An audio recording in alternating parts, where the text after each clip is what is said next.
Hello? Hey, what's up? Can you hear me? What's good? I do hear you. Hey, how you doing? Doing great. How about you? Pretty good. Thanks For for sure, having for me. sure. So, yeah, to get us started and whatnot, I'm just a little confused here. What do you think is the straw man that I posed on veganism? Yeah, so I think that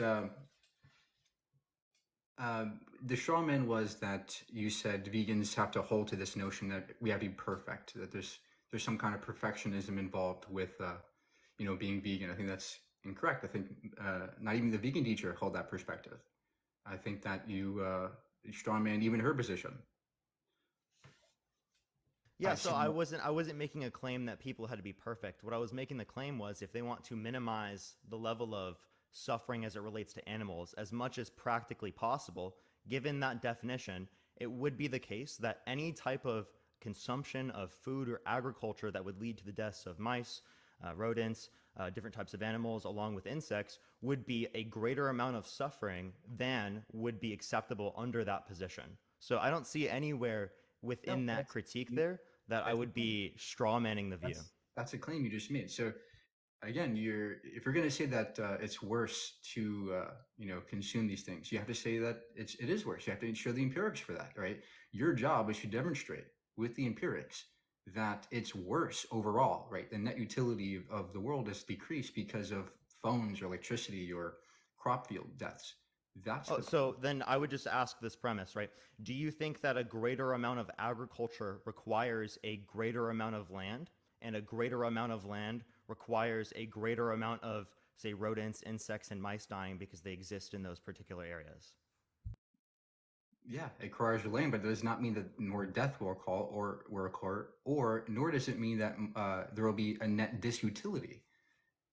Oh, wait, so net disutility would be running off utilitarianism, one. Two, if you want to talk about the context of Megan, I appreciate the subscription. Thank you so much. You saying that there's not more death, you just accepted the premise and then conceded it right away. You said that you No, thought I it never was the did. case that it would lead to a greater amount of deaths, and then you just went back on that. So which No, I premise were never you said that. disputing? Actually, no. I never stated that it would cause a net more deaths. No, I said, So that was what I was establishing. Do you think that the use of a greater amount of land for agriculture leads to a greater amount of deaths for mice, different not rodents, and necessarily. animals? Not necessarily. That's a claim that you have to provide Wait. evidence. Oh, okay. So to clarify, you don't think increasing the level of agriculture leads to deaths of animals or insects. Not So necessarily. increasing the amount of land that you need doesn't lead to deaths of insects and deaths of animals. Just clarifying the view for you. It could probabilistically, of course, it could, I'm not talking but about could. Do that you has think it nothing. does? That doesn't. Hold on. Let me speak. It has nothing to do with net disutility. I agree that depths could be a problem, but when it comes to disutility, it is not. And I'm not even utilitarian, and I hold to more like a threshold deontics perspective. So again, this is why you're strawmanning veganism, even under utilitarianism, because we're not saying that deaths are bad. We're saying that net disutility is bad. Yeah, so again, right, because I'm talking about the consumption past the amount that's necessary for the body.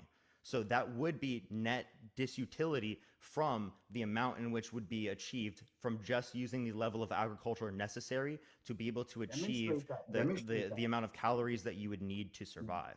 Right? Demonstrate So that, because in my view, under my view, wait, look, Carrie, I appreciate the galaxy. Thank you so much. I appreciate it. I'm clarifying the argument here that you're posing. You're disputing the idea that more land for agriculture leads to death. That's the claim that you're disputing. no, I'm saying that that has not been shown to be true necessarily. Wait. No. Do you dispute the Nor, claim? Yes or no? no, can I No. respond, dude? Dude, you're not being very charitable right now. Just hold on, No. listen. I was just making sure you're answering the You're question, right? let me Like, do you speak. dispute the claim? Let me speak. Look, I am, number man. one, you haven't shown that there's a net disutility. Number two, your job is to show that um, there's more deaths under veganism. You haven't shown that. It's actually not true. If everybody were to go Wait, vegan, that's there not what would I'm be way claiming. less deaths by far. Mike, that's not what I'm claiming. I actually do agree that from the current system that we have right now, it would lead to less deaths. That's not the argument I'm positing. I'm saying there is a greater amount of deaths than if you were to only eat up to the necessary level of caloric intake. So I'm comparing not to the world that exists now, but to a world that would exist if it was the case that everyone ate to the necessary level of caloric intake. Yeah, Mike, that's that's the nonsense. view. Again, under my view, that's not at all what utilitarian even means. I'm So, not talking about utilitarianism at all. okay, I was great. comparing the two views where we're So then talking where about under someone veganism vegan world where people are are eating necessary. fine. You didn't understand, Mike. This is what you're doing. This is what you're doing. You're letting me talk. You're Okay, not letting vegans talk for some reason. Mike, I don't talk to vegans. Not every vegan holds to this ridiculous view that you are strawmanning us to view. We're not saying that we're perfect. What we're saying is that there would be a net utility increase. Also, not every vegan is a utilitarian. I'm a more deontics, right? There are many different views you can have. And under my view, there are no rights violations when it comes to crop dust. So your entire argument is garbage when you assume that we're saying that there's more deaths under crops, or there will be some deaths under crop fields. That's nonsense in the first place. Okay, so there's a few things we need to go over here. One, I'm not comparing the world we exist in right now in a non-vegan world to a vegan world. I'm comparing a supposed vegan world, right, to another vegan world in which there is a lower amount of crop intake, right, or crop usage, because it is the case that they eat the necessary level of caloric intake. So we're comparing one vegan world where they eat the necessary Yeah, level of show caloric the intake. Let me empirics. finish. Show the empirics. Let me finish. The necessary level of caloric intake to another supposed vegan world in which they eat above the necessary level of caloric Okay, intake. great. So again, in the vegan world in which they go above the necessary level of caloric intake, it would be the case that they require more agriculture to be able to do so. What Okay, you're disputing, let me congratulations. finish. What you're disputing is the case that more agriculture, more land to be able to produce this does not lead to a greater amount of deaths.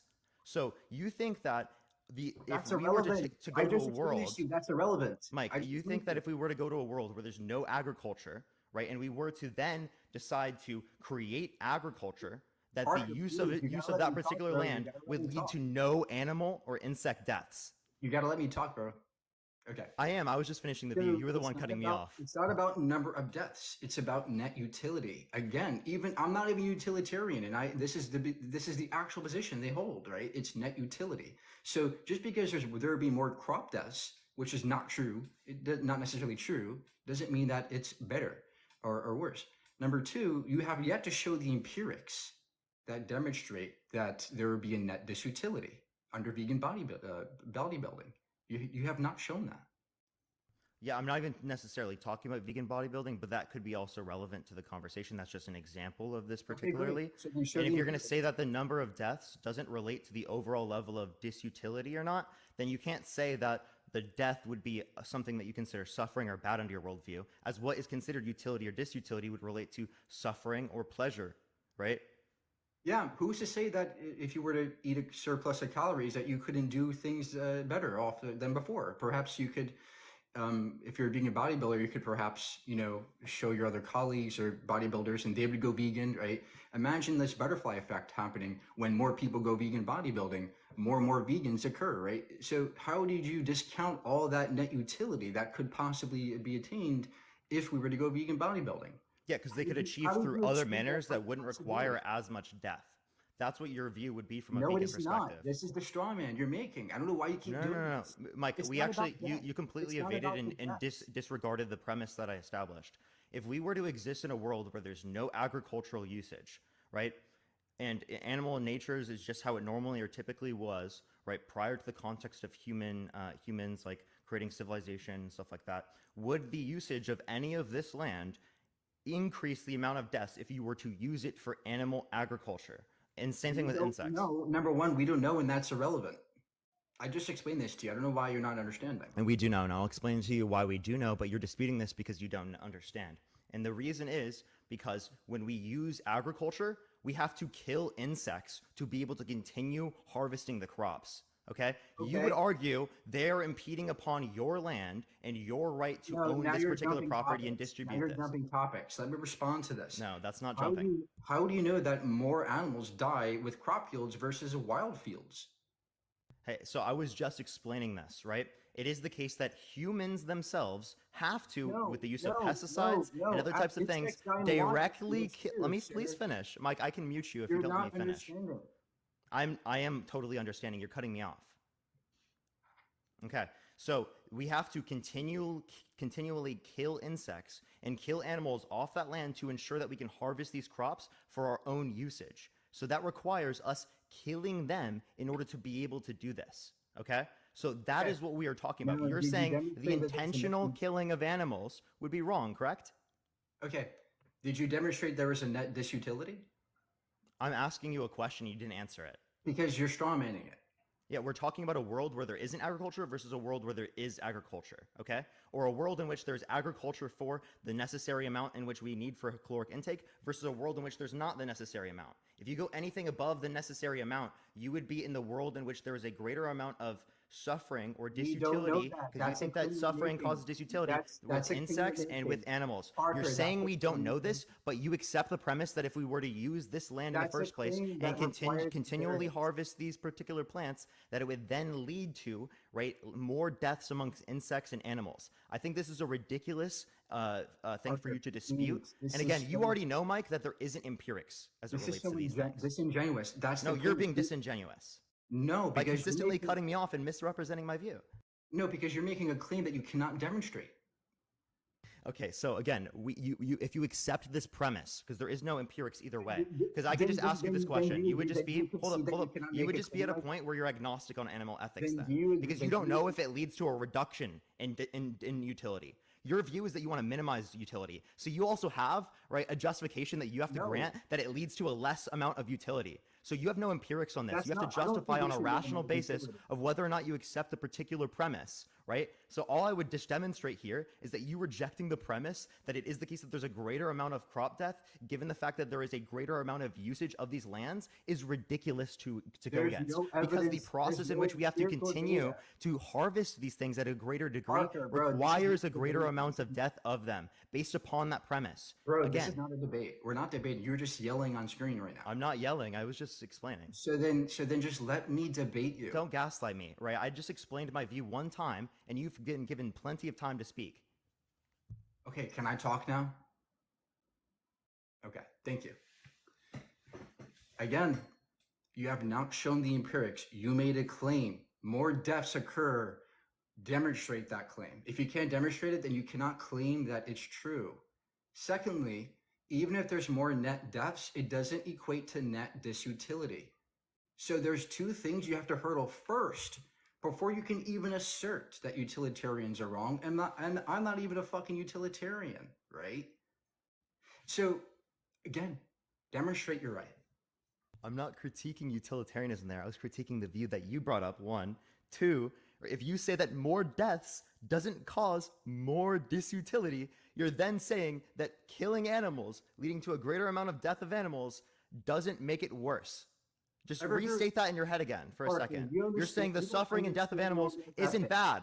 Parker, I'm sorry. You just don't understand normative ethics. It's not the number of deaths, right? It's net utility. For example, if 5 people died and if we had to kill 5 people for something great to happen, for a cure to cancer, that would be something to me that would be good, right? Because there would be a net utility, a vastly large net utility.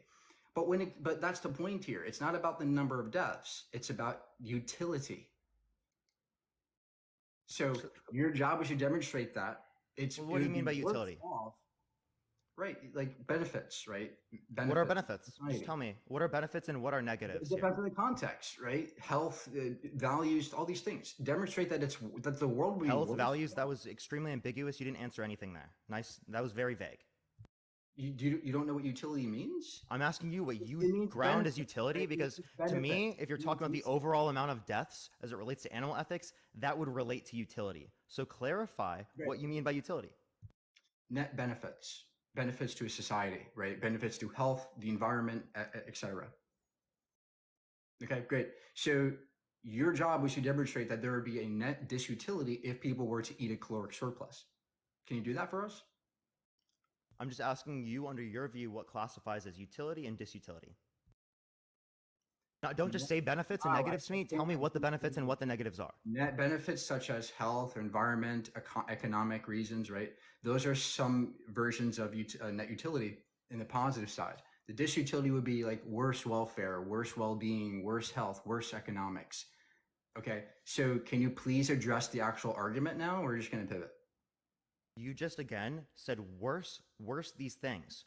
You have to ground. What I'm asking when I say disutility is what do you consider worse? Okay, and if you just restate what that you think it's worse, I don't know what you're referencing. Health, economics, environment, Like what with health? What with health? What with economics? Yeah, economics. What if a vegan bodybuilder, yes, had a caloric surplus, but then they then went on to, for example, make more vegans happen, which would be a net utility increase. So you're saying pleasure. Okay, so I'm asking you to No, it's clarify. not Like, pleasure. It's not pleasure. It's net utility. This okay, isn't. so but can pleasure be grounded as utility? It could be one version, but that Okay. doesn't incorporate all So net utility. I'm more trying to Other clarify what versions. you consider disutility. Like in this sense, I'm asking you like what you consider like worse welfare or worse well-being. Because when I hear a greater amount of deaths, I'm seeing a worse level of well-being. To me, that's what it says. Well, yeah, that's wrong, right? Just because something dies doesn't mean that it's worse off in terms of suffering or in terms of net disutility, right? Oh, For sorry. example, Let me clarify. Like if one person after died, intentional killing. like for example, if one person died for like a curative cancer, would you do it? If one person, I would still do that if it would lead to a Yeah, right. greater amount Exactly. of savings people. So just death does not equate to net disutility. Again, that's not what I'm saying. What I was trying to say is overall death. Okay, so we're talking about net death. There's a greater amount of net death. I already That clarified still that we're doesn't talking matter. about a vegan world. You're I already still clarified that we're talking about a vegan world where there's the necessary level of caloric intake by everyone, and a vegan world where there's not the necessary level of caloric intake by everyone. it still is irrelevant because you haven't shown there's a net disutility. I don't know why this is so Again, hard. when we're clarifying this, you say that a greater amount of animal death under one world is not a net use disutility comparative to the same world with less animal death. Appreciate the $10. Thank you so much, Polly. Yeah, exactly. It would have to show that there's net disutility. What Wait, if in wait, that is world, that what if disutility? in that The same what if, world, but there's more deaths under one compared to the other. You didn't what answer if the question. in that world there's more peace and happiness and prosperity? Oh, okay, so then you're changing the conditions. In that scenario, you No, I'm could not say changing that it the would then conditions. No, hold I'm up, not changing hold up, changing Mike, the Mike, Mike, Mike, Mike, Mike. You would be then changing the hypothetical I just brought up. Appreciate the handout. Thank you so much. I gave you a world where it's the same as the other one. It's just one world. There's a lower amount of animal death comparative to the other one. Again, from the context of agriculture. Yeah. Again, what we don't know if in that world we can't assess this because we don't know if in that world there was more prosperity and peace because of that caloric surplus. Okay, so what you're saying is that if there is this caloric surplus due to the context of being able to eat greater than the necessary level of caloric intake, we could have other types of pleasures we just don't know about. So you would be There could saying be that net the positive. the possible pleasures that we might not know about would be valued over the known animal death. Exactly. This is the entire point. Okay, so what types of things you don't know would be valuable on this side would be valuable? Because it seems like if you don't know it's valuable, how could you say it Prosperity, provides utility comparative to the obvious disutility from the intentional animal death? prosperity, peace, well-being, more rights, all the above could be net utility. But we already qualified that we don't know. Okay, so you don't know what the Exactly, positive we don't utilities know, are, so then but you you do cannot know what the claim- negative utilities are, The or fact that you disutilities just, are. yeah, so the fact that you just conceded that we don't know means that you cannot make a claim that there would be a worse utility or be I said if. disutility in the world. Okay, great. So then we don't know. That's the answer. We don't know. There could be Okay, so what do you mean by where no there here? would be net utility. Sure. So again, based upon the premise that I've already established, under that sense, I think that we could establish that we know based upon probability. But if you think that the only way that we could determine we know here isn't through the context of reasoning, but is rather through the context of empirics, you'd have to be on agnostic on whether or not you're vegan then, because then you wouldn't know whether or not it would create a lower amount of disutility to go from a vegan world in which there is a lower amount of crop usage, the one in which leads to the necessary level of caloric intake, versus the one in which you don't do that. And you have vegan bodybuilders, and you have people that can eat as much as they would pleasure to, right? Just so long as it's plant-based. Does that make sense? Yeah, unfortunately, we actually do know. Like, there's a study called Against Inefficacy Objections: The Real Economic Impact of Individual Consumer Choices on Animal Agriculture. We have empirics that show that our choices can actually impact the environment in the animals in a beneficial way. And we'd actually be lowering the amount of disutility in the world. So, veganism is by far one of the best things you can do for the animals and for net utility. And there's so much empirics behind this, right? I can show you economic advantages, environmental advantages, ethics advantages. I can show you social benefits, right? We talk about homophobia and all these things. I agree. Veganism can actually aid that. We also can see other types of disease benefits like antibiotic resistance, right? All these things can be a net positive utility by going vegan. And it's just so strong. The utility of veganism is so large that the fact that you're here trying to defend slitting an animal's throat is so embarrassing, actually. No, so what you're doing there is you're comparing it to a non-vegan world. You're not comparing it to the hypothetical vegan world I brought up, comparing the necessary level of caloric intake versus the non-necessary level of caloric intake. So those empirics are not suited to answer the question I'm asking. They're suited to compare against the non-vegan world, in which I would agree with. Yes, the non-vegan world, right, Okay, leads to a greater amount of animal death, leads to a greater amount in the context of nature than would a vegan world. I'm actually not disputing that at all. That's not what I'm actually disputing. So do you This agree tells that me, hold vegan? up, Mike, let me please finish. This tells me you're not fully understanding my argument because, again, I've tried to clarify multiple times. I'm comparing a vegan world in which there's a necessary level of caloric intake with everyone to a vegan world in which there's a non-necessary level of caloric intake with everyone. Does that make sense? It does make sense, but it actually is not relevant to the topic because, again, you haven't shown net disutility. Okay, when we're talking about net disutility, we're talking about from these two vegan worlds, which we do not have empirics on.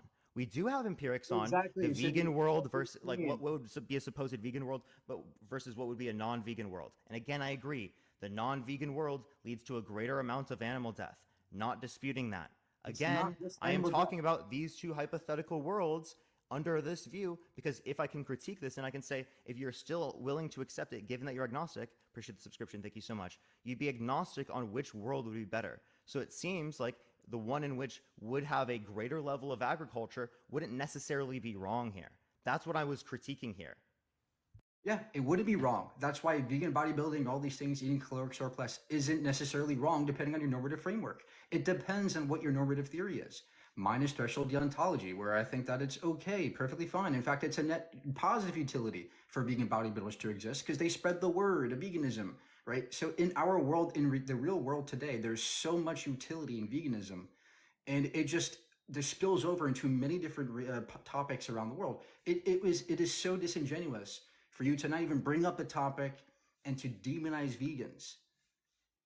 I never demonized vegans. Actually, we had multiple vegans on the panel. The point of that live specifically was not to argue against veganism. The point of that live was to call out the vegan teacher for saying it's okay to use blackface, for using the N-word in her videos, for condoning the usage of white people She using the never said N-word. that. Those She were the never wait. said that. Actually, you look at my click on my page. Click on my page. She said it. It's on recording. It's literally on my page right now. Don't deny it. It's on the page right now. It's also recorded. So you bullshitting and saying it's not real, literally you can click on the fucking video and see Okay, it. great. So Right can you now, show let me me? finish because I haven't finished my point there. Great. So What can I you show just me? showed you, what I just showed you is that it is the case that you then do not base your standard on what is necessary versus unnecessary.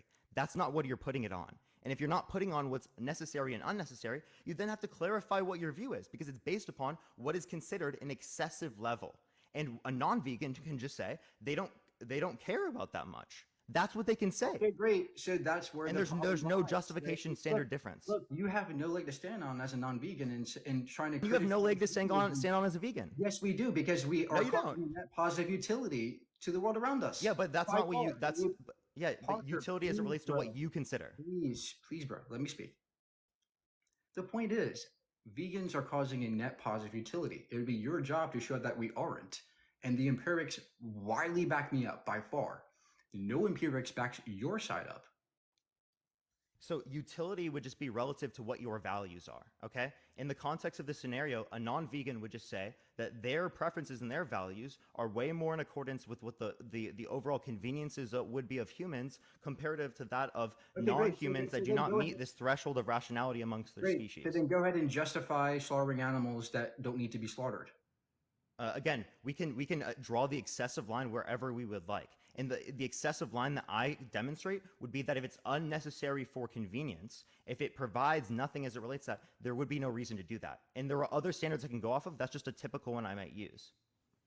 Right. So did you justify? I didn't hear you justify slaughtering animals. I didn't hear you give the argument for that. My view is actually that it's agnostic, right? I'm agnostic on it, right? I don't know whether or not I would consider it wrong, right? But the question that I would say is that why should I be vegan? Because if there's not a difference from these two different views as it relates to it, and it's based upon the exact same standard, why should I stop eating meat? That's the question I would ask. Okay. Do you think it's okay to eat people or eat dogs? Okay, so if you're going to qualify a standard as it relates to people versus humans, I appreciate the win force. Thank you so much.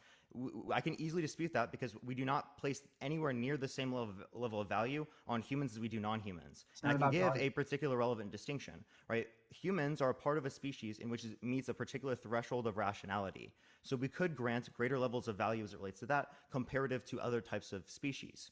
Right? That is one reason we could give as it relates to that. But I can just give plenty of hypotheticals to demonstrate this, right? For example, right?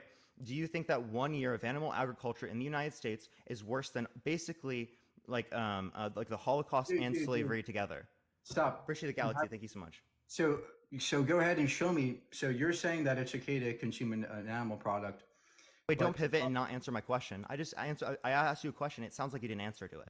And listen to it. Yeah, it sounds like it's irrelevant because value. The entire point of my argument now. Wait, what was the question, Mike? Do you value whatever people over animals? That's Oh, irrelevant. no, you didn't tell me what the specific question was. Whether I value What was the question, Mike? Can I speak? What was the question? It doesn't matter. It's irrelevant. It doesn't matter. You didn't answer. You didn't listen to the question, Mike. Mike, I'm asking you to listen to the question. Dude, you're being so. If you're not going to, I'm not being immature. You're not listening to my question and not answering it. I'm asking you, please listen to the question and respond to it. If you don't listen to the question and respond to it, how are you expecting me to listen and respond to you? Appreciate the win force. Thank you. Yeah, unfortunately, your question was relevant because value is irrelevant. It wasn't irrelevant. You were saying that it was comparative as it relates to humans and non-humans as it relates to the human burger versus the non-human burger. That's what you were saying. Dispute that. And not all vegans have to hold to that. Oh my gosh, relax. I'm not saying that value is irrelevant here. What I'm saying is, do you think it would be morally okay to consume animal No, that's what you just said. You just said that it was irrelevant. You were just saying the reason why you weren't going to answer and tell me what the question was because it was irrelevant. So you just conceded. Yeah, no, I did not concede. You did. It was on video. What you did was, I'm sorry, Parker, but you just strawman everything I told you. What I said was the straw man? Value isn't relevant. And now you're making it seem like I talk about. You said value isn't relevant? It's about rights. So again, demonstrate to me. Wait, Mike, value isn't relevant? Parker, please. I'm just clarifying what you're saying because I want to make sure I understood. Show me the relevant distinction between humans and animals that warrants your slaughtering of animals. I gave you the reason. I'll extend it again. Right? Humans are a part of a species in which meets a particular threshold of rationality. Okay, great. So you're saying species and rationality makes it justified. Okay. Yeah, I grant this species that is sentient, or the sentient members of this species, a greater level of value because their species meets a threshold of rationality. Okay, great. So what if there was a person who was mentally disabled and had the exact rationality of a cow? Would you justify slaughtering that person? No, because they're a part of a species in which meets the threshold of rationality and they're sentient. Great. So cut out the rationality part. That's nonsense. That's fluff, right? At the end of the day, it's species. Not true. I just told you what it was. The species meets a threshold of rationality. Yes, it's species plus rationality. But I just showed you that no matter how rational a person was, you still never hurt them, right? So rationality is irrelevant. I have a separate standard for rational beings, right? Like I grant rational beings a greater level of value, but this is also a conjunction that I hold. Okay, great. So the point is rationality is irrelevant because you already agreed with me that no matter how rational a person was, whether they were as rational as a cow, you would still not hurt them, right? No, there are two different standards. One's a conjunction with species and the threshold of rationality, and the other one's just rationality. I know the conjunction. What I'm telling you is... No, there's a conjunction, and then there's a second standard, right? Not the conjunction. The conjunction's one standard. The second standard is of rational beings. So I can value both simultaneously. There's no issue here. That's what I'm attacking. I'm attacking rationality on its own, independently. I'm showing you that no matter how rational somebody was, you still would never hurt them, right? Never hurt them? Like I wouldn't try to physically hit them or something. Slaughter them for food if you don't have to. If they're rational? No matter how rational they were. If they're human. Yeah. Yeah, Okay, great. because they're a part of the species in Good. which meets that threshold of rationality. I understand. I understand. See, what you're saying is, no matter how rational somebody was, it doesn't matter. You still save them, but because they're human, right? So what you're saying is, what makes us human is what justifies harming other animals and not humans. The problem is, what if we found out tomorrow that some people weren't actually of the human species? They were a different species. Would that justify killing those people? Well, what species would they be a part of? And I They, could they, grant they, value to those species. they'd be called the Loch Ness species or something. I don't know. I could Some grant that species value. But like the point I was saying is that again, so it's not the reason species. why humans have value. Listen, the reason why humans have value is because that species meets a threshold of rationality. So all sentient members of that species get granted that value regardless of whether or not they have rationality, because they Exactly, have the because they're a property of species. being human and being sentient, which human Exactly. is granted value because of the Parker, fact that it meets the threshold of rationality. let me explain to you. I was just What finishing you're my view, but saying, you have to constantly cut me off. what you're saying is that if there was a being who was just like me and but had green skin, was a different species, you would still slaughter that person and put them in a gas chamber. Is that what you're saying? No, because they have these characteristics that I value, and I can grant that species value on a second standard. What if they're okay? What's the other value? The rationality? Yeah, it would be that their species also Okay. meets the threshold of rationality. What if this was a mentally disabled species? So we're essentially just talking about like what if we were to say like salmon, right? Like if they just turned No, into a salmon. what if there is a species that looked just like me but had green skin? Appreciate the And handrails. Thank you so much. And they're not rational. None of them are rational. They essentially are like salmon, Would you but slaughter they those? look like you. Yep, they look just like me, but they had green skin. They're a different species. Would you I could slaughter grant that them value on aesthetic reasons. aesthetic Yeah, reasons? you could grant them value on aesthetic reasons, but would it Oh, be to the same okay. value as I grant humans? No, So what you're saying is you're going to because they don't slaughter have. They're not. somebody. None of them are rational. So what you're saying, Parker, is that you're going to go ahead and slaughter somebody, put them in a gas chamber because of how they look. No, I just said that. No, listen. I just said that they wouldn't be as valuable. We could still grant that they have a particular level of valuableness. And as it relates to the aesthetic Wow. notions, Okay. I could say that I value certain things to a greater degree Okay, based great. So upon where's your aesthetic cutoff, Parker? preferences. Where's your cutoff? There's no contradiction with that. Where's your cutoff, Parker, for your fucking for the aesthetic value? Is it what is it a unibrow? If somebody has green skin, you get to slaughter them. No, What no, no, is no, it? no. So- Aesthetics, it would be that like they look typically human, right? So if we have like a species in which doesn't look typically human, right? It is completely like they're like globs, right, of slime, right? And these globs of slime are not rational. Would I grant these globs of slime value, right? Probably not, So- right? Are they sentient though? Maybe I'll grant them greater levels of value if they're sentient, right? Like it Okay, matters great. what So characteristics they it's have not for me about to say value, whether or it's not I about value them rights to a greater live. degree. Parker, it's not about value. It's about rights to live. It's do you sufficiently. Well, value grounds right to live. It's in other words, do you give them enough value, sufficient value to warrant them, rights? That's all it really means. It doesn't mean how much you value them. And the point here is I'm trying to point out a Wait, whether or not it meets a hypocrisy. sufficient level of value. Wait, hold up. Whether or not it meets a sufficient level of value is relevant in saying like how much value does it provide? Does this provide more value than the other one to know whether or not it meets a sufficient level of value? Yeah, unfortunately, what you just told me is that if they look like a person, then you get to keep them. But if they don't look like a person, then you get to put them in a gas chamber. Is it no matter all else equal? Is that what you're saying? If what we're talking about is something that is non-rational, right? Is not human, right? Doesn't meet any of these characteristics. Yes, I wouldn't see the reason why you would say no. Like you could say yes, or you could say So I'm where's your agnostic on it. cutoff? Where's your Right? cutoff? So Again, where's your again, as cutoff? I told you earlier, as it relates to the context of non-human animal species, I told you that I'm agnostic on that. I just Okay, don't great. have a So reason to where's be your vegan. cutoff? That's what I would say. So where's your cutoff between like human and non-human? Where's that cutoff lie? What do you mean? Where does the cutoff lie? Like in terms of Like what values? what exact like aesthetic value would it being have to have for you to not put him in a gas chamber?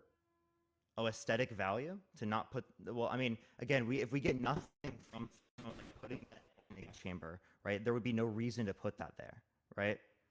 If we get absolutely nothing from that, I would consider that wrong, right? If we're putting sentient beings in gas so you chambers agree- so you without agree- reason, if we're going to so talk about the you agree context of there's human a- conveniences and human pleasures, right? You can then bring up the conversation of So whether or not it would be doesn't answer my for question, Parker. particular scenarios, whether or not you'd see it to be justified. Again, I've already told you, I'm didn't answer agnostic. my question. I don't know. I just don't have a reason to be vegan.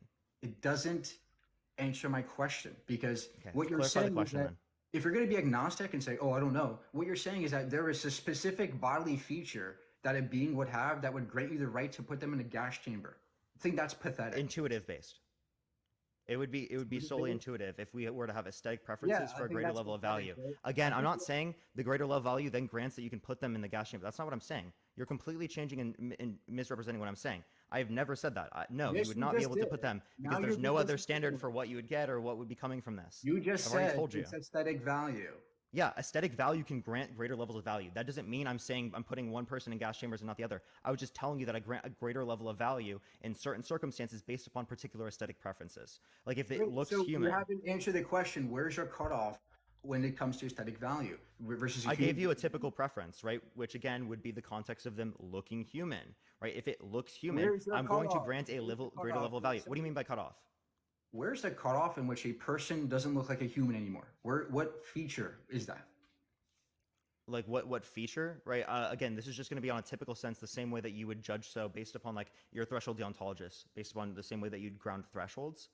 Again, there wouldn't be like a particular characteristic if changed, but if we would say that we could ground it in a typical sense, given the fact that they have typical what we consider human feet, right? Human hands, right? Look their face, their body, that's humanoid, right? These are just particular characteristics we might use to So say that there where would be a okay, greater great. level of value. So But where essentially, each of these circumstances is going to rely upon me seeing the data, like what it looks like, and then okay, qualifying based upon my own okay, standard okay, what okay, whether or not I say okay, it Parker. looks Okay, Parker. human, right? But I So can give you typical essentially, indicators. blah blah blah. So essentially, what you're saying is, if somebody has a specific foot type, then you get to put them in the gas chamber. If they have a specific leg or arm type, I you gave put you them in the different gas things. chamber. If they I look think that's human, ridiculous. if they're That's more likely to fucking look human, I ridiculous. grant them a greater level of value. I said nothing about the context of Then where's your gas cutoff? If you chambers or don't anything have a like that. Parker, if you don't have a cutoff, I'm sorry. This is a pathetic position to hold, in my view. And you, in the fact you're going to say, "Oh, I'm agnostic towards this," I think that's very, very disingenuous. Yeah, so I would ask, what's the cutoff between a mountain you'd climb on and what's it called? You'd climb on and one that you wouldn't. We're not talking Like about at what mountain point does it rights. become a Parker, mountain? we're not talking about mountain rights. We're talking about animal rights. Are you No, at fucking what point does it serious? become a mountain? Are you fucking serious? Obviously, I know we're talking about animal rights, but I'm just questioning the idea of if you're justifying, like, you don't need to know specifically when the cutoff is. Because again, if we were to Well, say look, that, then you wouldn't be able to determine when the cutoff is for what a mountain would be. look, Again, it's the just going to be some problem arbitrary is limit. the problem is that we're talking about animal welfare. We're talking about rights to sentient beings, vastly different from fucking mountaintops. We're Wait, no, what talking am I about comparing? sentient beings Mike, don't be dumb. that What am I comparing? you're comparing a mountaintop to a cow or a No, sentient being. what I'm comparing is where do you draw the cutoff, and can you even identify a cutoff? And if you can't identify a cutoff, does it mean that you're engaging in I some sort of agree. I agree that reasonable error? I agree that it's not always possible to point to a cutoff, but that the entire point Wait, so of then you just conceded. no, the entire point of your argument is that it's a pathetic position to hold, such that you would think that there was a specific structure that would grant you the right to put somebody in a gas chamber. That's what I'm. That's not what the the view contention is, here. right? That's not That's the the view. I contention. never said anything about gas chambers. Well, that's what you think it's okay to do to a cow. That's not. I'm not granting that based upon a cow, based upon aesthetic preferences. I Look, granted that do solely you on the think, basis look, of. And again, I never even actually I didn't grant that. Let me say this. I again said I was agnostic on it. Right? You're confusing me with how much you're going over it. I literally have clarified multiple times I'm agnostic on it. I've said nothing about gas chambers actually. right, but do you think it's okay to put a gas or put a pig in a gas chamber? I don't know. I'm agnostic. You're agnostic. Do you think it's okay to put a person in a gas chamber? No. Okay, great. So what's the morally relevant difference between those two beings that justifies putting Yeah. So again, the morally relevant difference is that one is a part of a species in which meets a particular threshold of rationality. we just went over this. This is the point. This is how circular your position is, right? This Because isn't you can go, circular. "Oh, I don't know. You don't have Wait, I didn't give you an I didn't know you there. don't I have a answered. consistent ethical framework. That's the I do. point. I just gave you a consistent ethical No, you framework. did not, because what you said is What are you I talking don't know. about? Because what you just said is I don't know. I said I don't know as it relates to the context of whether or not it's okay to put pigs in gas chambers. I don't know, right? Yeah, you can't I'm point still out the- I'm still considering that Yes, view. and What I'm saying is I don't have current reason right now to be vegan. well, if you can't point out the difference between pigs and animals in any morally relevant way, I then it told would you. be- I actually just told you the relevant difference. No, you didn't. You said it was you're Yes, agnostic on it. they were You part said of a you're agnostic. species. Look, when we got to the I just crux of no, Mike. I gave you asked name the trait. On name the trait, I specifically gave you that humans, they're part of the human species, which meets a particular threshold of rationality. That is a relevant difference for name the trait. The other conversation about whether or not it's okay to put pigs in gas chambers, that's a separate question. That is not name the trait. No, it is exactly the same question because the fact that you value this animal in such a way would grant you the right to do these things to these animals. That's the point of this entire Wait, debate. I haven't even grounded that we would necessarily say that it's wrong, right, or that it's right. I said I'm agnostic on these particular ethics. I don't know. Right. You're Right? agnostic. I So do know about the fact name the that- trait. I fact know that what you the trait cannot- difference is between humans and non-humans. Right. But the fact that you can't point out a difference between these two beings means did. there's some kind of what you did, but the problem Mike, you're is, straw manning me. I've given 5 or 6 times what the name the trait Dude, is. I've I given it gotta- to you I 6 gotta be times, able Mike. I got to be able to explain it, right? You say you pointed out a difference, but then when I hounded you on it, what you said is I don't know, I'm agnostic, right? That to me indicates that your position is pretty much inconsistent because you don't have a consistent ethical approach to this.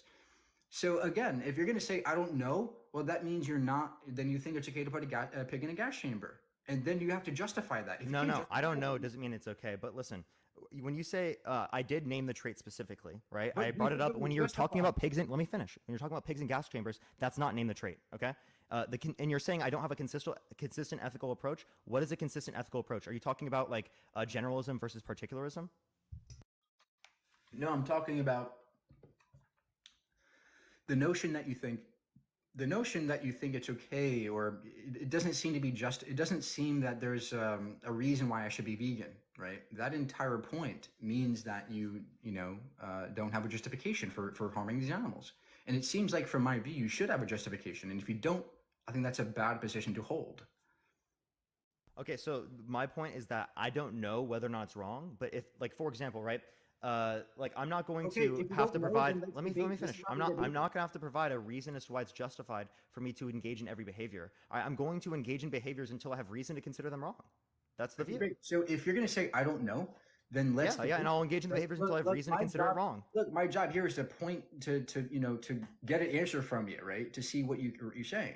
If you're going to say I don't know the entire debate, why the fuck are we debating here? I didn't say I don't know to everything. I said I don't know to one question. So then answer the question honestly, right? Where's the cutoff from a human and non-human? That what characteristic justifies slaughtering those animals in the gas chamber? I'm agnostic on the gas chambers question, but if we talk about name the trait, what is the difference between humans and non-humans that grants humans more value than non-humans? Again, all humans are part of the species in which meets a particular threshold of rationality. I've said that to you now 10 times, Mike. How many more times do you need me to answer the name the trait? The problem is you haven't answered it correctly or honestly. I did. I honestly did. I did, Mike. You're actually just being dumb here. You're literally just being dumb. Okay? Don't be dumb because you get mad that I'm against your vegan ethics. That's literally it. Right? I just don't know whether or not I hold to it. You can give me reason to hold to it, but don't sit here and get mad at me and say I'm making some reason error when I'm not making any reasonable error. So now you're going to bully people on your life. I'm not bullying anyone. Mike, every day you go on live and you bully theists. What are you talking about? You bully theists every day on live. How do I bully theists? Mike, are you kidding me, Mike? You literally go on live and you make fun of theists consistently, right? You make fun of them. You say that. Give me an example. Oh, okay. So again, on live all the time, you make fun of theists by going up and portraying yourself as a theist. You have a satire account where you go on live How is that and you bullying literally. somebody? How is that bullying? Wait. Based upon you were making fun of them, right? That's bullying on your I'm definition. not making fun of people. I'm making fun You of. are. You're making fun of Christians. No, their religion. You're making fun of Christians, though. Their not only is it their religion. ideology, No, but you're making fun of the way that they Parker, act. Who am I making fun of in particular? You're making fun of the way that they act, right? I can literally show you the videos in which you make I'm the way of making the fun fun that they of act. the You're not just religion, making fun of the way that they ideology. believe things. Like, for example, particularly like with Muslims, right? You'll give like the particular phraseology that they use, right? This isn't related to any of their beliefs or critiquing their beliefs. Lydia, I appreciate the galaxy. Thank you so much. This is just related to the things that they say, like Yeah, wallahi, or they say I appreciate the glowing jellyfish. Thank you so much, or different types of things like Yeah, that. this Those is are really behaviors that they have, not belief sorry, systems. Parker. You're not critiquing the belief systems. You're critiquing the behavior. So for you to sit up here and for you to question that somehow I'm bullying when I was just calling out the particular behaviors that the vegan teacher was expressing is fundamentally ridiculous. You haven't shown me actually where I bullied somebody. I gave you the particular circumstance, right? You No, you literally did not. will make fun of particular things that Muslims will say, right, as it relates to like peace be How upon is them, that things like bullying that. somebody? Can you give an example? Well, you're making fun of it. Give an example of something. What do you consider somebody I bullying? bullied. Mike, do you consider bullying? What do you consider Give bullying? an example of somebody I bullied. I don't know the particular person. I'm just giving you an example of the behavior that you've expressed. Give an example.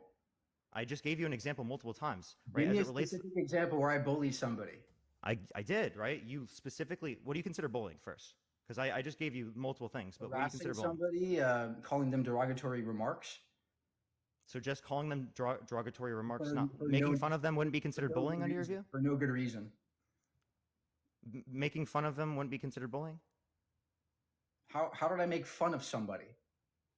Again, you make fun of the particular terminology that they use by laughing Making about it fun and of joking about it by terminology using your isn't making satire fun of- account to make fun Parker, of this is Muslims and so fucking Christians. You're making fun of their I'm still finishing.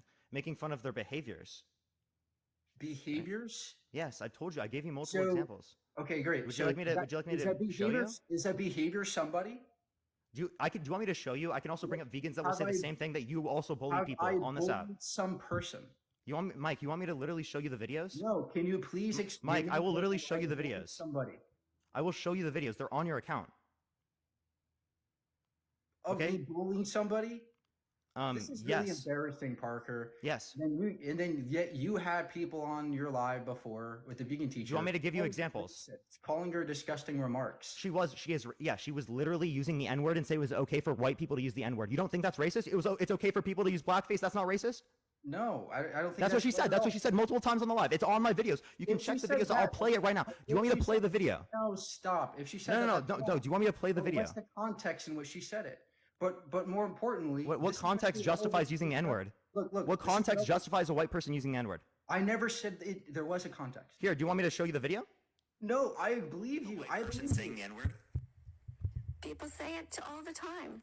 Mercy. It's a word. There's nothing wrong with Oh, saying we're a word. cooks. We're cooks. When they call me that in my lives, Where I is say she thank you for racist the there? compliment. Stop Where- talking. Stop talking. Listen to the whole video Where is before she you cut it racist? off. Where is she I'm going to racist? show you both of these videos. Where I is want you to she be racist Mike. there? Mike. Where's the Mike. I want you to be quiet during the whole time when I Where's show the these two racism? videos. Where's the racism? Can I show these two videos? I will show you. Where's the racism? Oh, using the N-word isn't racist? White people using the N-word isn't racist? If they use it in regards to some person, that's racist, of course. But she never. used it. White people Did she using the ever N-word in use that? general is it racist? Parker, when did the vegan teacher ever use that word in a derogatory way? Any usage of a white person using the word is derogatory. No, that's not what I asked you, Parker. That is any usage is derogatory. Her No, using the word is that's not derogatory. what I She asked you. used it That's as an not acronym. She used the N-word as you want to hear it? Yeah, it's a fucking acronym. Do you Yeah, understand I know what I'm that was doing there? weird. Did you actually watch the video with your brain quiet, Mike. intact? Like, I'm literally saying that racism is wrong in that video. Are you able to get that message? By using the N-word. I have a question. Did you use Yes. the N-word? Did you see the video? Hard R. Answer the question, yes or no. Did you use the N-word? And then she made it into like an acronym. Honestly, I made it into an acronym. it Listen to doesn't me. work apart. Listen to me. Can I speak for 1 second? My daughter is married to a black man. That's her justification? Yeah, that's ridiculous. It's because Where is the I do not racism? want Can you her show me? ever Let me finish. if she is I ever already called watched this by shit. that It was name. disgusting. Well, I'm playing it for the live. Terrible word. Well, I'm What I sorry, listed as but it- Mike, I will mute you. Helping your case. I'm going to mute you, Mike, because you're being ridiculous. Let me finish the video. Mike, stop talking. I will kick you from the live if you don't let me finish. Okay? Let me finish. Are you being that insufferable? You're like literally a person coming up on my live being insufferable, Wow, not now letting you're me gonna finish a bully fucking me? thing. Now you're gonna bully me. I'm not bullying. I'm just telling you that you're being insufferable. That's not bullying. Then where's Can I please show you the where's video? the racism there? Mike, can I show you the video? I already saw. If you don't stop talking, I'm going to kick you from the live and then I'll add you back once you can let me finish the video. Wow, bro, was this an is so acronym embarrassing. where the N stands for. No, that would just make it naturally- okay for people to call them that. It wouldn't make Naturally, them feel better. can I speak? Can It I would just tell this incentivize guy? people calling them that. Naturally intelligent, gorgeous, generous, exemplary, and radiant. What was racist? Her using the N-word and making it into an acronym. Did she Her use it then in- saying did she in use a it- live did she this, use it Mike, in- let me finish. 'Cause I told you I was showing you two videos. So there's nothing wrong with a white person saying the N-word? People say it all the time. Mercy. It's a word. There's nothing wrong with Oh, saying we're a word. cooks. We're cooks. When they call me that in my lives, I say thank you for the compliment. And that's it. It's done. No racism detected for Mike. Say thank you for Where's the racism? compliment in Where's the racism? context of- Really? Where's the racism, Mike? Where's the racism? White people saying the N-word isn't racist, Mike. Show me where she was racist.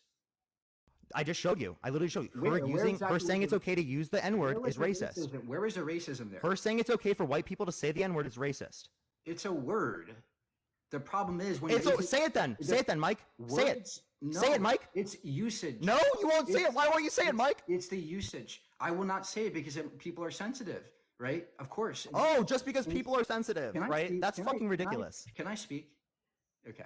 No, when you're justifying white people using the N-word, No, that's I'm fucking not. ridiculous. Can Regardless I of whether or not you're a say- vegan, can I you don't have to hold this view. It's not Bro, sensitive to be against white people using the N-word. I can't believe this. Look, saying a word is just a word. The usage is the issue. And when somebody uses the word in a negative way, that's wrong to me, of course. But the vegan teacher was not using it in that way. And that's why there was no racism there. And the fact that you try to pinhole her into this negative assertion is ridiculous. So can you justify where the racist remark was? Okay, if a white person is engaging in blackface, right, but they're not doing That's so in a wrong. manner to make fun of black Wrong people, if they do is it in- wrong? Right, it's wrong if they do it in a derogative way, of course. Well, if they're doing it in a way in which it is the case that they are not trying to make fun of people, right? Is it okay for them to do blackface? You can have black makeup on. That's perfectly okay. Do you think it's okay for people to do blackface put so long make- as they're not you trying to can make put- fun of black people? Is it wrong to put makeup on? Answer the question. Is it Is it wrong to? No, it's not. It's wrong to do blackface. It's It's wrong for not white people to do wrong blackface. put- Yes. It's not wrong to put makeup on.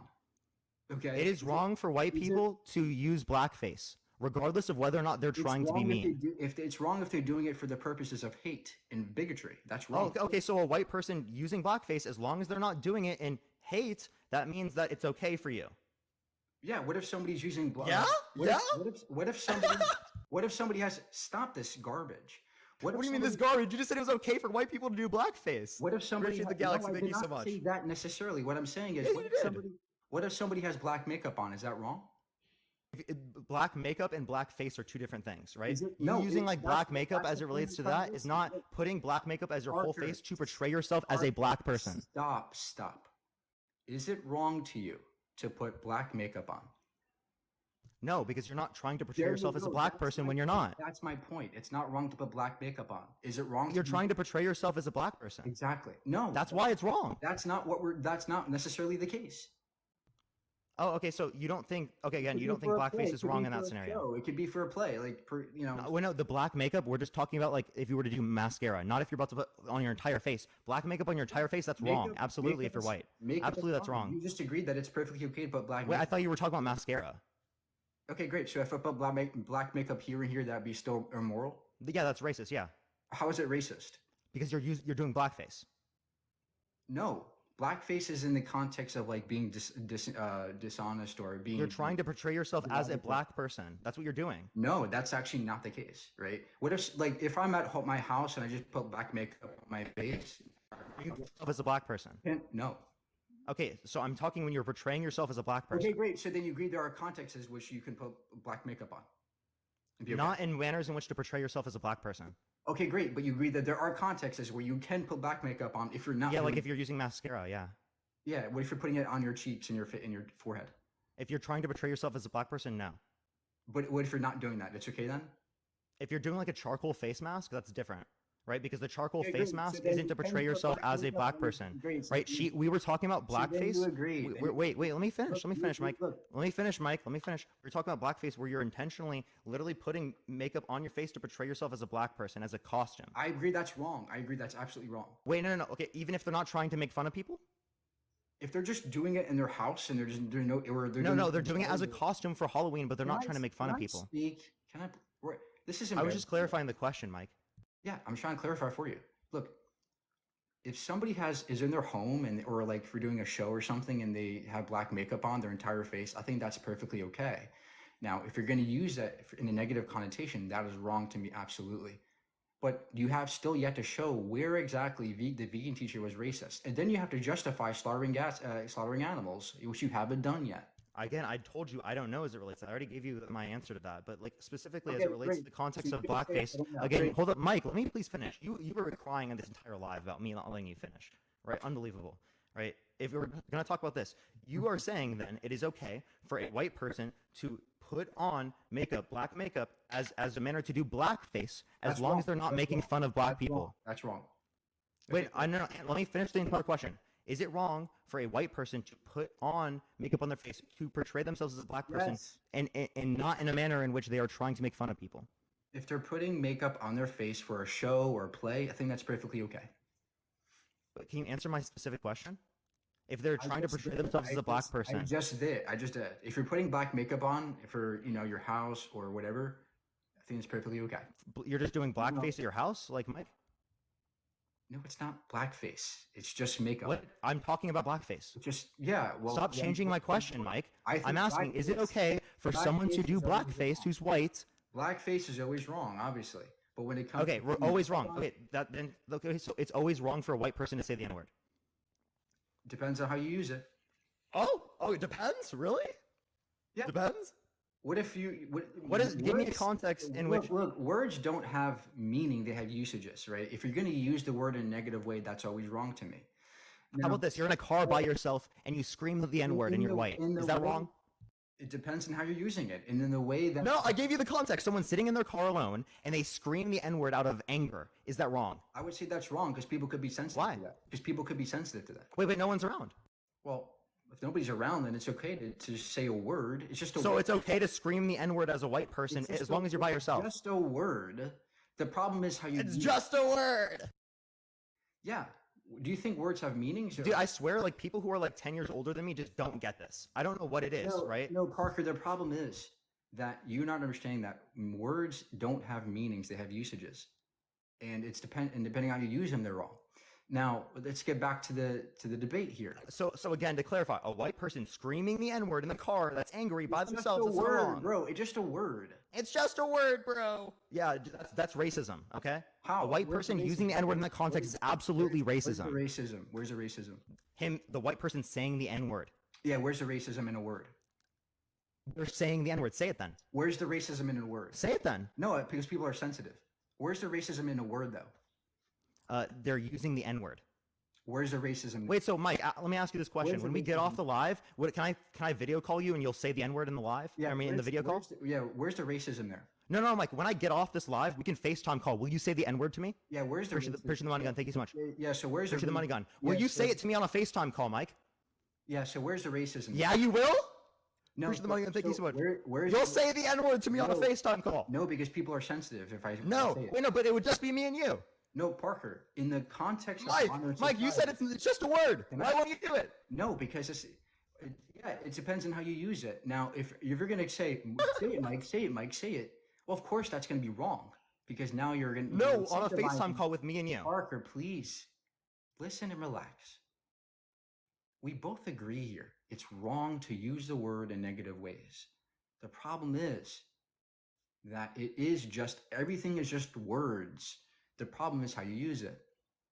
Now, I will not say it because people are sensitive to it, and I think it's a bad word to say here on lives or in the context of situations like this, where people are listening in and are sensitive.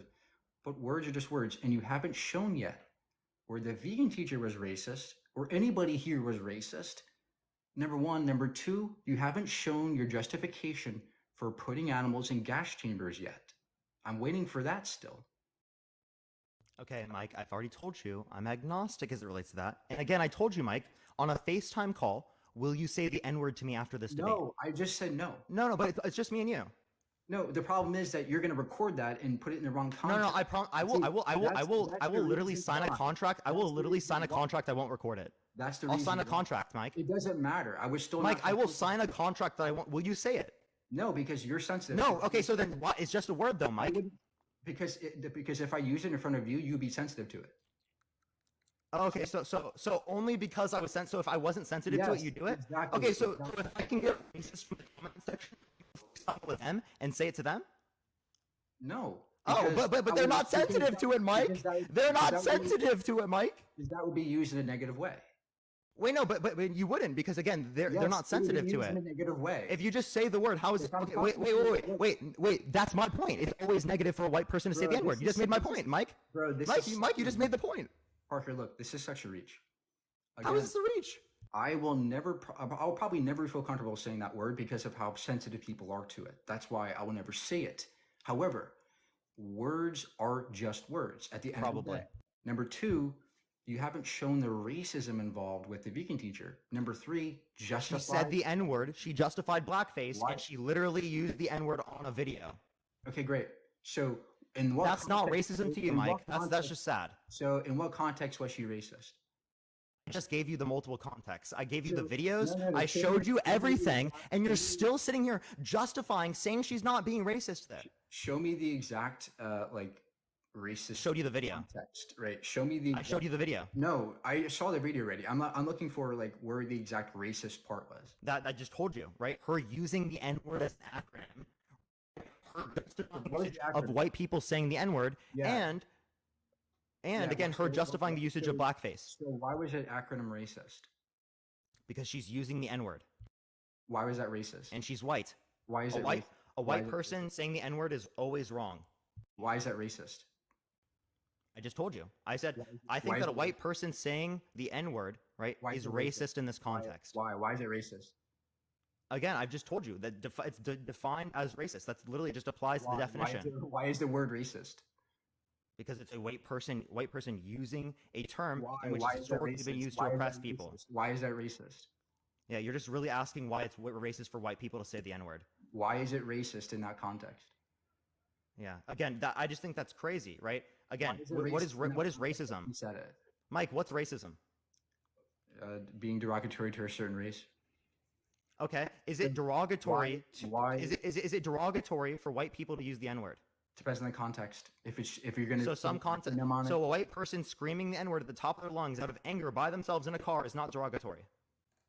I think that is derogatory depending on people listening in. That could be sensitive. To. Wait, no one else is there. It's just them. Okay, great. Then yeah, I would agree that if nobody's there and it's just a word, it's just there's no racism there. Okay. For white Word, people it's screamed a the N-word word. in a car by themselves. Where show me where vegan teacher was racist. You have yet to. That's what I think is racist, Mike. Why? Why is it racist? I just told you. Why It is a white was the person vegan teacher using the How N-word. was the vegan teacher racist? It's a white person using the How N-word. was the vegan teacher racist? I just told you. So every time I say a word, like the N word, that means I'm racist automatically? If you're a white person using the N-word, yes, I think it's racist. So in every context, even someone that Yes, even I think someone who's not yes. racist like me, even someone who's not racist like me, and I said the word, it would be racist to you. You are racist. Yeah, in that context. Yeah, absolutely. Where? How am I racist if I'm just saying a word? You just use the N-word. You're white. How? Why does that mean I'm racist?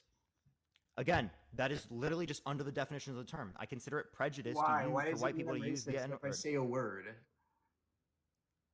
This Okay, makes no right? sense. Again, you're just It makes no so. sense. Again, this all just comes down to you saying it's not racist for white people to say the N-word. So after Well, this I'm in live, context. right? Will you make a promise with me to by yourself say the N-word? Yeah, Parker. So again, you haven't Because shown, apparently you there's no haven't- one sensitive there you to it. haven't shown the context. So again, the context in which someone who's Where- mad in in the what- car by themselves what context? screams the N-word. In what context was vegan teacher racist? I just told you multiple times, but let me give you another By saying hypothetical the- to demonstrate by saying this. the word, like by saying the word. Yeah, she's racist by saying the N-word, absolutely. And I'll give you an Why? example to Where? I'll give you an Where? example to demonstrate this. Can you show For that? example, Mike, for example, right, a person, right, sees someone on TikTok, right, that is black, right? They're still by themselves, they're not in a call, no one can hear them, they're not in a live. They scream the N-word at the top of their lungs. Did they do something racist? If people are around watching, absolutely they're racist. No one's watching. I just told you no one's watching. If nobody's watching and they just use the word with no intention to harm anybody, or When they're looking at Look, at a black person, look, yes. that's wrong. Obviously, Wait, why is it wrong, Mike? because you're looking at somebody. Wait, but it's not using it towards someone. You're just looking at someone. If you're just going to say it to yourself in your bedroom, is that racist? Yes. With no intention of being racist, that's not Yes. racist. I don't care if you have an That's intention. It's absolutely That's racist. contradictory. If you have, How is that contradictory? Because you're saying because it's you have no you have no intention. Name the contradiction, Mike. Can I explain? You're saying it's racist, but then it's not racist because the person's not having any racial intentions to it. Wait, I didn't. Wait, that's not the way I'm defining racism. So you just engaged in Okay, great. equivocation. That's not I what I'm never saying. used racism based upon intent. I actually clarified multiple times in this conversation that me using the term racism is not necessarily in the context of someone intentfully being that way. So you just disputed, right? Not my definition. You just said I engaged in a contradiction when you engaged in an equivocation fallacy, Mike. Nice reasoning. Yeah, the problem is that if there's no intention to be derogatory towards somebody, it's not racist at all. Dude, so yeah, a white person scrolling on TikTok sees a black person, screams the N-word. If they didn't mean to be racist, you don't think they were racist. That was a clear, obvious case. Of Wait, no, but if somebody they didn't, they said they didn't mean to be racist. They just said it. if they just said it and they were not being, and there was no intention at all to be derogatory, that's perfectly okay. It's just a word. A white person sees a black person, screams the N-word, and it's not wrong to Mike. Like, that's crazy, dude. If they had no racial intentions there, I think that's perfectly okay. If someone had no racial intentions in enslaving a black person, was that wrong? That's or was that racist? That's what racism means, right? Racism means. Wait. If someone had no racial intentions in something racist. Look, racism means like you have like a derogatory attitude towards somebody, right? Obviously, that's never okay to me. But it's just a word at the end of the day. Right. If I said blah blah blah, or what if somebody had Tourette syndrome and they said the N-word? Would that make him racist? So again, in this particular scenario, right, they didn't intentionally say the word specifically, right? Oh, whereas the person who is saying the N-word in the other circumstance did intentionally say the words. Point. No. One person's intentionally being racist, where the other person did not intentionally say the words. Thank you. Let's get back to the fucking topic. Mike. There's a complete difference there. Let me explain what the difference is. No, it's Mike. Can you please listen to me? Stop cutting me off. No, there is. Stop cutting me off, Mike. Okay, I'll just mute you, right? In one scenario, they didn't mean to say the words, right? In the other one, they did mean to say the words. That's the relevant difference, Mike.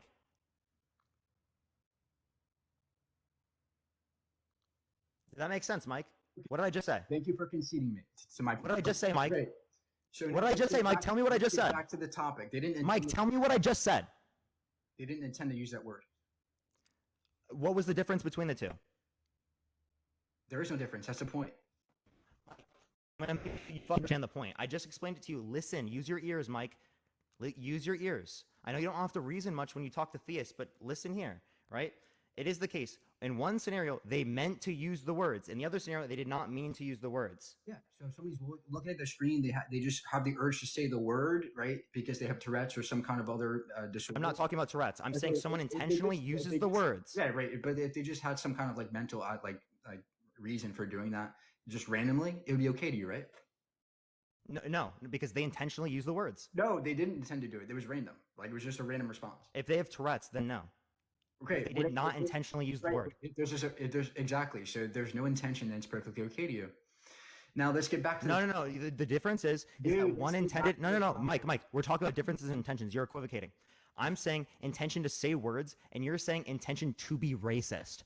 So they can still engage in the action without intention to be racist, and it's not bad for you. Whereas for me, if they intended to use the words, even if they did not intend them to be racist, I can still consider it wrong. Exactly. So I agree. So now let's go back. No, you don't, because if you agree on that, then you'd agree that she was being racist. No. Look, let's go back to the topic at hand. You conceded to my point that it's not used to. I didn't concede. You literally said it's okay for white people to say the N-word. You said it's okay for people to use blackface so long as they're not trying to be derogatory. I never actually said that blackface word, but you did. You actually did, Mike. I have this recorded, Mike. Okay, well, if I did, I was mistaken. If somebody had. Okay, well, we were talked about it for a bit, so. Now the funny thing is, you have yet to justify slaughtering animals. And I told you I don't know. Okay, great. Now, would that be a good justification? Like, if I went to grape somebody, I'm not justifying it. Parker, listen to me. If somebody raped somebody, and their justification, what they said was it wrong? And they said, I don't know. I don't know. Would that be okay to you? Well, I have reason to consider it wrong, Mike. Okay, great. No, I'm talking about the person who committed the crime, right? Like, if somebody committed a crime, that's what their view is. I have a different view. Look, if somebody committed a crime and their view was, well, I don't know why it's wrong, but I just did it. Would that be okay? No, it wouldn't. Okay, great. So because I have reason to consider what they did wrong. Appreciate the handout. Thank you so much. So then under your no. You're doing the same thing that the rapist is. You're no, I'm not, because you don't have reason for me to be vegan. You're raping animals. Give me reason to be vegan. You're raping animals. Give me reason to be vegan. Do you think raping animals is okay? I don't know if it's wrong to kill animals. I think it's wrong to grape What? animals in plenty of Bro, context. I that's not appreciate the what I handout. Thank you fucking so much. said. I think Yo, it's you're being wrong. so I think it's wrong to grape disingenuous. animals Dude, across the stop. board as it relates to humans. I think it's Stop. wrong to wait. Hold up. I literally just answered the question. I think it's wrong to grape animals across the board. Okay, Right. great. So then why do you do it? I think it's wrong to So yeah. then why do you do it? Then why do you do it? Again, because when we're talking about that action, we're talking specifically, right, outside of the context of reproduction. If we're talking specifically like artificial insemination of different types of animals, I consider that, right? I would say I don't consider that anything. I don't know, right? But as it relates to, say, right, humans trying to get pleasure off of graping animals, I consider that wrong in all scenarios. Okay, great. So would you say that it's okay to breed humans for consumption and grape them? Would that be okay to you? No. Okay, great. So now you're going back to name the trait, which you have not. Please. I've given you the trait. No, you have not. Yes, given I the gave you trait. the trait that's different between humans and non-humans. One, Go ahead. humans What's that humans are characteristic? part of a species which is meets a particular threshold of rationality. Yeah. I've told you that many times, Mike. And then I countered by showing you that you value humans no matter their rationality level, right? So even if a person was disabled mentally, you would still value them. and Because not I him. value the species based upon them meeting a particular threshold of rationality. Great. So if we found out tomorrow that some people were not the human species, would you They slaughter wouldn't be them? people, right? And I would value that species because they're rational. Okay, great. So if there is a mentally challenged being who is just like me with green skin, would you slaughter that person, that being? No, I can grant them particularly value, right? Because I Why? can grant their Why? species value on the basis of the fact that they meet a particular threshold of rationality. If they are part of a different they didn't. They species, didn't. They right? didn't. If it's a part of a different species, well, then we're talking about something completely different. If we're Yeah. saying someone Right. transformed, right, if we're going to say someone transformed from being a human to being non-human, I still grant them value because they were previously at that particular point, right? I can Yeah, grant that, so- right? Whereas if it were like a completely different species from inception, appreciate the galaxy, thank you so much. If they don't meet these particular characteristics, they wouldn't be granted as much value. Okay, great. So imagine if we had like a DNA detector or something, and one day you would use it on beings. Imagine like one day we used this DNA detector and we found out that like it beeped whenever somebody was not a human species. One day it started just beeping at me or something, right? Beep, beep, beep. Mike's not human. Would you then put me in the gas chamber and slaughter me? No, Mike, because you're rational. Okay, No, what if Mike, because I know you're what if I human. was not rational? Like, what if I wasn't I know you're rational? human, and it is the case that you're rational. Okay, what if I wasn't rational and I was a non-human? I know would that you you're slaughter human. me? But the detector in this hypothetical scenario detected I was not human. So like we had DNA come back that you weren't human. Yeah. Would you slaughter me? Appreciate that you're amazing. Thank you so much. What species were they a part of? Would you put me in a gas chamber? Appreciate the money again. Thank you so much. What species are you a part of? If Another- if you're another not spe- rational, another if you're species. not rational, you never were Another- human. I'd be another right? species. Yeah. Wait, Mike, were you ever human? No, doesn't matter. It's not you, Mike. Then this isn't you.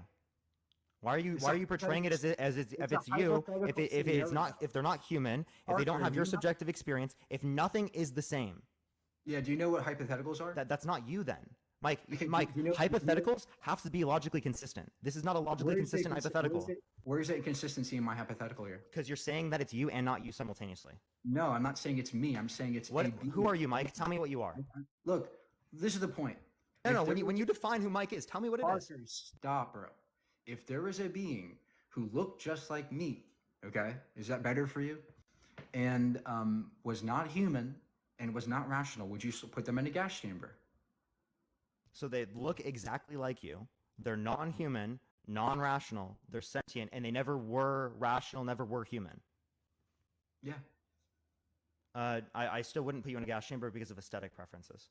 Because Okay, that you look great. typically human. Mike. Great. So what you're saying is there's something. And also, I don't put rocks in gas chambers. Like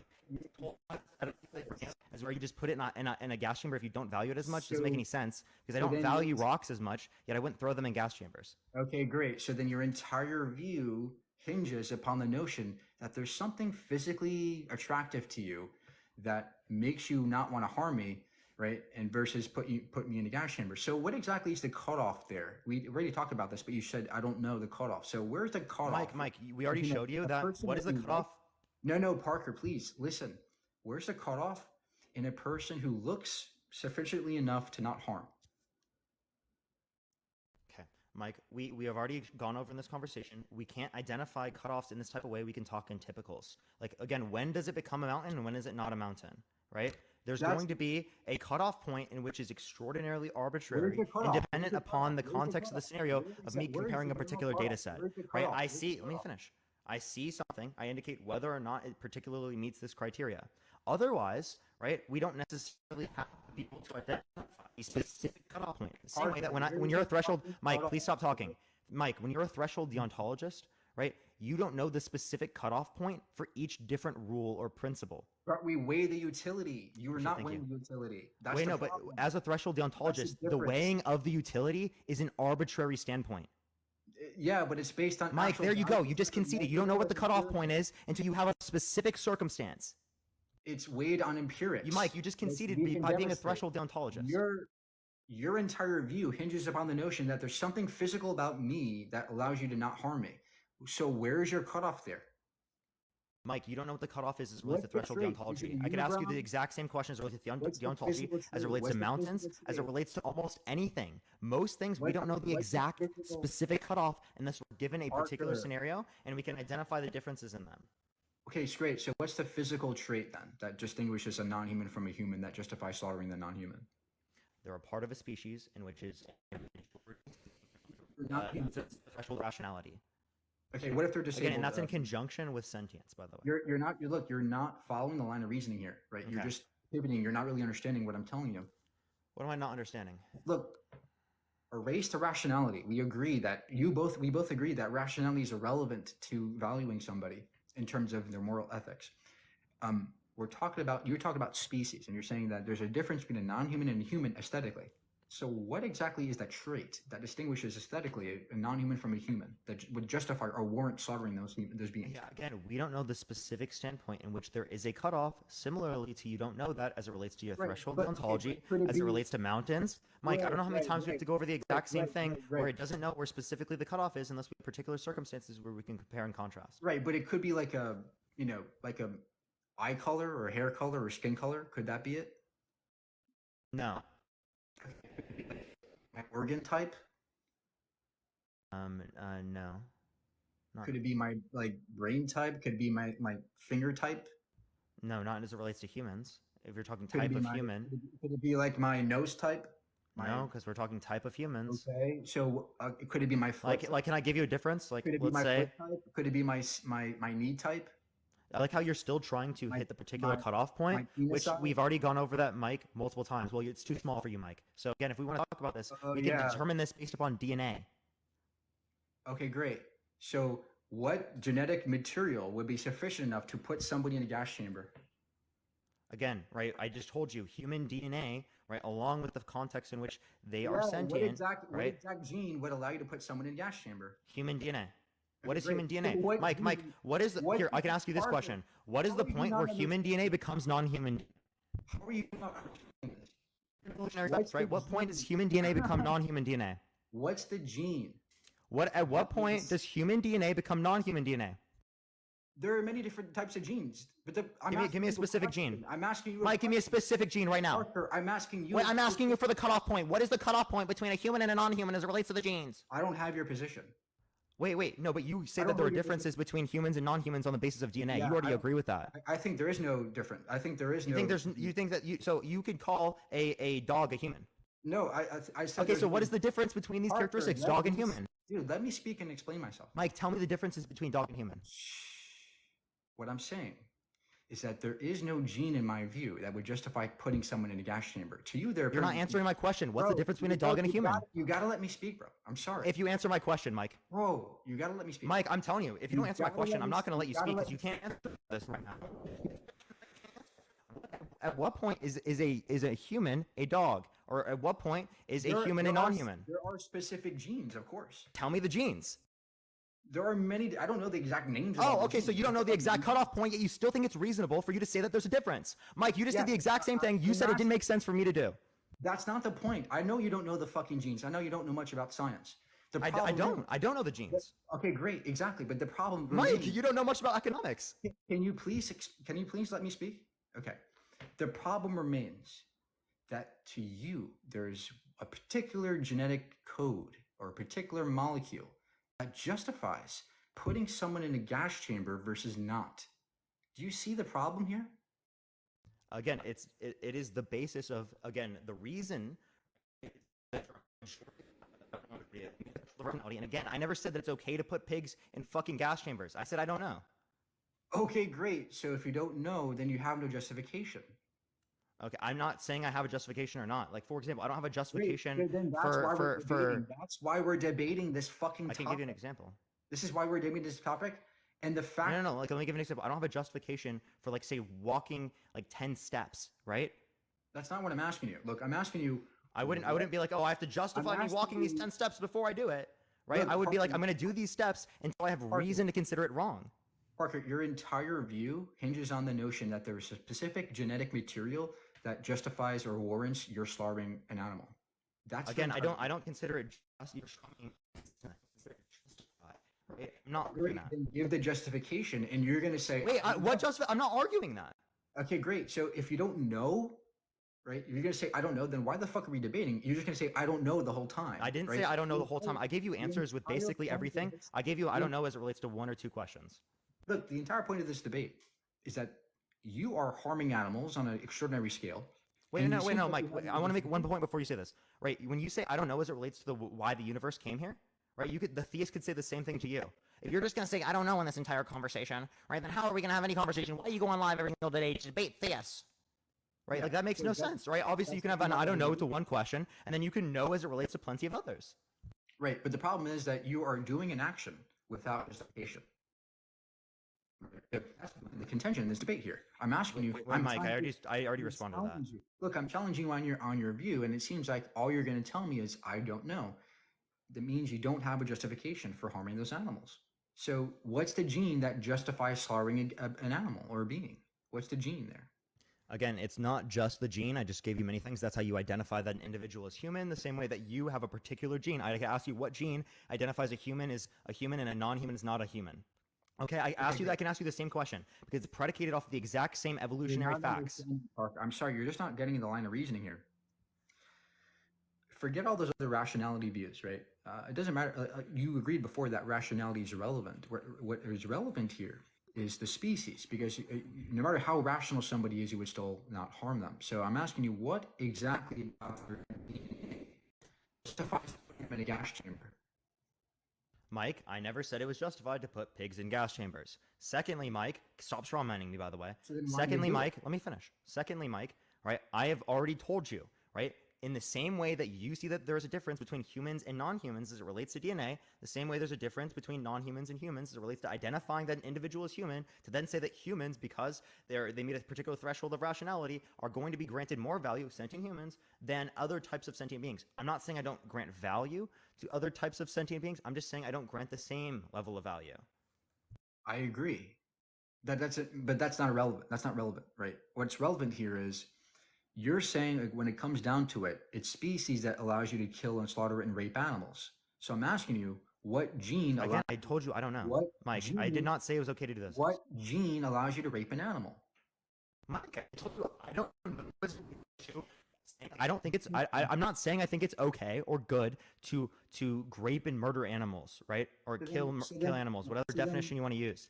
I'm not so then- saying that. Let me finish. So then are you saying that Mike, you're not Mike, willing stop cutting me off. Right? Are you saying Mike, what you're is not going on, willing- man? you're saying you're not willing to be pressed on this issue? No, I'm willing to be pressed. I just don't have a position great. as it relates to this. So then go ahead.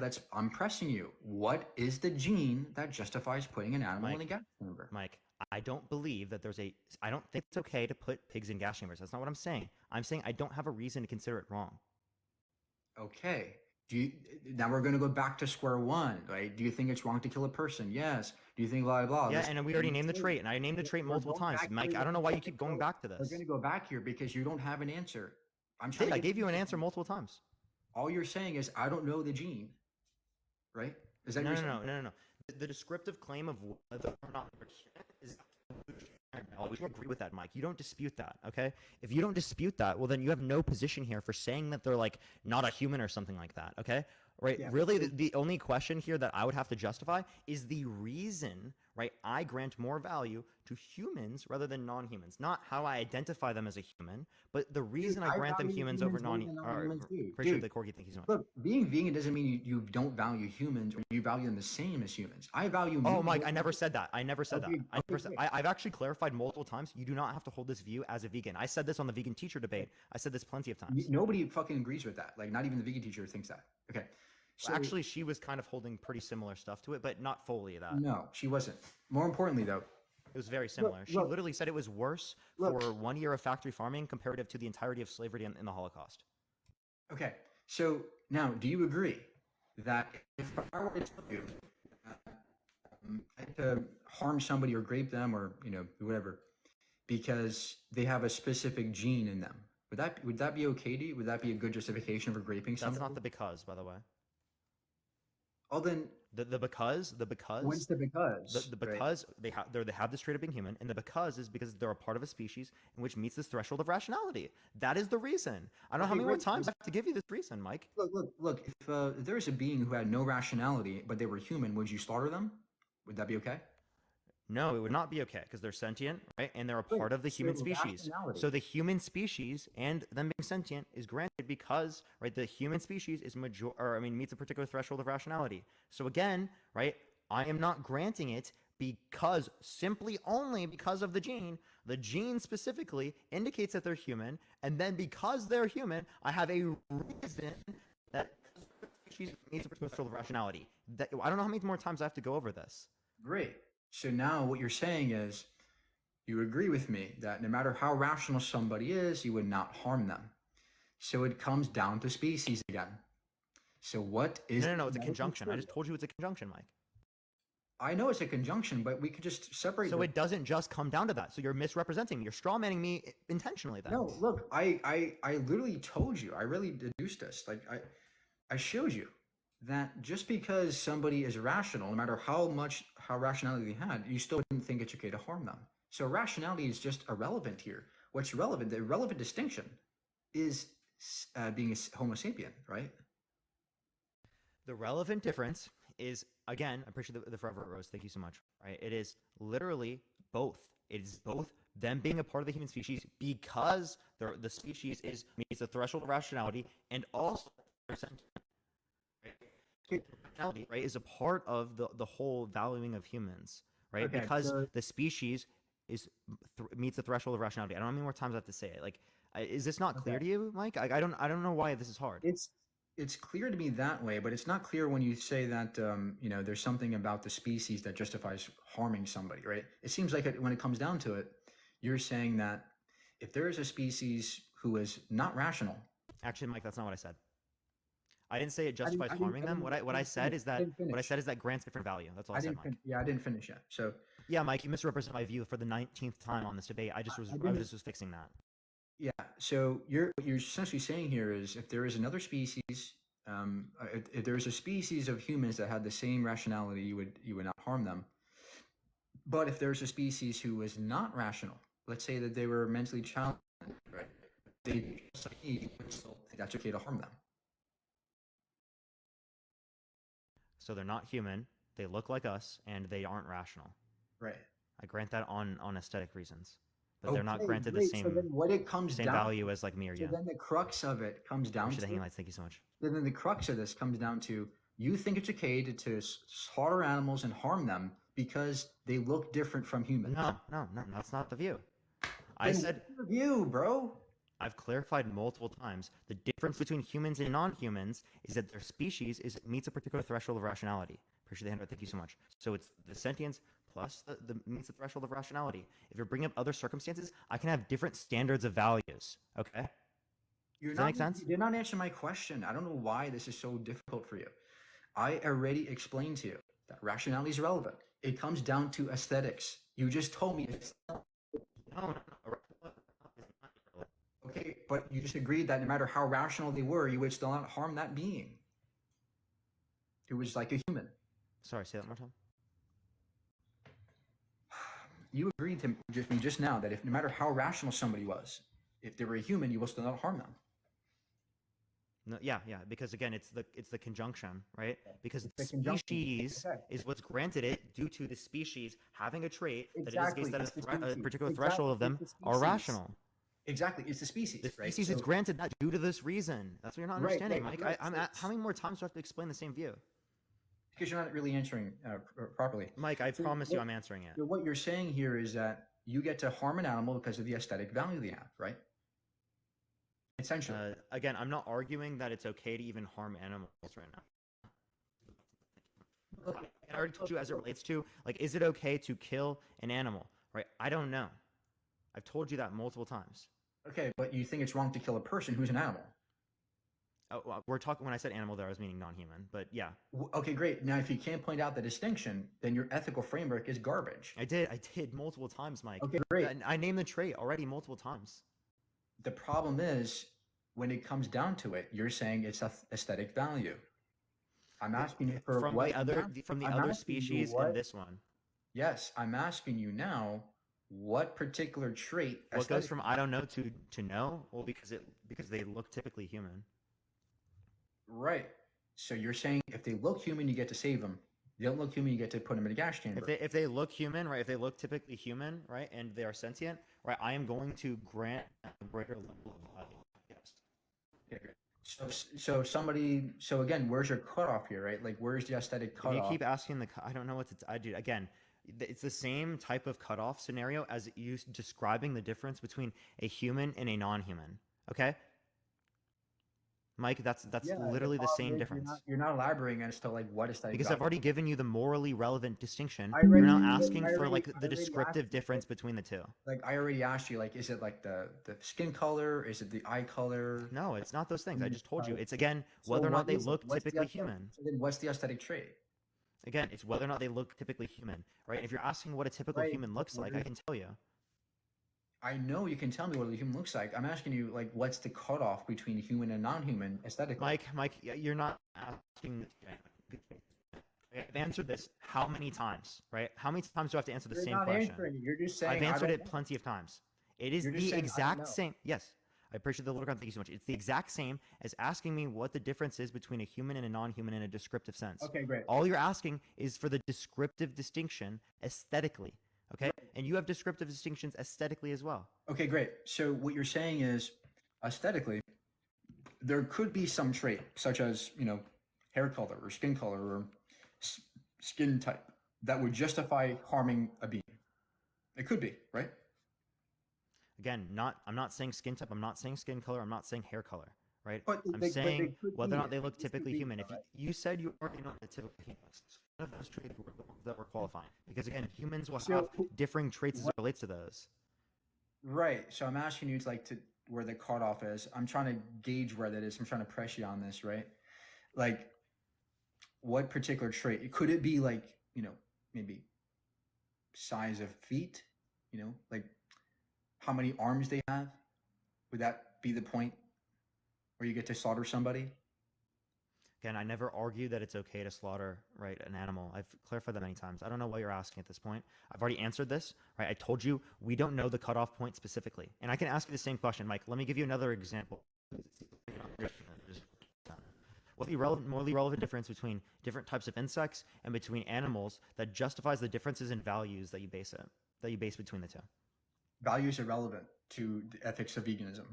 No, I'm just asking you what the relevant difference, because again, we're describing this so that you understand when you keep asking me for this cutoff that it's not really a good question, because I'm specifically showing you here in this particular example how you won't be able to show it, yet you still have these different types of reasonable notions. Yeah. So again, you're not really showing me where exactly the difference is. I don't know why you Can can't you answer do my it. question, Mike? Stop being disingenuous, please, and answer my question. I've answered that like 15, 20 times. That's useful so you can understand how I'm relating to this question. Yeah. The problem is, like, you agree with me before that if somebody were to grape somebody else and they said, I don't know why I did this, right? I did it, but I don't know what justifies it. I think that would be a bad. Yeah, they reason. don't have good justification. I appreciate the hand. Thank you so much, because I have reason to believe that is wrong. What is your reason, Mike? No, you're not. Just like analogously speaking, you have no reason. You are not giving a reason for why it justifies harming those animals. Your action. Because I told you, right? I don't know as it relates to that. How many more But times then do I? you just justification for doing that. Because I'm not providing a justification, right? I said I don't know. Do you understand what saying I don't know means? I do, and that's the problem, right? If I say, "Oh, I just raped somebody," I don't know why, but it was I can good. give you a reason why it's wrong. Can you give me the reason? Why harming an animal is wrong? Yeah, as it relates to other types of ethical models, because like, the reason I actually identified you, hold on, let me finish. The reason I pushed you down to was that you then based it upon what's considered an excessive level, because it wasn't based upon the necessary standpoint. And if it's based upon what's an excessive level, well, that's just going to be an intuitive distinction between you and between a non-vegan, right? Which is not a reason. That's an intuitive distinction. Yeah. So again, you haven't shown the distinction between animals and not Mike, I mean, are you just like incapable of reasoning, Mike? You're saying I don't know, and this is not a Mike, I've given you responses to this multiple times. No, you haven't. Yes, I have, Mike. No, because all you're saying is I don't know, but that would not be a good justification. What's your reason for justifying eating plants? They're not sentient. Okay, they're not sentient. Well, they're not part of a species in which meets a particular threshold of rationality. Couldn't someone say the same thing? Again, I'm not saying that, but couldn't someone say the same thing? Right. The difference is I have a justification. You are not giving that justification for harming a being. Because I don't know. Okay. As it relates to that view, I don't know. But I'm simply not convinced that I should be. Exactly. You don't know. That's why we're here to debate this topic. Right? Imagine if I went to a theistic discussion and said, I don't know. You say that about where the universe came from all the time, and you don't see it as an issue. No, imagine if that was my entire argument. I don't know. That isn't my entire argument. Yes, it is. Mike, respectfully, we've been having a conversation for an hour and 40 minutes, right? And we've had plenty of conversations about things that I've given you answers to. There have been literally 2 or 3 questions that I've given you an I don't know response to, and that is the same as it relates to atheist conversations, right? I will say I don't know to a few questions as it relates to the conversations that theists might pose to me. Yet I still think I'm acting reasonably against theists. Similarly, I think I'm acting reasonably here, even though I might not have knowledge of what I consider this wrong. Right. The problem is if you could give me reason, though, I'll be vegan. The problem is that there's such a stark, like when asked you, is it wrong to rape a person? You said, yes, it's wrong. There's just such yes, because I have reasons for this. Hold on. There's such a stark contrast between you saying it to humans versus non-human. I'm pressing you on this issue, and it seems like you're just saying, I don't know. And to me, with all the net utility that can be increased by being vegan, that you're not willing to even listen to. Like, we haven't even talked about the environmental reasons, the antibiotic resistance reasons, the economic reasons, since you love economy, right? We can talk about the economic benefits. $1 trillion net positive if we all be smart in the next case. Societal reasons, right? How do you qualify that? Changing how... We have lots of empirics for this. Name the study. Sure. Other evidence shows, so for example, this one says the analysis and evaluation of the health and climate change co-benefits of dietary changes. This shows that vegan diets could save us. No, the $1 trillion one. What was the $1 trillion? Yeah, that's it. That's the title is what? Analysis and evaluation of the health and climate change co-benefits of dietary change. And wait, analysis and what? Evaluation of the health and climate change co-benefits of dietary. Health and climate change. Climate change what? Co-benefits of dietary change. And where does it say the specific $1 trillion point? Yeah, it says vegan diets could save $700 billion to $1 trillion per year by 2050. This is on page 40. It's on page. Sean, look for it. I'm just looking at it today.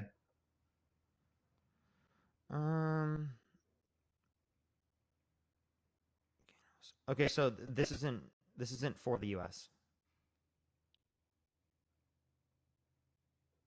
Yeah, well, it is for it's for any country. Like, the point is that like, the food system would change. So we can save $1 trillion by 2050 per year. Yeah, by because of the health benefits. It does not say per year. It does. Read where? Let me find you the exact.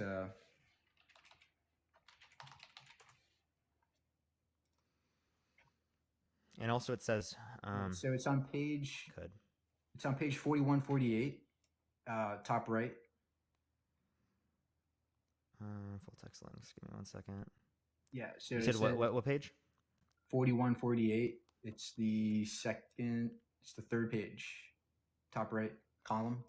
41. There's 6 pages. Top right. Third page, top right column. Yeah. So it says greater savings occur with the adoption of vegetarian diets. That's 900 billion. 600 billion to 1 trillion. Western high income. How much is it? What? How much is it in Western high income? And Western middle income? It's just a GDP, total GDP. So again, like vegan diets would save about $1 trillion or 700 billion to 1.4 trillion dollars per year by 2050. And that's not talking in everywhere. So what does the left graph say?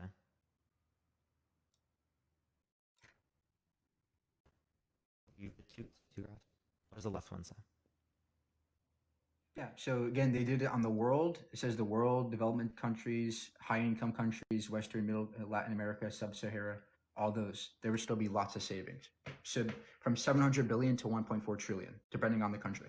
So this is change in emissions, not in terms of economics. No, it's GDP. It says emissions. If you read the side of it, if you read the y-axis, it is literally change in GHG emissions. That's not what I'm looking. That's not what I'm looking at. I'm on the third page at the top right, looking at the looking at the graph. You're not looking at the column. Look, so go into the wording. And what column is that? See the column where it says using the cost of illness approach. You see that part? Yeah, I see that.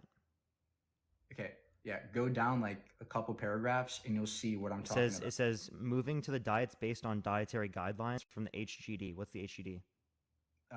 The healthy eating and energy intake. That has nothing to do with vegetarian. No, it does. It says recommended The diet. VGN diets are down here. So in the VGT diets. So I'll tell you, VGT, let me see. This is from HGD that says 735 billion. So comparing the HGD to the VGT, there's much of a difference.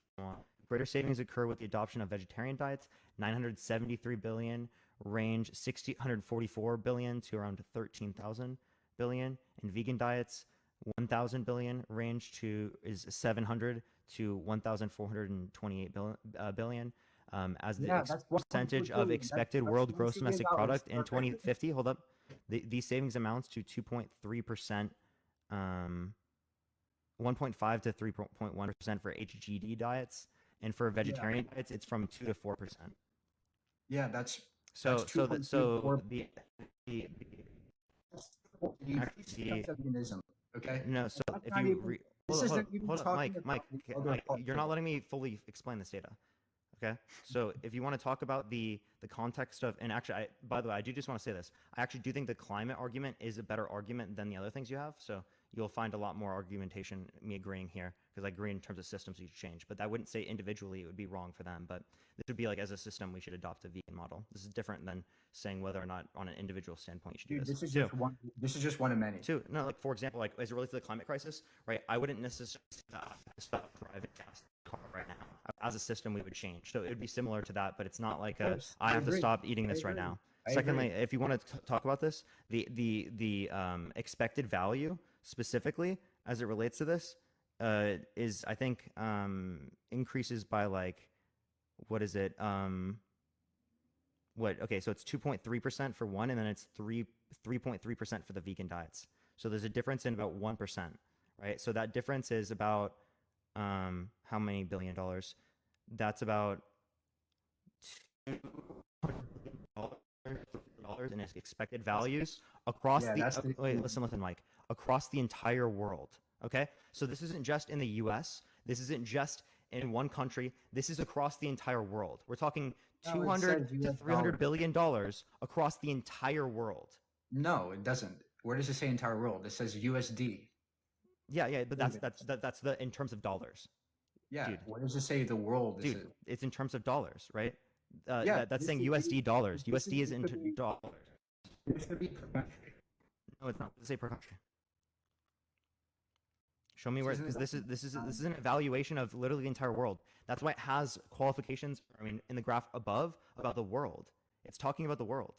So if you're going to save $300 billion across the entire world, well, there are plenty of other things that we could do that could save hundreds of billions of dollars, way more than this, right? Trillions of dollars, right? That don't relate to the Subjectivism. Yeah. So the problem is, it's Mike, I just want to say I think it is really lagging bad. I don't know how to fix this, but we could hit a restart. Yeah. It's up to you. Because it's like completely frozen, I think, on my Okay. on my Yeah, on my let's screen. start. Yeah. Yeah, we can try that. All right, I'll see you in a second. All right, everyone, we're restarting. Wait, does it fix it now? When I go out of this, does it fix it? It could just be having them on. Is it good now? No, it's still laggy. Let me swipe out of the app first. But yes, let me get Mike up real quick, and we'll continue the debate.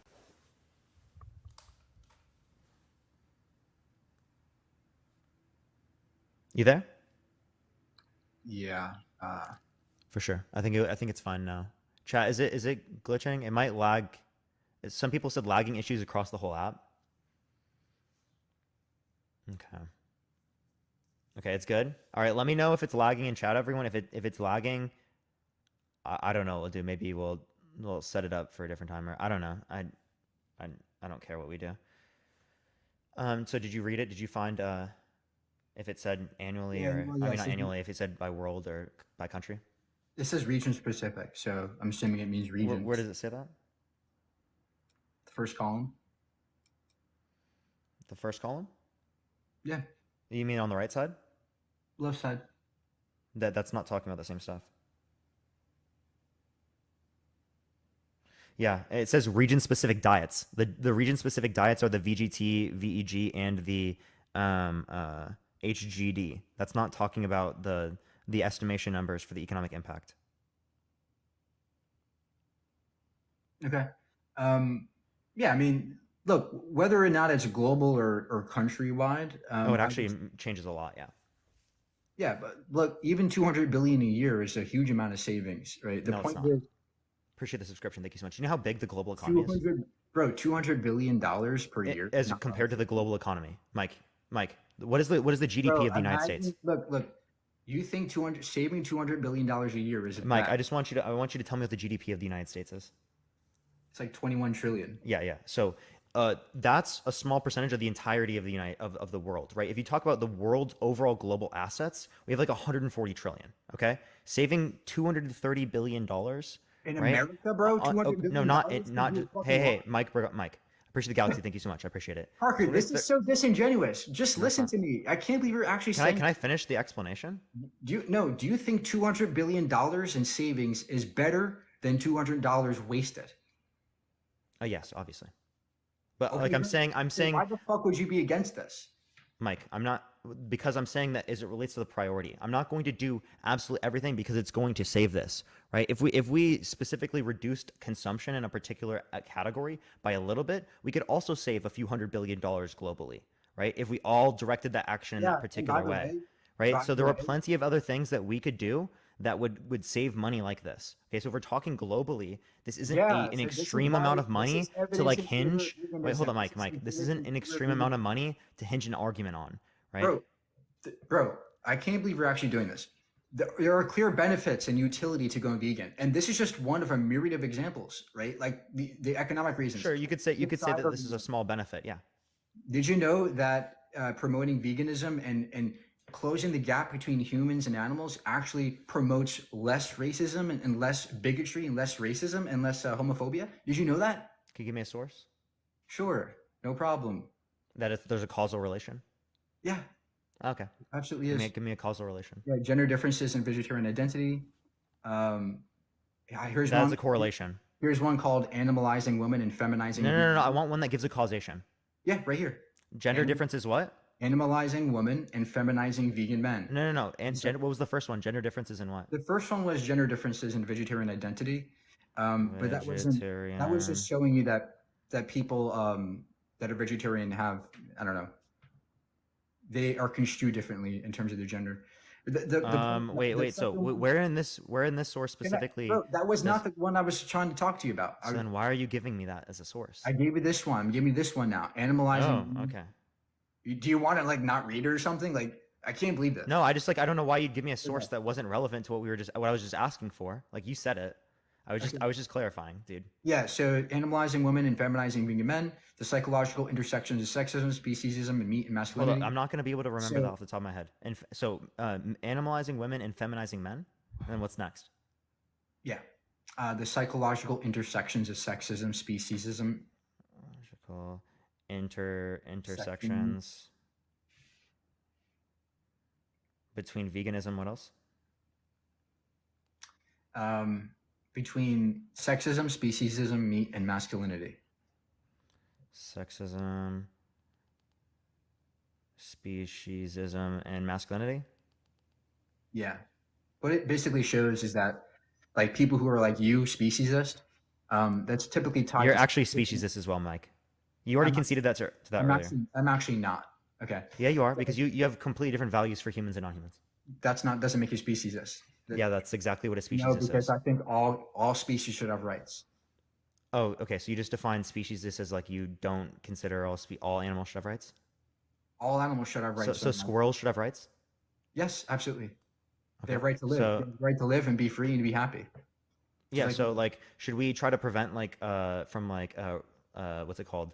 Species from killing other species? We should if we can. We But should if we can. So we should go into the ocean and stop, different types of ocean life from killing each other. If Really? it's going to lead to a net negative and we can easily solve that, fuck yeah. That's what we already do. We already do this. So we go in there and we specifically like we'll put some of them in prison if they do something bad. We don't. I didn't say prison. What I'm saying is. Oh, so you just like wipe them out? I do. We actually do conservation. So do you wipe them out? Do you kill them? No, we don't wipe them out. We conserve the species, right? And how do you conserve the species? We, protect the environments. We By doing what? Wipe out predators or do things like Wipe that. out predators? So you think it's justified to kill predators? If they're causing a net negative utility, yes, absolutely. Okay. But Okay. But the point is that like we have to be practical about this, right? Practicable. Most of the time, it's not going to be morally easy or accessible. So why don't we put lions in prison? Because like killing them would be a more net negative, right? I never said we put lions in prison. No, we should though, because that would be more humane to No, treat them by putting them in prison rather than like killing them. Because killing them would be a moral wrong because they're sentient. Stop. This is so ridiculous. I know why not? Why not? You put humans in prison. Why don't you put animals in prison? Stop, bro. Stop. This is so disingenuous. Wait, how is this disingenuous? You just ran throwing NTT. my- I asked the same thing back. Stop. Let me speak, bro. Okay. I'm not saying to treat lions like people. What I'm saying is all living beings, all animals have the right to live. We should not go harm them if we don't have to. Now, of course, under my threshold deontics, I would say that there is a threshold in which the consequences of not doing anything are going to be severe enough to warrant, perhaps bending the rules a bit. But the point is that you are speciesist because you think that some animals don't deserve rights. Okay? And that's what's tied a lot to sexism, dehumanization, right? To women, misogyny. All these things are related to each other. In the study I just presented to you. Those are just correlations. Nowhere in this study does it say causation. Yes, and the study shows that, efforts Show me, where does it say causation? Just because correlation can point to causation. Okay, so then show me how it's pointing towards causation. Because we've shown that a lot of research has shown that closing the gaps between humans and animals reduces outgroup dehumanization, right? So it can lead to lesser levels of this because there's correlations. Can I finish? It actually helps people's perceptions in more favored of social justice. So all this tells me is that vegans are more likely to be involved in social justice, which is likely to be true because No, it's not on Can I vegans. finish? It's not on vegans.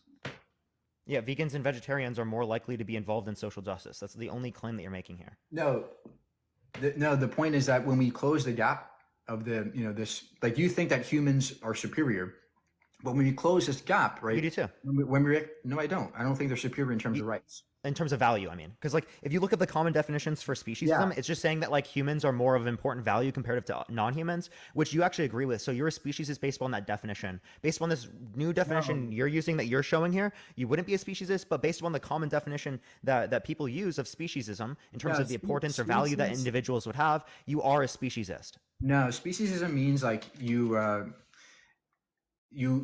treat a certain particular group of species a certain way, all right? That's what I'm not doing, right? So it says, in applied ethics and the philosophy of animal rights, the practice of, below, I appreciate the galaxy, thank you so much. The practice of treating members of one species as more morally important than members of another species, also the belief that the practice is justified.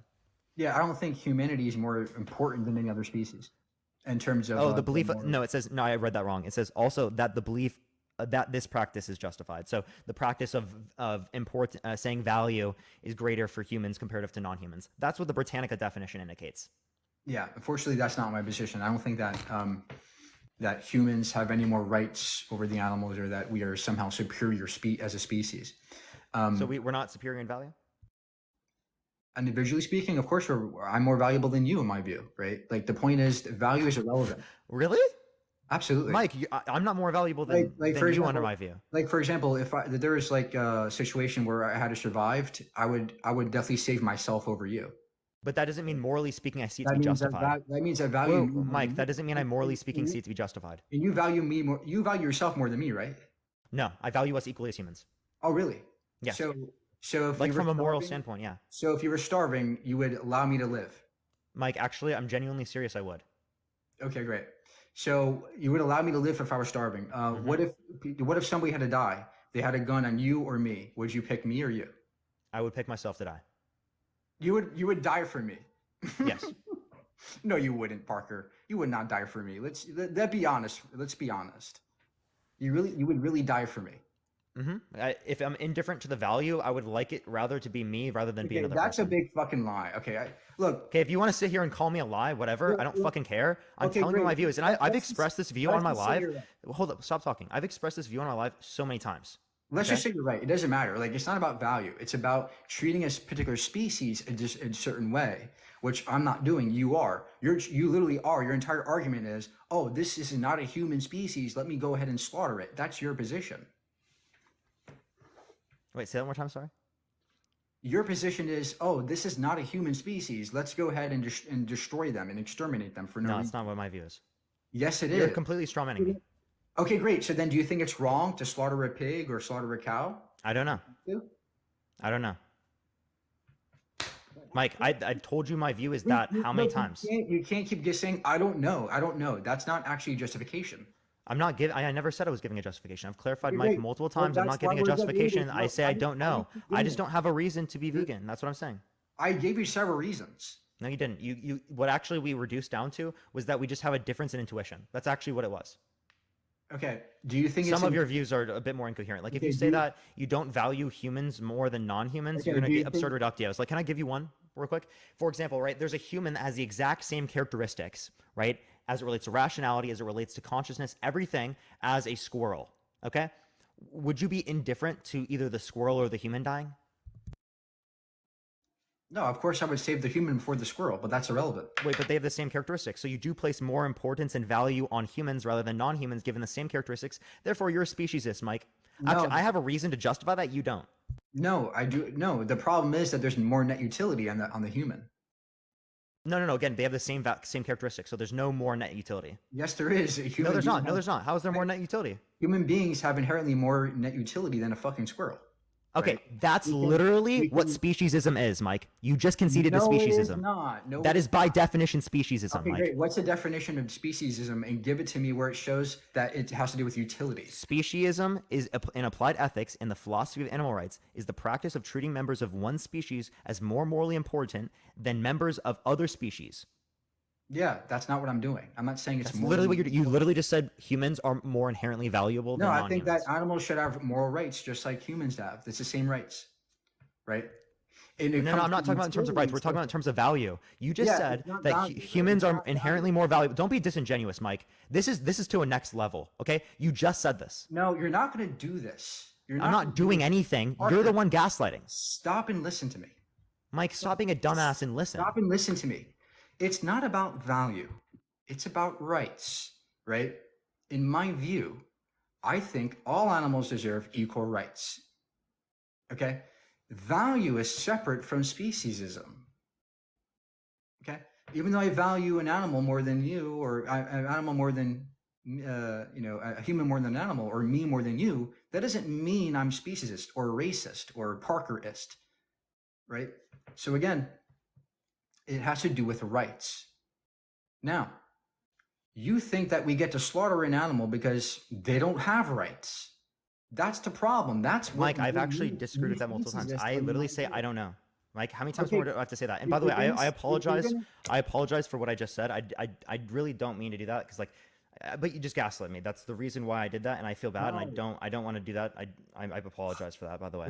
But again, based upon the definition that again you place more moral importance and value upon one comparative to the other, that literally by definition is speciesism. If you're using a different definition of speciesism, then you're saying given two different definitions. You're just saying the one based on rights, you're not a speciesist. If you're saying the ones on value, you're a speciesist. The way that I use the term is based upon value. Stop. I pressed you on this in this entire debate, and you have no answer. Your literal argument is, I don't know. I think that's a problem.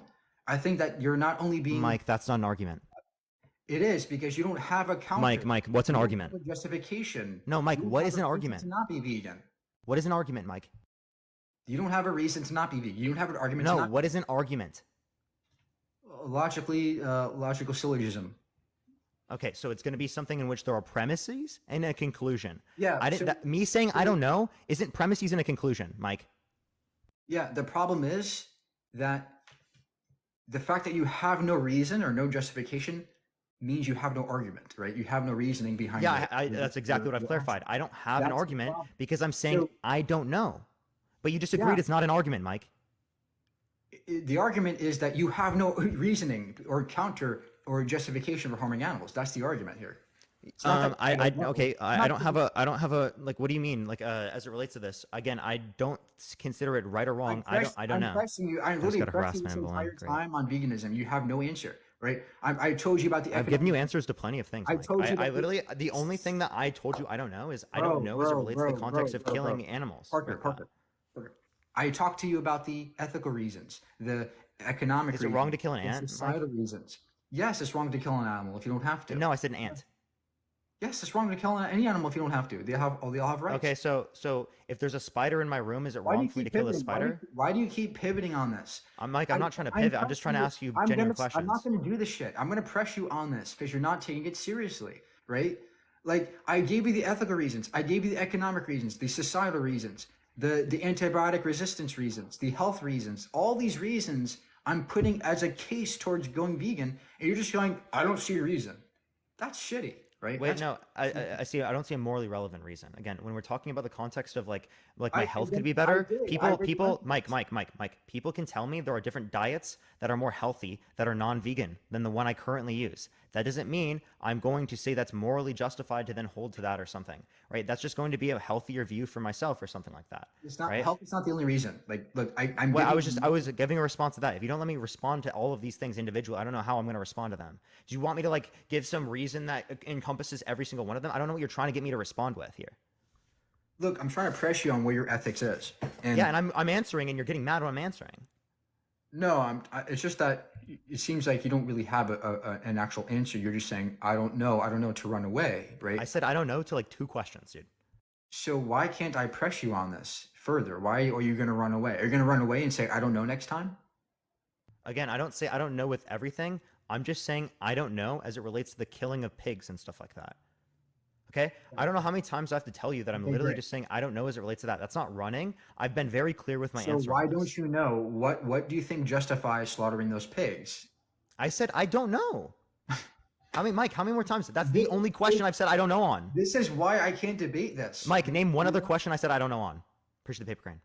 You don't know the trait that distinguishes humans from non-humans. I told you. You don't know what justifies. I told you that already. You're fucking disingenuous as fuck, Mike. The trait that's different is literally that humans, right, are a part of a species in which meets a particular threshold of rationality. I have said that to you 20 plus times on this live. Yeah, You're and literally just saying things to disagree for fun. And we went through this line of Thank reasoning. you. We already went through this line of reasoning, and I've gone through it 20 plus times with you, dude. Yeah, like we already went through this line of reasoning, and I showed you that it's not rationality. It's really species. The crux of the issue is a species. You think that we are, as a species, more superior. No, the species is granted that because it meets a threshold of rationality. I don't know how many more times I have to say that to you, Mike. You're a terrible reasoner. Yeah, can I please like finish? Okay. So we already went through the line of reasoning, and you stated that it's aesthetic value that justifies harming the animals, right? No, I literally told you I don't know. Right? I've told you on harming animals. I literally have told you I don't know. That's the question. One question. So, I've told you I don't know on. So then I don't know how many if more you're not- times I so have to then say the if same you're gonna thing. Look, if you're going to say I don't know to everything, then you don't have any argument. I didn't say it to everything. I said it to You one don't thing. have a counter. You don't have an argument at all.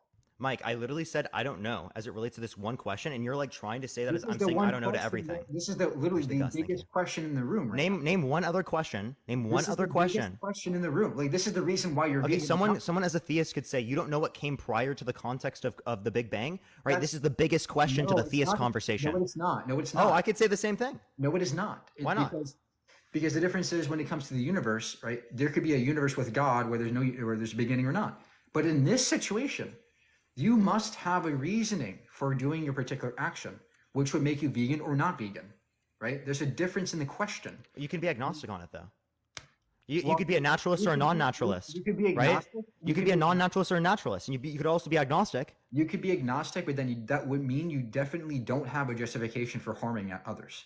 Wait, I don't have it. Yeah, I just told you I don't have an argument. I don't have a justification for harming animals. So, okay, right? great. So you say it again for us. You don't have a I justification. don't have an argument for harming animals. Okay, do you have a I am saying I'm agnostic, and I don't have reason to be vegan. Let me hear you say you have no justification. I have no argument for being vegan. What's your right? justification? I mean, not vegan. Sorry, I don't have any. Sorry, let me finish. I don't have any argument for being non-vegan. Right? I am simply asking for a reason why I should be vegan. Similarly to when I walk down the street, right? I'm not providing a justification for walking down the street, right? I'm going to do these actions until I have reason to consider it wrong. Appreciate the little ground. Okay. Thank you so much.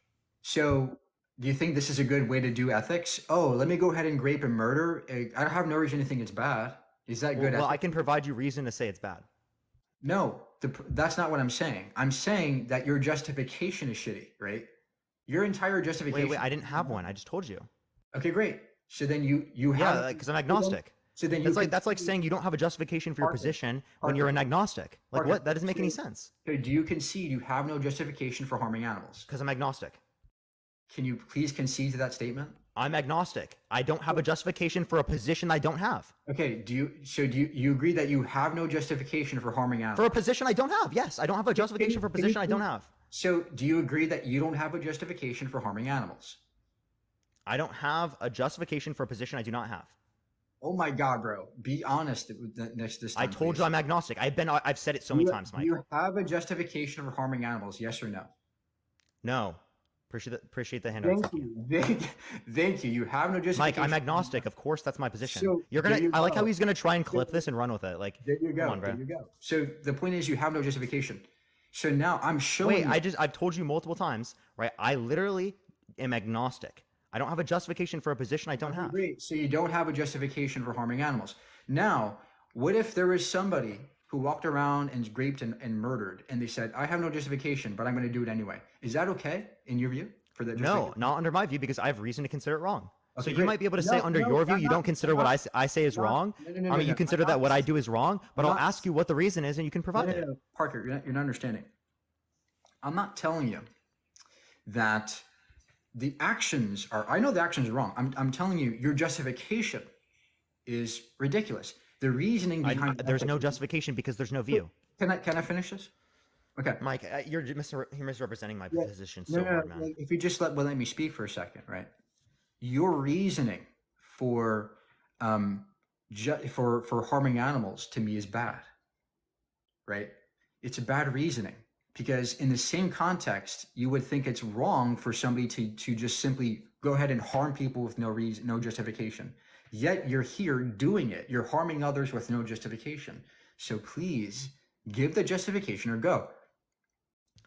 go. It's my life. I see a difference between a human and a non-human. I've already granted that to you. I don't have a reason to say that I should be vegan, right? I'm going to keep engaging in the same actions unless I have reason to consider it wrong, right? Great. Again, if I then later on figure out that it was wrong, I would go back and condemn the prior actions that I did eating meat. Okay, but again, great. I don't have that reason right now. Therefore, why would I say that? Like, Okay, I don't know what you're trying to say here, man. What if I were to show you that there's immense suffering to the animals? Would you go vegan? Say that one more time. What if I told you that there was immense amounts of suffering entailed by not being vegan? In humans, or like, what do you mean? Like, what type of suffering? Are you talking about like ant suffering, or are you talking about cockroach suffering? Are you talking about like all together, right? Like, what if there is a reason to be vegan, like such as altogether? I care mostly about humans, right? Human suffering, right? Why? Why do you care about humans only, but not a dog or a pig? They're a part of a species in which it meets a particular threshold of rationality. Great. So go ahead. Mike, we're just having the same conversation over and over Yeah, again at this point. because you're not answering the question, right? What exactly? I have answered the question a million times, Mike. Yeah, what exactly is the trait that justifies harming the animals? What exactly is that physical characteristic? I've told you multiple times, right? I literally don't have justification because I don't hold a position. I'm agnostic. Okay? Mike, how many more times do I have to tell you the same thing? That I don't hold a position, therefore it wouldn't be for me to provide a justification for a position I don't have. Your ethical framework is not consistent, right? What do you mean? What do you mean not? What do you mean by consistent? What's the contradiction? Like, you're saying it's wrong to not have a justification, and then you're saying it's okay to have a justification. I never said it was wrong to not have a justification for things. Okay, so then you think it's okay for me to go ahead and rape and murder? No, because I have a reason why that's wrong in that scenario. Great. So and again, I already told you, Mike, that if I found out that there's a contradiction. That's not a contradiction, Mike. Okay, great. So do you think, Mike, that's not. Wait, give me the P and not P. Every action, you just said every action should have justification. Then you said they shouldn't. No, that's not what I said. Okay, right? great. Do you think Can I clarify what I said? Do you think every action should have justification? No. What action do not need justification? Me walking down the street doesn't have to have justification. No, we're talking about morality, not a. That is moral justification. I don't have to have moral justification for walking down the street. What actions morally require no justification? Walking. That's not a moral thing, right? That's just it is. Yeah, it is. It's an action I'm applying morals to. I'm saying it doesn't require justification. It's amoral. That's amoral, right? Wait, that's kind of quite literally demonstrating my point. You don't need a justification for a morally neutral position. Look, Mike, you just ran right into my point. Look, no, what you're saying is there are some things that don't require justification, right? Is that what you're saying? Yeah, like I don't require justification for walking. Okay, great. So what other things do not require justification? Like, this is Walking. the line of reasoning we're going into, right? Where I'm trying to Walking, picking up a rock from my backyard, slaughtering right, a dog, slaughtering a dog. Again, I don't know as it relates to these things, right? If it is the case that you own if you own a pet, right, there would be no reason for that. If it's for the context of consumption globally, I wouldn't have any reason. Whoa, Parker, slaughtering a dog. Does that require a justification? Again, I don't have reason for why I consider it wrong. In the context of scenarios outside of the context of, say, it's your pet, or say it's outside the context of consumption, right? If it's outside the context of consumption, it's unnecessary. Listen, it's unnecessary for human convenience. Therefore, it would be wrong. This is why I can't debate. Mike, you're cutting me off and not letting me finish. You're not letting me finish, Mike. Mike, let me finish. Right? Again, I'm saying, right, outside of the context of the use for convenience, right, as it relates to the context of consumption, human consumption, right, I am saying it's wrong. I've clarified that across the board. If you're doing it for literally no reason, right, there's not consumption relevant, well then yes, I would consider it wrong. Outside of that context, I don't know. That's my position. I don't know. And you can give me reason to consider it wrong, Mike, but you're not understanding that my position is just I don't know. Okay, and you keep misrepresenting it. The reason why is because there's immense amounts of suffering when you entailed by eating dogs. Okay, so you're saying there's suffering in the context of dogs, right? Again, when we talk about these types of things, we would then have to go, is your standard based upon necessary, or is it based upon what you consider to be excessive? So if we go back to the standard of what you consider to be excessive, well, then that's just an intuitive difference. You have no moral high ground. You have no broader reason. I'm not talking about my ethics. I'm talking about yours, right? Yeah, but we're comparing the two because you're saying that you have a reason for why I should be vegan. And if you have a reason for why I should be vegan, well, then it shouldn't just be an intuitive distinction. It should be a reason. That's why I'm asking you. Do you think it's okay to eat a dog? Again, I don't know. You think you can't just like go kill someone's pet or anything like that, but I don't know. Okay. Do you think it's okay to eat a dog for no, like just for the heck of it. Like you're consuming? Yeah. And is it someone else's pet? It's just a dog. No, so it's not someone else's pet? It's just a stray dog. Okay. Yeah, you what's it called? I don't know as it relates to this. I would say that the same thing as it relates to the context of cows and pigs. I don't My know. argument is, or not my argument, my position is still, I don't know. Come on, bro. Like, you can say I don't know and run away.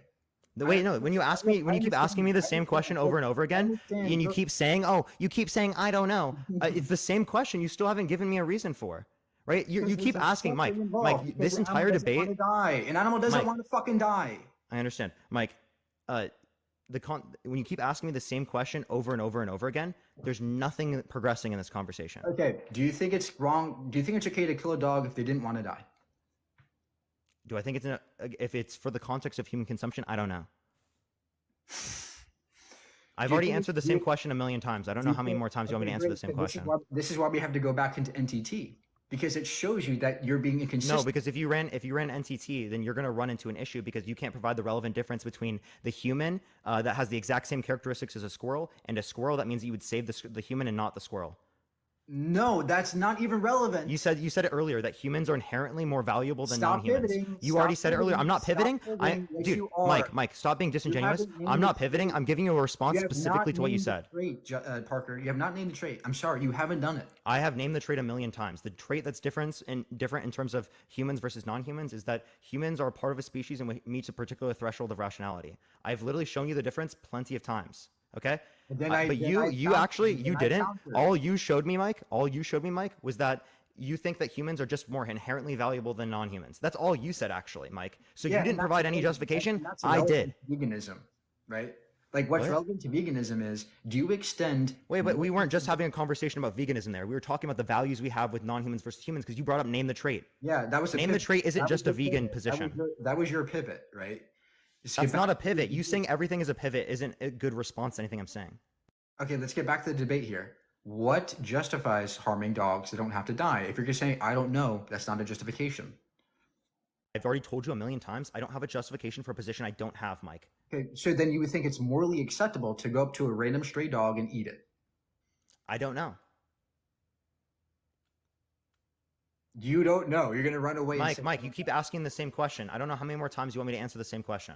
We can go back to NDT if you want, and then you can say, well... And I'll say the same thing that we already said, because we already had that conversation. Then I'll ask you, where is the aesthetic value difference? You're going to say, I don't know. Again, right? As it relates to that, I already showed you specifically that you do the exact same thing. As you're qualifying a distinction descriptively speaking between a human and a non-human, I would ask you what particular gene indicates the difference. Right? You wouldn't be able to demonstrate that. You wouldn't be able to demonstrate at what point something becomes a mountain. You wouldn't demonstrate at what point something becomes a chair. None of these things would you be able to give me the exact moment that it... Mike, please let me finish.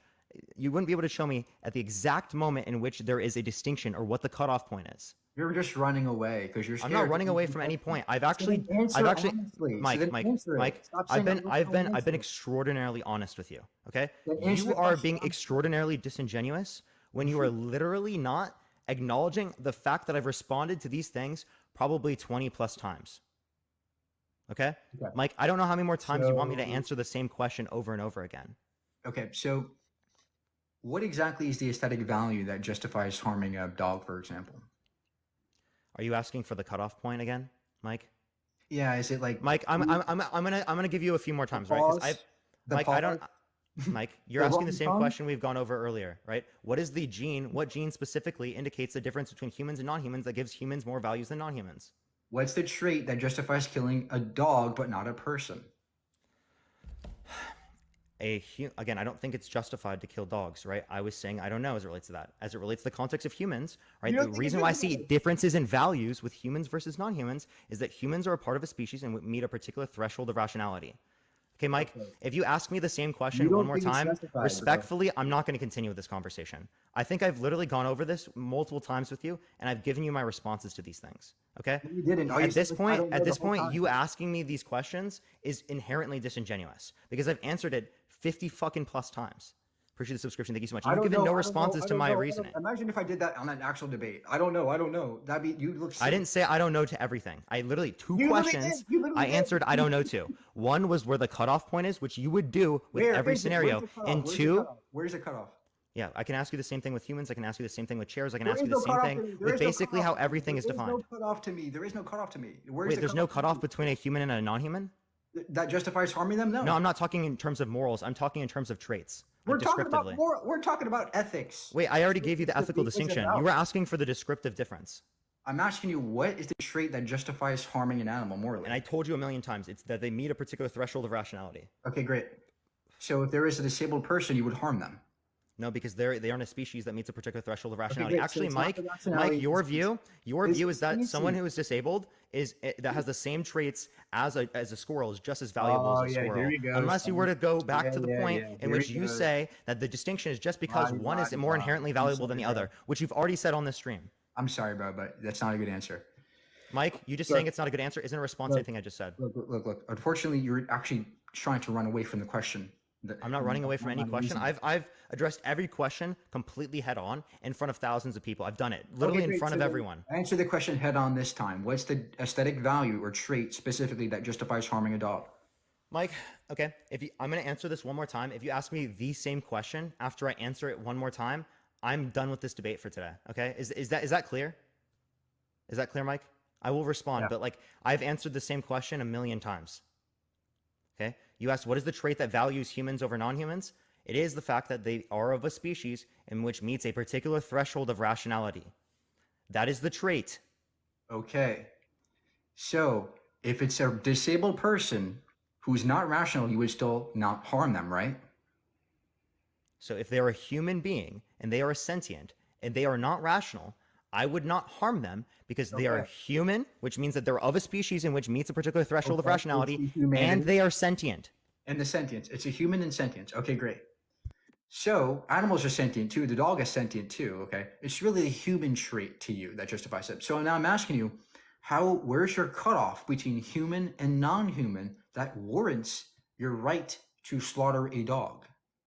Again, you just asked the same question. The morally relevant difference is the fact that humans are a part of a species in which has meets the threshold of rationality. Bro. If you're asking what the descriptive difference is of how we identify what a human is versus a non-human, you're going to have to answer the same question as it relates to the context of their DNA.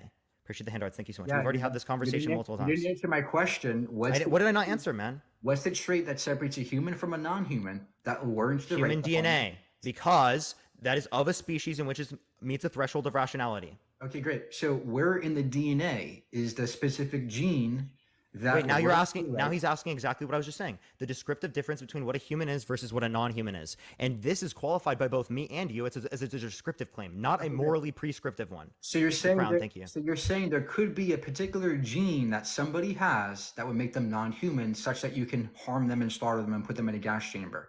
Again, not my view that you can harm them. It's I would say I don't know comparative to saying I know. Again, as the difference would be Okay, they're human great. versus non-human. So you're saying again. So say specific. My saying- answer for cows is going to be Parker, different than my answer for humans. Parker, you're saying that there is a specific gene in a specific being. Yeah, there's DNA, right? There's DNA. There's a specific gene that identifies a human as a human and a non-human as a non-human. Appreciate the Bro. cap. Thank you. Listen this time. There's a gene, you're saying, in your view, there's a specific gene that says this is a non-human, this is a human. You're saying a gene allows you to put somebody in a gas chamber. That to me No, is I'm not, so- Mike. I've just said multiple times. I don't know What as it is the relates to that trait? one question. What's the- If you so keep what is harping the- on the fact that I don't know as it relates to those literally the two questions based on the cutoff point, and as it relates to whether or not it's wrong to kill animals, right? Again, I don't know what to tell you. These are literally two questions I don't know the answer to. Okay. That is completely legitimate. Reasonably so, we say I don't know in the context of do you conversations about God, about Yeah, where let the me ask universe you- came from, about plenty of things, and you think it's completely reasonable to do that. Yeah, let me Okay? ask you another question here. What if there By the is- way, I just want to clarify to the chat. Saying that I'm agnostic on something isn't a defense of a view, okay? It's saying I don't know. It's not having a view. You can't you wouldn't That's why say we're that debating, that an agnostic would be defending a particular view when they're agnostic as it relates to theism. Why would you say it here? Okay, so Parker, if there was a specific being out there who looked like a human being, and I said, well, they had a X gene, and this gene allows me to rape them. Would that be a good reason or justification too?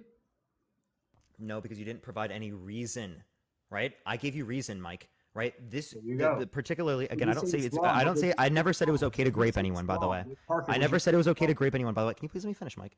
Right? I never said it was okay to grape anyone. I said plenty of times the reason why humans are more valuable than non-humans is because they meet a particular threshold of rationality. Okay. Right? Would I you literally, say- Mike, would you say- if you ask, I'm okay. I'm actually putting the barrier here because I don't want to have to cut off this conversation because you're gonna take it as a fucking W because you keep asking the same question over and over again, and we're literally not having any productive conversation. Okay? I'm gonna ask Like, you I'm another genuinely question. serious. There's nothing productive coming from this conversation. Yeah, I have tried plenty of times to make this conversation legitimate, and you have literally failed to do so every single time. Yeah. So I'm gonna ask you another question that's not, that same one from before. I've established this boundary like 6 times too, by the Yeah. way. So if there is would you I say thought you'd walk over it like so many times, bro. It's okay? unbelievable. Would you say it's wrong to harm somebody because they had a specific gene in them that you thought warranted your right to harm them? Would that be okay to you? Would that be I good? never said that a particular gene warranted a right to harm them. I said it warranted a different answer to a question, right? Like I grant them different You're not value. understanding. So would it make sense to, didn't because of a explain. gene, because this gene says that because there's a threshold of rationality, right? Would I say that this is more valuable? Yes. Similarly, you say that sentient life is more valuable than non-sentient life, right? Cellular life is less valuable than sentient life, right? And you qualify the distinction based upon intuition, right? Parker. So are you saying a different type of life is grounding of the value to grant, right, a greater amount of value? Yes, you'd answer yes. And that's the same question I just answered multiple times. Would you say it's wrong to harm somebody for the reason that they had a specific gene that warranted the right to harm them? Would that be a wrong to you? Wrong, yes or no? It depends on the reason, right? If it is the case that the gene, right, is indicative of a human versus a non-human, right, and the human specifically meets a particular threshold of rationality, we would say that. Similarly, you think the distinction between a plant and an animal is genetic, right? That is a difference in genes that allow for sentience to occur versus non-sentience, okay? You understand that every single hold on, let me finish, please. Look, this is a simple every single value that you have for animals versus non-animals as it relates to the context of plants, right, is going to be predicated off of a genetic basis for particular traits to be expressed. Do you understand that, right? So, yeah, this is a simple reductio though, like on your position, because it's like you just said to me that you would think it's okay to grape somebody if they had a specific gene. No, I don't think it's okay to grape someone. You said kill or something like that, right? Again, right? Okay, I great. said that it's okay. Like, Do you for think example, it's I wrong?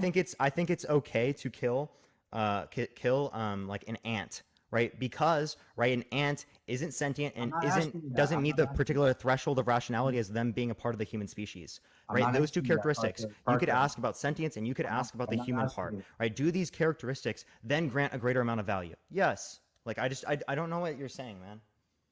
I'll ask you one more time.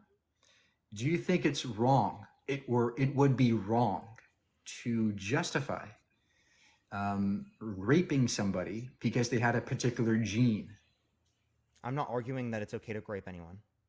And you have to say grape, by the way. It's Oh my still God! TikTok TOS. Oh my God! Can you answer the question, please? Do you think it's wrong? No, it's not okay to grape anyone. Do you think it's wrong to grape somebody if they had a particular? It's not okay to gene? grape a human. No. They had a gene that rendered them a non-human, but looked just like somebody that was human. Are they rational? No, it's not okay to do that. So if they were not rational, that you would think it's okay to grape them. No, I would say I don't know, as it relates to the context of You don't say know? like You might say no. and by the way, as I it relates to don't kill, know. not grape. I've clarified multiple times. I do not hold this for grape because you can't grape a plant, right? Like, I'm talking about in terms of killing, right? I've It's an clarified animal. It would be plenty an of animal. times. It would be another animal, bro. What's up? Look. I'm sorry, bro, but you just are not answering these questions honestly because you know you don't have a good argument. Mike, I have answered the question so many times, Mike. Okay, this is an honest with a yes or no. If you're gonna say Honestly, Mike, no, I've answered the question so many times. okay, great. Do you think it's wrong to rape somebody that was non-human because they had a particular gene that rendered them non-human? No, I don't think it's okay.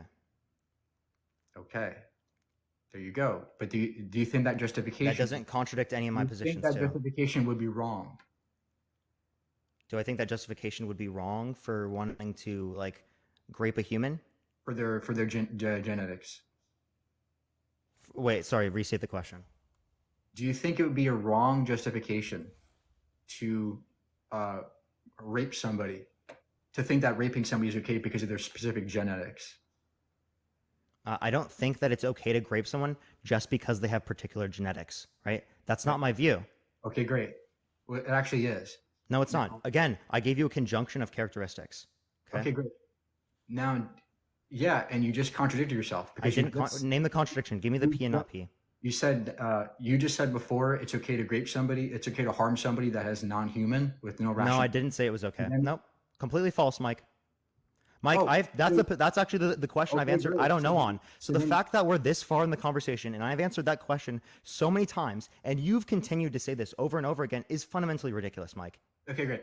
So do you think It's fundamentally ridiculous. So you've said that you've gone over the great. same thing. How okay. many fucking times, dude?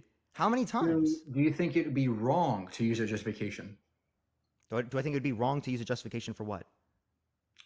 Slaughtering somebody or murdering them or raping them because they were non-human? So killing, say, something that's non-human without justification, Yeah, right? because they had a particular genetic, particular gene that rendered them non-human. Like killing a plant? No, not a plant. Right now, like let's give a particular example, like a Talking about plant. sentient beings. Right? We're Do you talking about think it's okay to sentient kill a beings. plant? We're talking about sentient beings, right? You Okay. said Okay. So if you want to qualify sentient beings, right? Okay. Then if we talk about specifically sentient beings, right? Do I think it's okay to kill one? I'm not making an argument based upon killing. Again, I told you many times, I don't know as it relates to the killing of non-human animals. I've told you that many times. Okay. My position on that has been consistent this entire conversation. So then you would think you would not think it's acceptable that to harm these animals because there's no justification there, right? So I don't think it's acceptable. So I'm not arguing that it's acceptable or unacceptable. Again, I told you I don't know. You don't know if it's acceptable to rape somebody because they were. I don't know if it's acceptable or not acceptable to kill non-human animals for the consumption of meat. Okay. So do you think it would be okay to harm somebody who was or grape somebody who was non-human at all?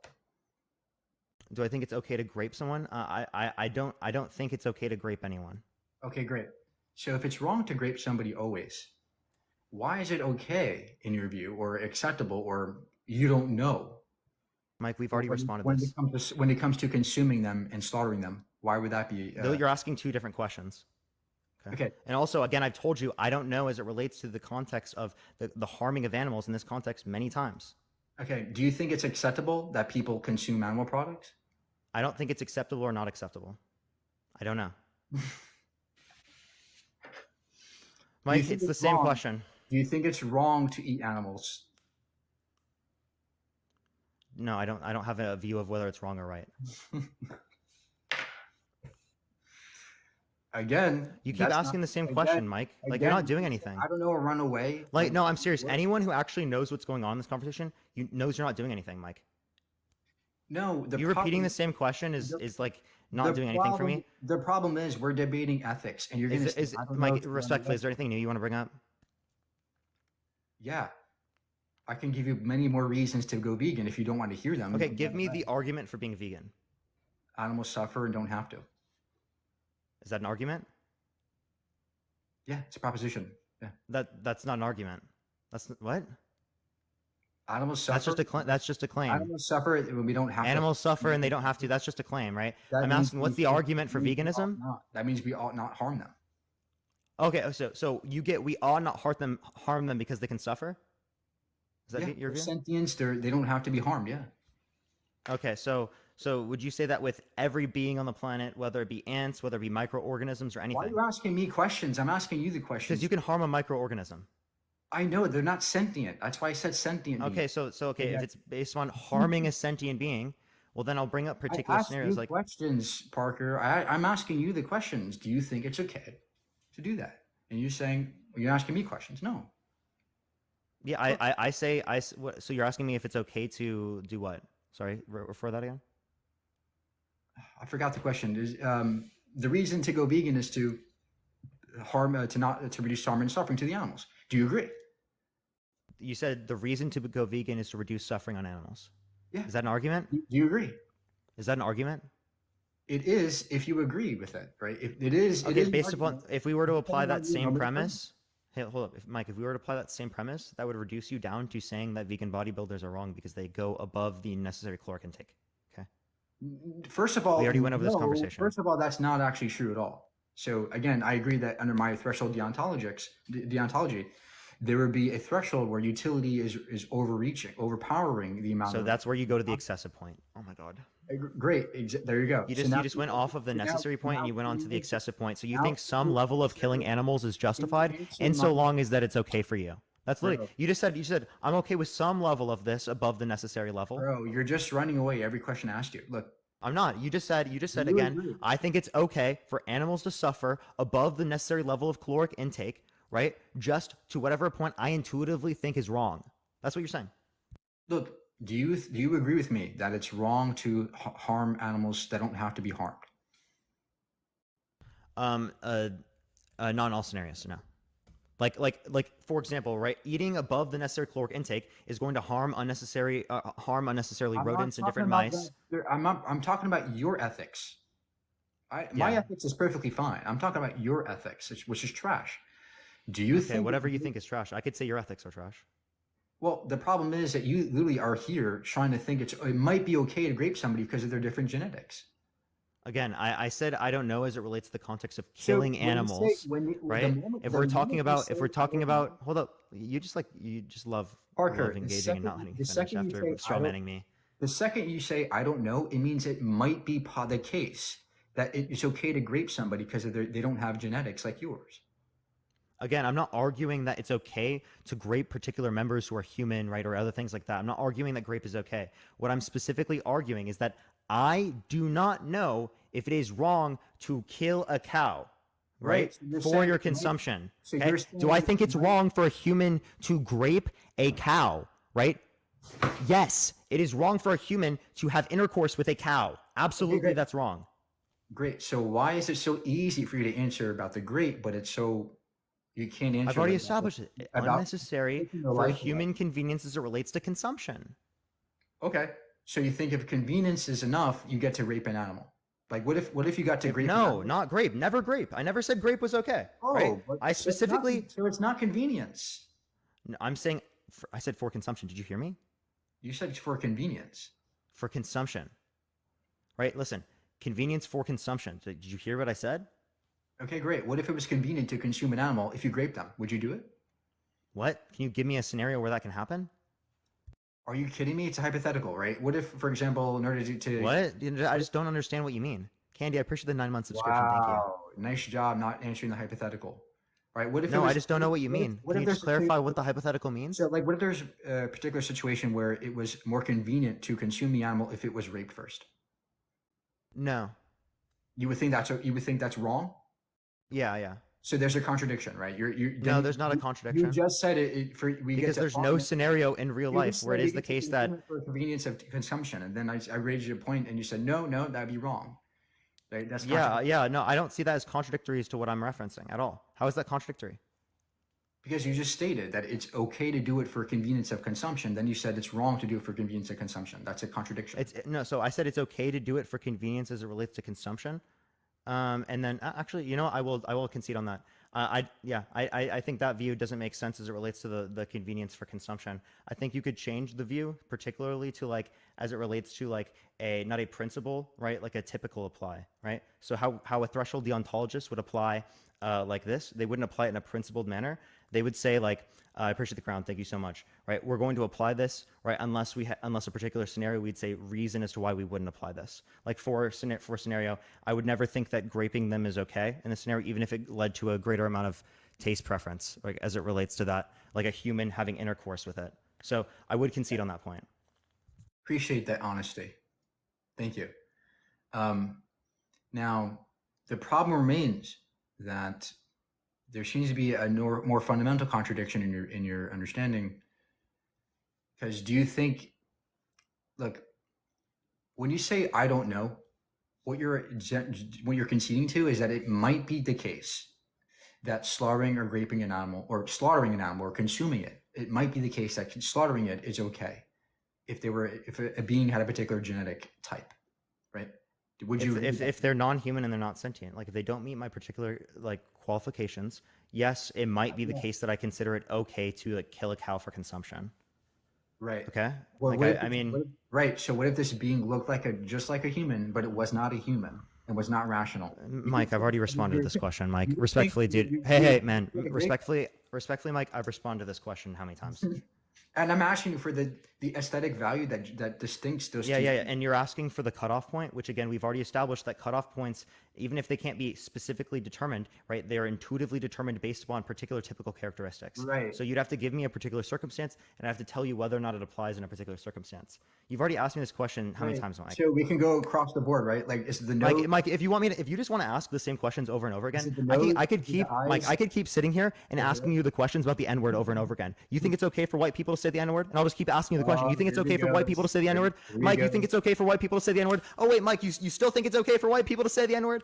Mike, you think it's okay for people to use blackface, right? Like in the same way that you keep asking the same questions, right, over and over and over again, and I've already given you responses to this, I could do the exact same thing to you. But actually, I have responses. I have reason. You didn't give me any response. You just said, "How is it racist for a white person to say the N-word, right, when they're by themselves? How is that racist? How is the vegan teacher being wrong right here? How is she doing anything wrong by saying it's okay to use blackface in the scenario where we're not trying to be derogatory?" Appreciate the Galaxy. Thank you so much. Like, Yeah, I think you're just like trying to run away.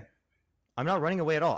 Mike, I've respectfully, I've been on here for over 2 hours, can you 2.5 answer the hours at this point, arguing the same conversation with you, where repeatedly we've gone over the same questions. So do you Appreciate think? the paper grant, thank so you. can you answer the question this time?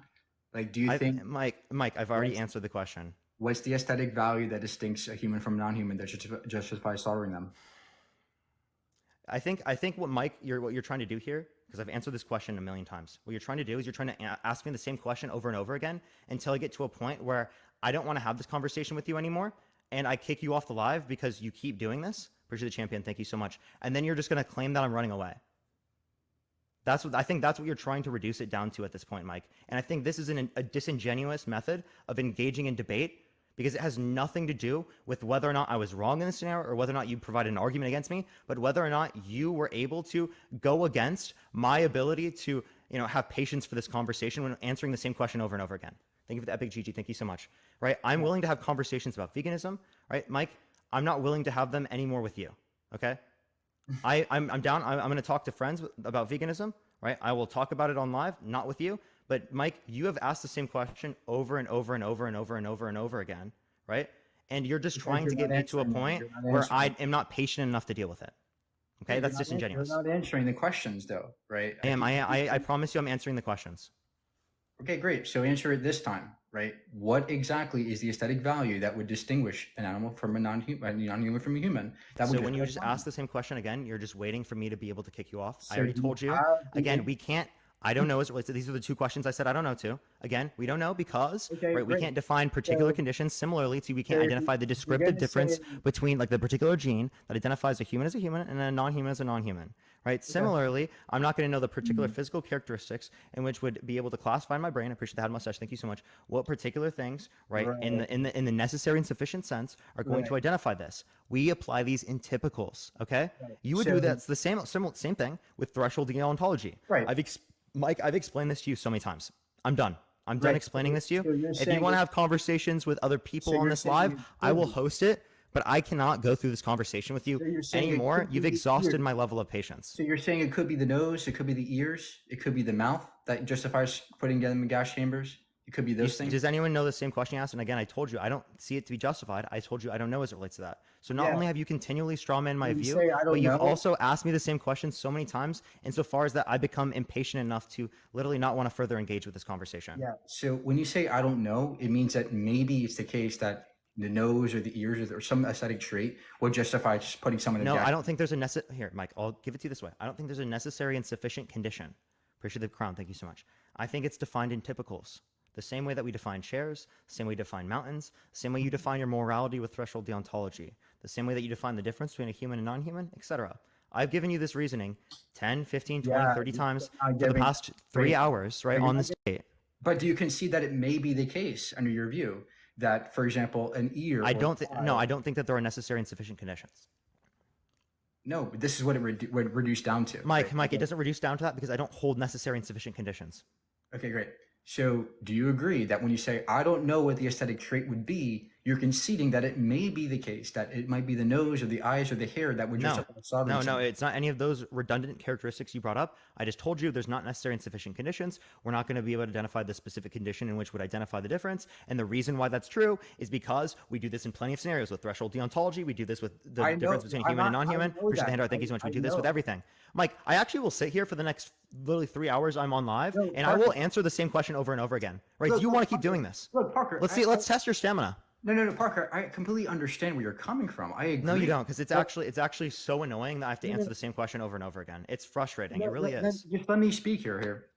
Look, I understand that we'll never always have the cutoff points to everything, but that's not You just conceded. the issue. Is that you don't have the cutoff. Mike, you just conceded. The issue is that having a cutoff at a particular trait, like an eye or a nose or an ear, that to me and to you probably would not justify slaughtering somebody or raping them. Do you agree that it may be the case that an eye or an ear or nose might be the thing that causes you to rape someone that's non-human? Or No, because it's not, because we don't define these in necessary and sufficient conditions. Somebody that's non-human. No, Mike, I've already answered this. No. Well, then you're saying There's that not necessary and sufficient conditions, Mike. You're misunderstanding how necessary and sufficient conditions work, which means you're misunderstanding your own ethical stance, by the way. Look, Appreciate the wind force. Thank you so much. If the conditions are met, right? All the other conditions are met. It's just that one remaining factor is that their genetics are different, right? In your view, it may be Dude, I've already asked you the same question. in your view, it may be the case that a particular gene would render you the ability to slaughter them. If you're just going to ask me the same question, I don't know how you want me to respond to this. It's not a question. I didn't ask you a question. I told you something as a statement. What was the question? You asked a question. There was no question. It was a statement. The fact that you said, I don't know, means that somewhere in your ethical framework, there is room for the notion that there might be a particular aesthetic trait, like a nose or ear or eye, that would render you the ability to slaughter somebody. I don't accept that inference because these are based on necessary and sufficient conditions. There isn't a relative cutoff point that we can identify. Same thing as I could ask you, right, based on threshold deontology or the context of humans as it That's relates not what I to asked. versus non-humans, the That's not descriptive what I- difference, you would be able to not identify a specific condition which would identify the necessary and sufficient conditions otherwise. Okay. It's not what I told you, right? What I told you is that it necessarily follows. And Mike, you can, let you respond to this. I'll let you finish this. And then I'm just letting you know, I'm done with this conversation. I will let you debate someone on my live, but I'm done having this convo, right? Because I'm answering the same questions over and over again. You can restate this last position though. Thank you for the win force. Okay. Yeah. The statement is like the moment you say that I don't know what justification would, or I don't know what trait aesthetically would justify, would separate us from non-humans. The fact that you're saying I don't know means that there's room for the possibility that there may be a particular aesthetic trait like ears or eyes or nose that might allow you to justify your slaughtering of a being that's non-human. Yeah, I'm going to let Danny go on for now because I think I already responded to this multiple times that there's not necessarily sufficient conditions, right? It's not going to be identified in terms of how you establish a cutoff, similar with chairs, similar with non-human versus human in those descriptive sense. That's irrelevant. Same thing with threshold deontology. Right? I've already responded to this. I've already given you a response to this. That's irrelevant. I'll let you talk to Danny though right now, right? I'm done. I'm not going to even butt in. I'm completely done. Oh, so it's 2v1 now? No, I told you I'm completely done. I'm not one. It's a 1v1 versus you and Danny. Well, first of all, I'm sympathetic with both. My personal view is, well, the ideal world is I get meat without killing animals, but we don't know how to do that, right? Maybe one day we'll get there. I don't really value killing certain animals. Look, I'm sorry, I don't care about crickets. I don't care about roaches, and I don't think you can get me to care about those things. But I care about, Bambis. I care about cows and pigs to a point where I would say that I'm actually inconsistent in eating meat. Thank you. I think that we would be in a better world if we stopped eating those kinds of animals. But I just can't help myself. That's my position. Thank you, Danny, for being honest, at least. Well, okay, but now I said I sympathize with both views. Okay, so on the other hand, I think that it's very difficult to provide a philosophical argument for why someone should be a vegan. I think what you have to do, the only way to like philosophically convince someone of veganism is you have to start with their values, right? And you have to, do they value Bambis, right? If they don't, they rather hunt them. I mean, there's not much talking at that point. I mean, you could show Yeah. them, So it's not really about value necessarily. It's about, having sufficient reasons or sufficient enough reasons to morally consider an animal, to extend moral consideration or to extend rights to other animals. It's not about how much I value them. Like I value Bambi more than an ant, of course, right? It's not about value. It's about, hey, should animals have rights in the first place? And I think they should. All animals should have rights. Yeah, I think it's really important that I think values are integral in the conversation. I think reasons might motivate our values, Well, right? it's not about the degree of value necessarily. It's about, having sufficient value to, it's not about degrees in terms of like in regards to other animals. It's about, having sufficient enough reasoning or value to not harm somebody. Okay, I don't know if we're disagreeing, but the point is that I'm not a fan of the name the trade argument. I really am not. Now, I think if it's I'm not a fan of it if it's supposed to be an argument. Now, consistency tests are fair, right? Like I get that, right? Like we do consistency tests on each other all the time. Those are fair ways of discussing these sort of like political issues. But if you can't catch them on an inconsistency, I don't really know what there is to accomplish. Yeah, no, I agree. Like as a moral anti-realist, there's no independent argument that's going to make someone become a vegan. Logically, there's always going to be like those other ethical reasons, economic reasons. But when it comes to pointing out inconsistencies, that's why vegans debate. That's why I'm here debating. I'm trying to point out inconsistencies. That's all we can do when it comes to ethics. I don't think ethics is something that's I think ethics are subjective. I'm a subjectivist. But that's irrelevant to the topic, right? What's relevant here is, hey, are you being consistent? And at least Danny's saying, no, he's not being consistent. Parker seems to be having a hard time. Well, I don't know Parker's values well enough to say that he's inconsistent. He seems like he doesn't know, and he's actually open, right? And it might be at the end of the day, he says, yeah, I'm inconsistent, but I can't help myself. It's kind of like, I look at meat like a drug almost, I probably shouldn't do it, but I do it, maybe he'll feel that way in the future. I don't know. He's thinking about it. He's an agnostic, right? And I don't think that. We should let people think about these positions, right? We live in a society where like people eat meat every day, so it's like it takes a lot to get to that point. Right, but right. The point is like you try to do the name the trait thing, and like I'd ask you, like, do you kill cockroaches when they're like in your house?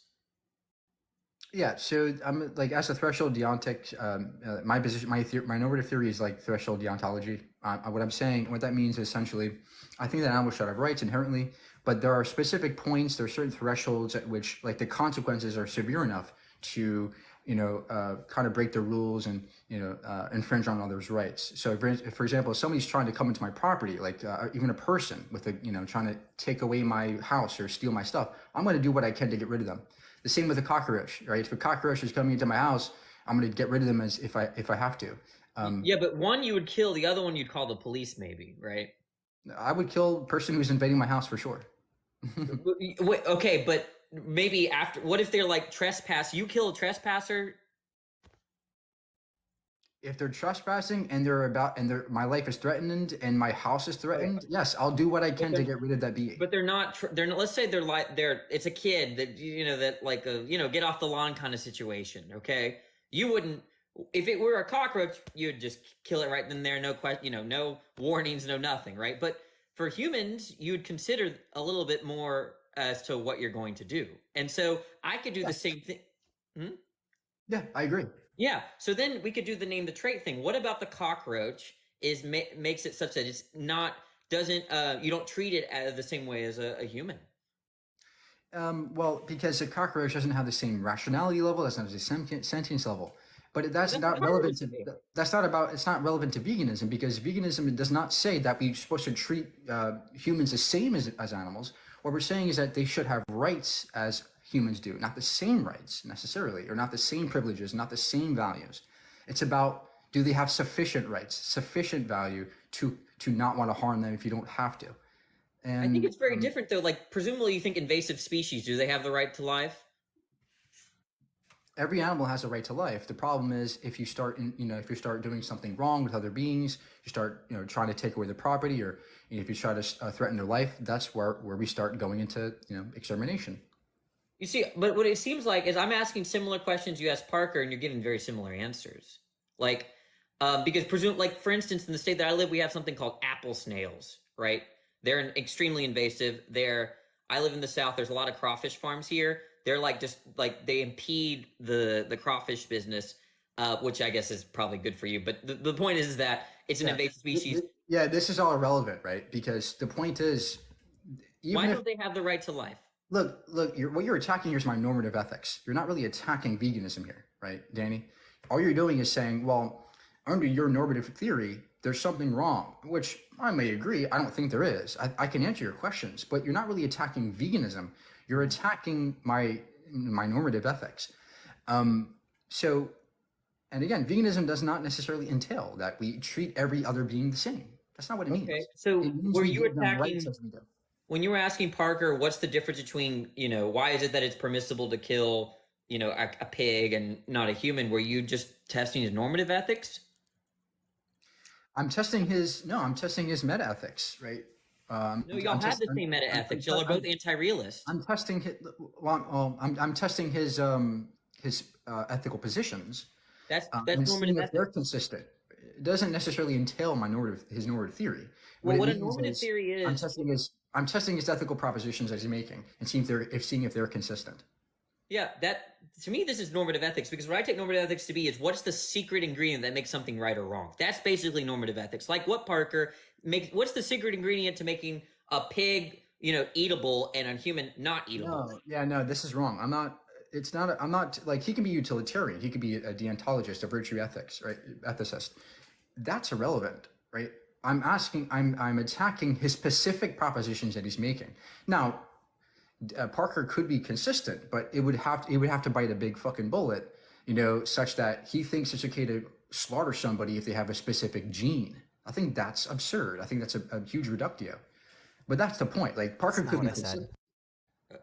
Okay, I'm not getting it. So this is what maybe you can help me understand. So I asked you, when we put bounties on nutria, they're about to put a bounty on Burmese pythons in Florida because they're invasive.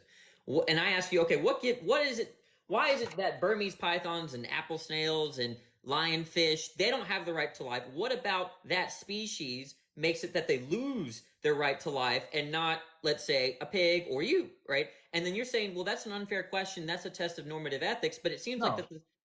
No, it is a fair question. But the problem is that even if I couldn't answer it, it wouldn't attack veganism, right? Like, I could. The answer is obvious, right? Net utility is increased when we get rid of those snakes, right? Okay, so net utility. If we enslave a percent of the population and net utility increased, would that be fine? No, it wouldn't be fine. So there's something other than net utility. Deontics. It's deontics that supports that. Look, here's the point. This is very important to recognize, right? Like, it's my deontics. My deontic values that grounds the notion that humans have rights and not to be enslaved, just like animals do. Okay, I think now you're strawmanning me. I'm not a complete utilitarian. Okay, but the point is that there's other stuff that you're considering other than utilitarian calculus that makes it such. Yes. Okay, but that's what we want to know. Why is it that you're presenting a utilitarian calculus when it comes to Burmese pythons and not on humans? Because there's a threshold of utility, right? If it surpasses that threshold, then we get to, do what we have to get rid of that species. It's that simple. Well, look, but this has nothing to do with veganism. You're not really attacking veganism. You're attacking my normative theory. I get that. In the same way, when you were criticizing why couldn't he give the cutoff for what the difference between human and non-human animals, you're not giving an argument for veganism. You're just attacking his normative ethics, right? So I think what would be fruitful is to say, hey, these are the values that I have. Do you have those values? Okay, if you do, then you're committed to veganism. I think asking these cutoff points, look, I think that our moral lives are so untidy. I'm a particularist. Threshold deontology is a type of generalism. Like for those that don't know, generalism, you hold to principles. Okay, particularist, you don't hold to principles. It's based on context. It's very untidy. I'm a particularist. I think it's very difficult to get. Oh, why is it that you ate this at this particular time and not that at this particular time? and or why did you choose to do, like, it's all very untidy. To ask like where our cutoff points are very, very difficult. That's not the point. You're missing the entire point, right? The point is to show you the reductio in his view, right? I think that under Parker's view, look, what is Parker's view? Under Parker's view, it might be the case that there is a specific gene that renders you the ability or right to grape or slaughter somebody. That's his view. Yeah, but you have something similar. There's something specific about Burmese pythons and utility that it's okay to slaughter them. It's okay to slaughter them because they're causing a net disutility. Yeah, it's not that much different, right? It's not different at all. The problem is that under his view, which it probably is inconsistent. Mike, I didn't say that. Look, if I ask most people on the planet, they'd probably say, no, it's wrong to grape or slaughter somebody because of their specific genetics, right? I think that would be a okay assumption to make, right? That's the point here. I'm trying to show you this insane reductio from his view, whereas my view has no reductio like that. Okay, well, with that, look, part of these questions, I think the questions I'm asking you are a little bit unfair, right? Because I think that, again, the way that we calculate value, the way that we come to, okay, it's okay to unalive these species because it's invasive, but it's not okay to do it with these species. Like, getting all those values in order is a really difficult project. In many cases, people don't know the answer as to what. I agree. It is hard, but it shouldn't be this hard. But that's what you were doing to Parker. But the particular question I asked him was not very hard at all, right? Hey, do you think it's wrong to grape somebody, or do you think it's wrong to slaughter somebody? That doesn't seem like a very hard question to ask somebody. Well, to be fair, you talked for 3 or 4 hours. I don't know how long you talked, but I remember asking about a cutoff. Like, what makes a human not eatable? What makes pig eatable? What's the cutoff? What are the traits, right? I just don't really, I mean, I think it's fair to say, look, I see a difference. The difference is just that one belongs to a certain species, the other one doesn't. That's as far as I know. I don't have an opinion past that. I don't see why you didn't accept that answer. Well, it's not that I didn't accept it. It's that I was trying to point out a reductio he was not willing to answer, right? Again, under his view, he thinks that it might be okay. It might be the case that a specific gene might allow you to slaughter somebody. But Parker's shaking his head like he didn't say that. Well, okay, if not, then I clarified this with the necessary and sufficient points like multiple times, and I think he understood it when we brought up like the point about like it's hard to identify these cutoffs, but he just like keeps going back to it. I don't know what's gonna happen with that, but well, I guess look, I'm just saying if Parker, I'm saying everyone has these problems because like I could point out like there's going to be an arbitrariness to why you apply utilitarian calculus to of course, but that doesn't really attack veganism, right? It's not attacking veganism. Okay, do you have like it was like even if I couldn't answer your questions, it would still be better to be vegan, like all else equal, right? It could be the case. Okay, but just because Parker can't answer your questions doesn't mean veganism. He ought to be a vegan. I agree, but the problem is that if you can't answer the question I raised to him, then it would lead to a ridiculous reductio that I don't think he would even hold. Well, how could you present a reductio if he's agnostic, if he's thinking about it? No, you see what I mean? This is the same question I asked him. Look, because I asked him what's the aesthetic value that distincts a human from non-human. He said, I don't know, which gives he's running NTT. He's running NTT. Wait, no. I asked you what the trait was, right? You're then asking for a descriptive difference between a human and a non-human as it relates to their DNA, which is not a prescriptive a prescriptive judgment from my behalf. I'm not saying that. I'm saying that under your view, there might be a possibility of a specific gene that would allow him to slaughter somebody. It's not simple. Like, it's not that hard. Well, it is. These questions are hard, right? Like, I mean, again, if you ask, let's ask the chat. Like, is it hard, guys? Like, if there was a gene in somebody, would that allow you to slaughter them? If they were like a non-human? Well, I'm presumably. Look, we can value.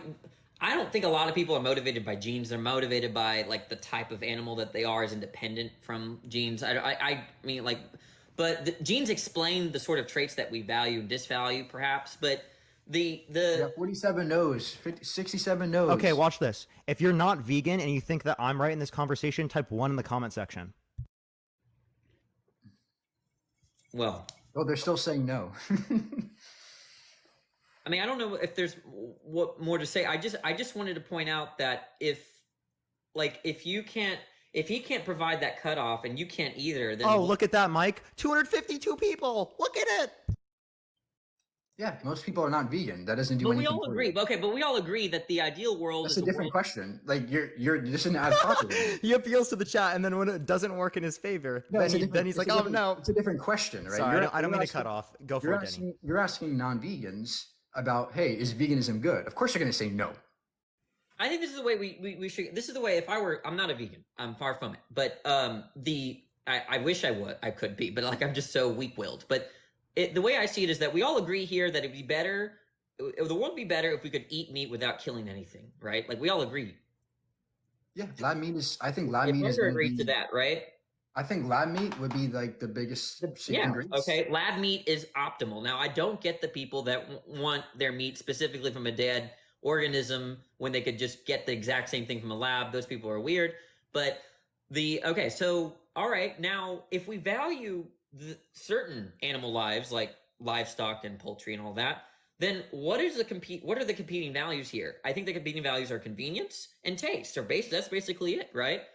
And so, and then you just weigh those values. And some people say, well, I think convenience and taste matter more than the lives. In which some people say, well, I think that the lives and the suffering of animals matter more than convenience and taste, but I'm too lazy or weak-willed to do anything about it.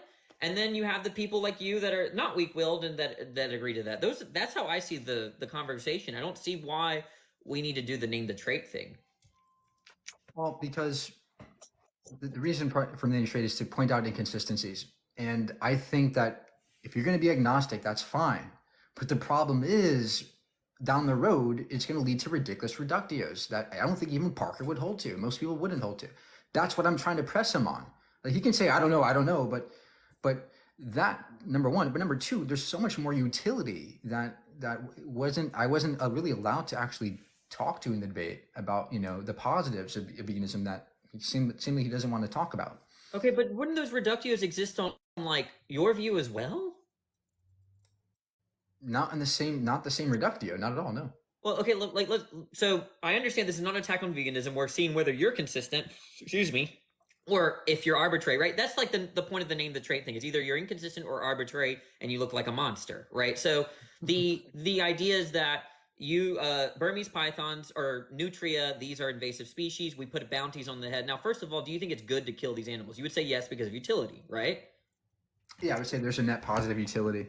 Okay, and so then you take that trait that it's permissible to kill them because of net utility, and then you what they use a term, I forgot what they use, the name the trait people, you put that trait on humans, right? So let's say there's a group of humans where if you unalive, it increases utility, but we'd be against that, right? So then the question is, why is the utility? Not at all. If there were people destroying crops, right? If there were a bunch of people destroying crops and causing the same amount of harm that pythons are, of course we would eradicate them. But you understand, we put them in jail to eradicate them as hard as we can, right? If these people would not listen to me and would just continuously just try to destroy the world, I would say that eradicate them. Absolutely. Okay, but the thing about these, you're targeting a species. It's like literally like animal genocide, right? Yeah, that's what. So if there was, let's say, genocide. a race or a nationality that was roaming rampant, this would be a justification for genocide. No. It depends on the context. If these people were causing the same amount of harm as a python, if they were killing people, if they were destroying predators, destroying small creatures, or destroying land or killing people, okay, that would be a self-defense thing. Okay, let's take the Vikings. And I don't know very much about the Vikings, so we're gonna have to stipulate some stuff. I don't know my history, so let's just pretend. Let's say the Vikings were very, very violent. Okay, like kind of like the way that we think of it. I don't know how violent they were. They looked pretty violent. They pillaged, they raped, they did all that. Do you think that they should be genocided? If people are raping each other and not stopping at all, and there's no way to talk to them to stop, there's no way to peacefully stop that, yeah, we should definitely defend ourselves and harm them back. Okay. Well, the point is that what I would want to say is that we should eliminate the ones.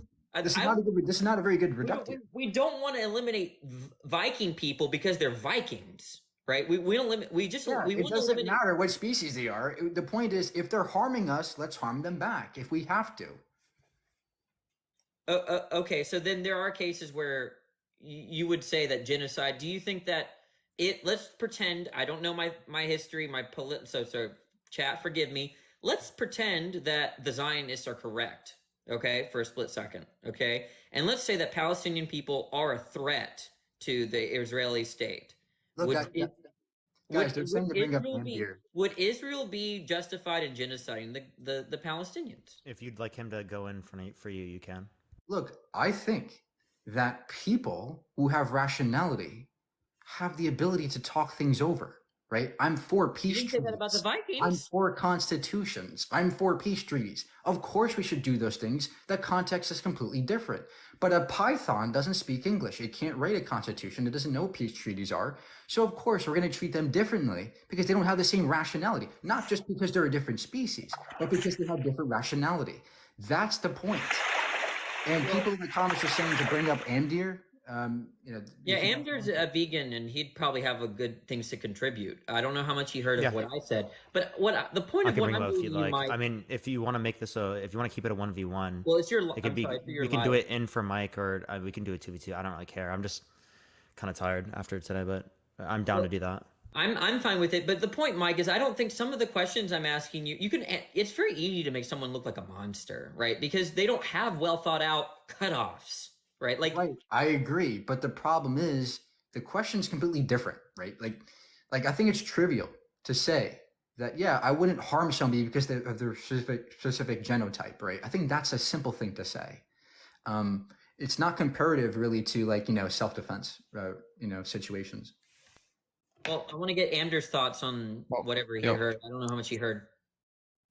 Well, I haven't been around for like the whole conversation. Right, let me turn my camera on. I kind of only got in like when Danny got up here. But there we go. Okay, well, I'm no fan of the name the trait argument. I was just trying to parody kind of what I was just trying to kind of parody the argument, I suppose, because there are certain animals that vegans are fine with unaliving and not others, and so I was doing the whole name the trait thing to show that these are not easy questions, and a lot of people don't have cutoffs. I don't think they even need to have an articulated cutoff.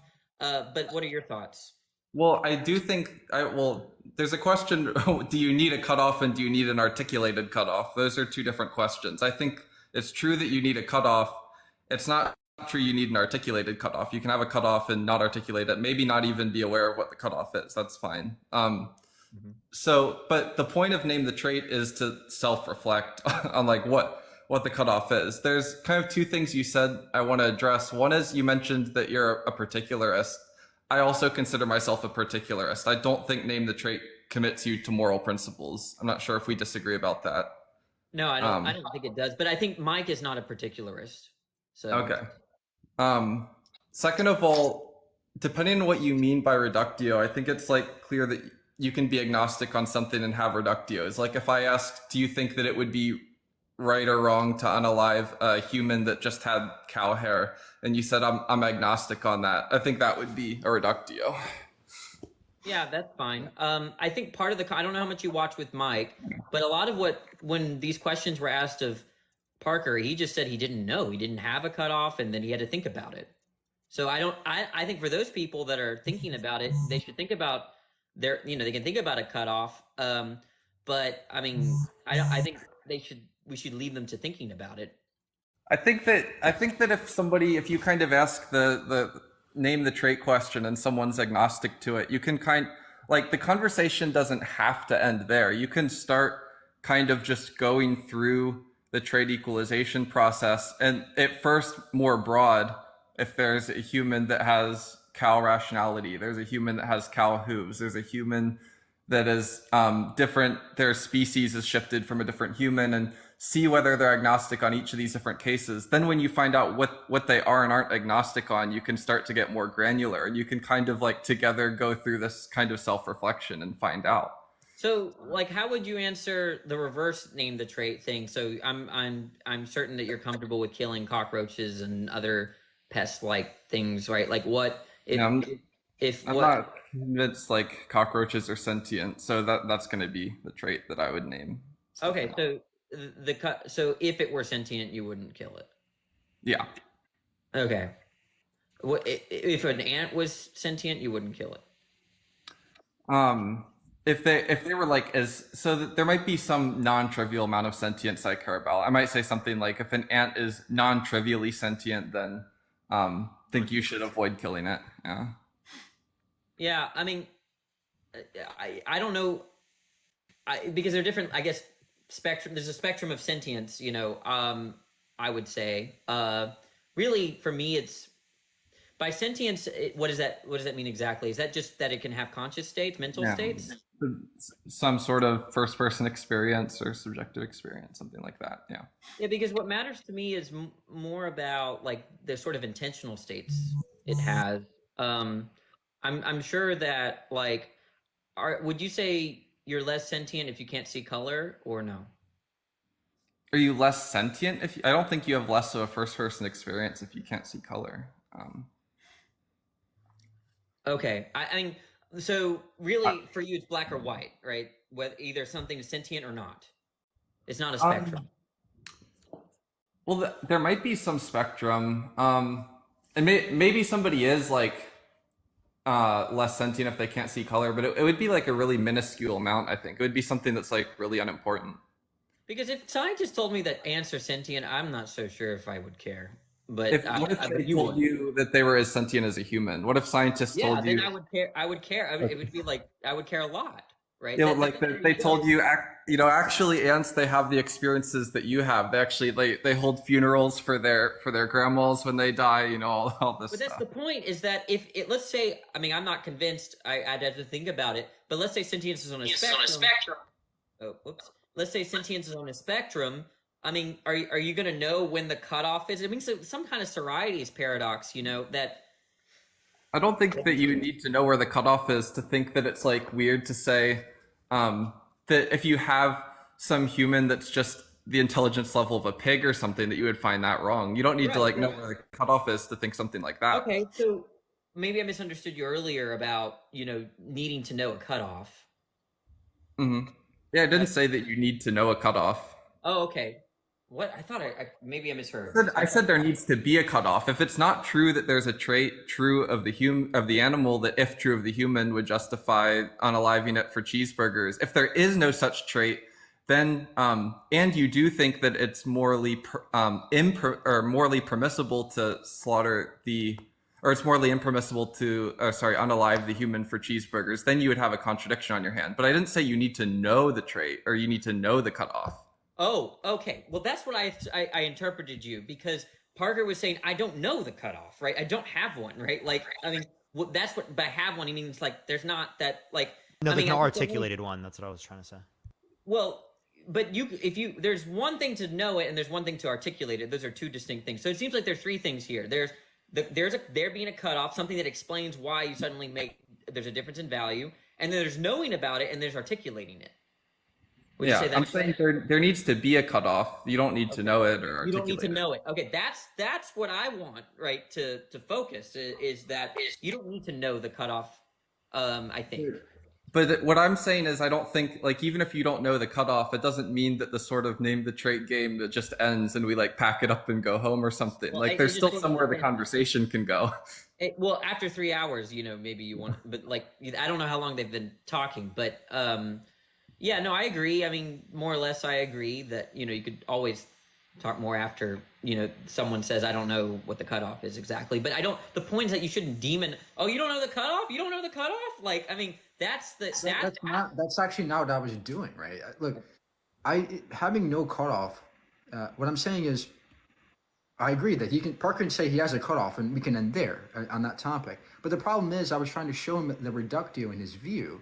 He was not willing to actually answer the question exactly where it was, right? I was going to go into, is it this particular trait or not? And it seems like he didn't want to answer. He just said, I don't know. And, and that this has been recorded, Mike. Like, I can't believe you can sit here and say that after it's been recorded. Oh, okay, great. So, like, what's the trait that, makes a non-human a human that would justify harming a non-human? Are you asking for the cutoff? Yeah. He just did it. You literally just asked for what the cutoff is. Yeah, so, I like, remember we said that there's not an articulated cutoff. Like, what's the physical trait? Like, That doesn't mean somebody can't ask for it. Then you would just say, well, I would just say we don't have an articulated physical trait. Like, and then we say, well, okay, let's say that we have a human and they just have pig hooves and they just have pig hair. Are you agnostic on this case, whether it would be okay to unalive them and turn them into because they would still be human. Well, that's fine. Because his aesthetic points was something completely different. That didn't even relate to being human. No, this is just like step one. The point is that we have a human on one side, we have a pig on one side. We start taking things that are true about the pig. Okay, it's true it has hooves, it's true it has some level of intelligence, it's true it has however many stomachs a pig has. We start making these things true of the human. We can just kind of ask you as we go along this process at different steps of the process, we can just ask you the question, are you agnostic about this case? Are you agnostic about this case?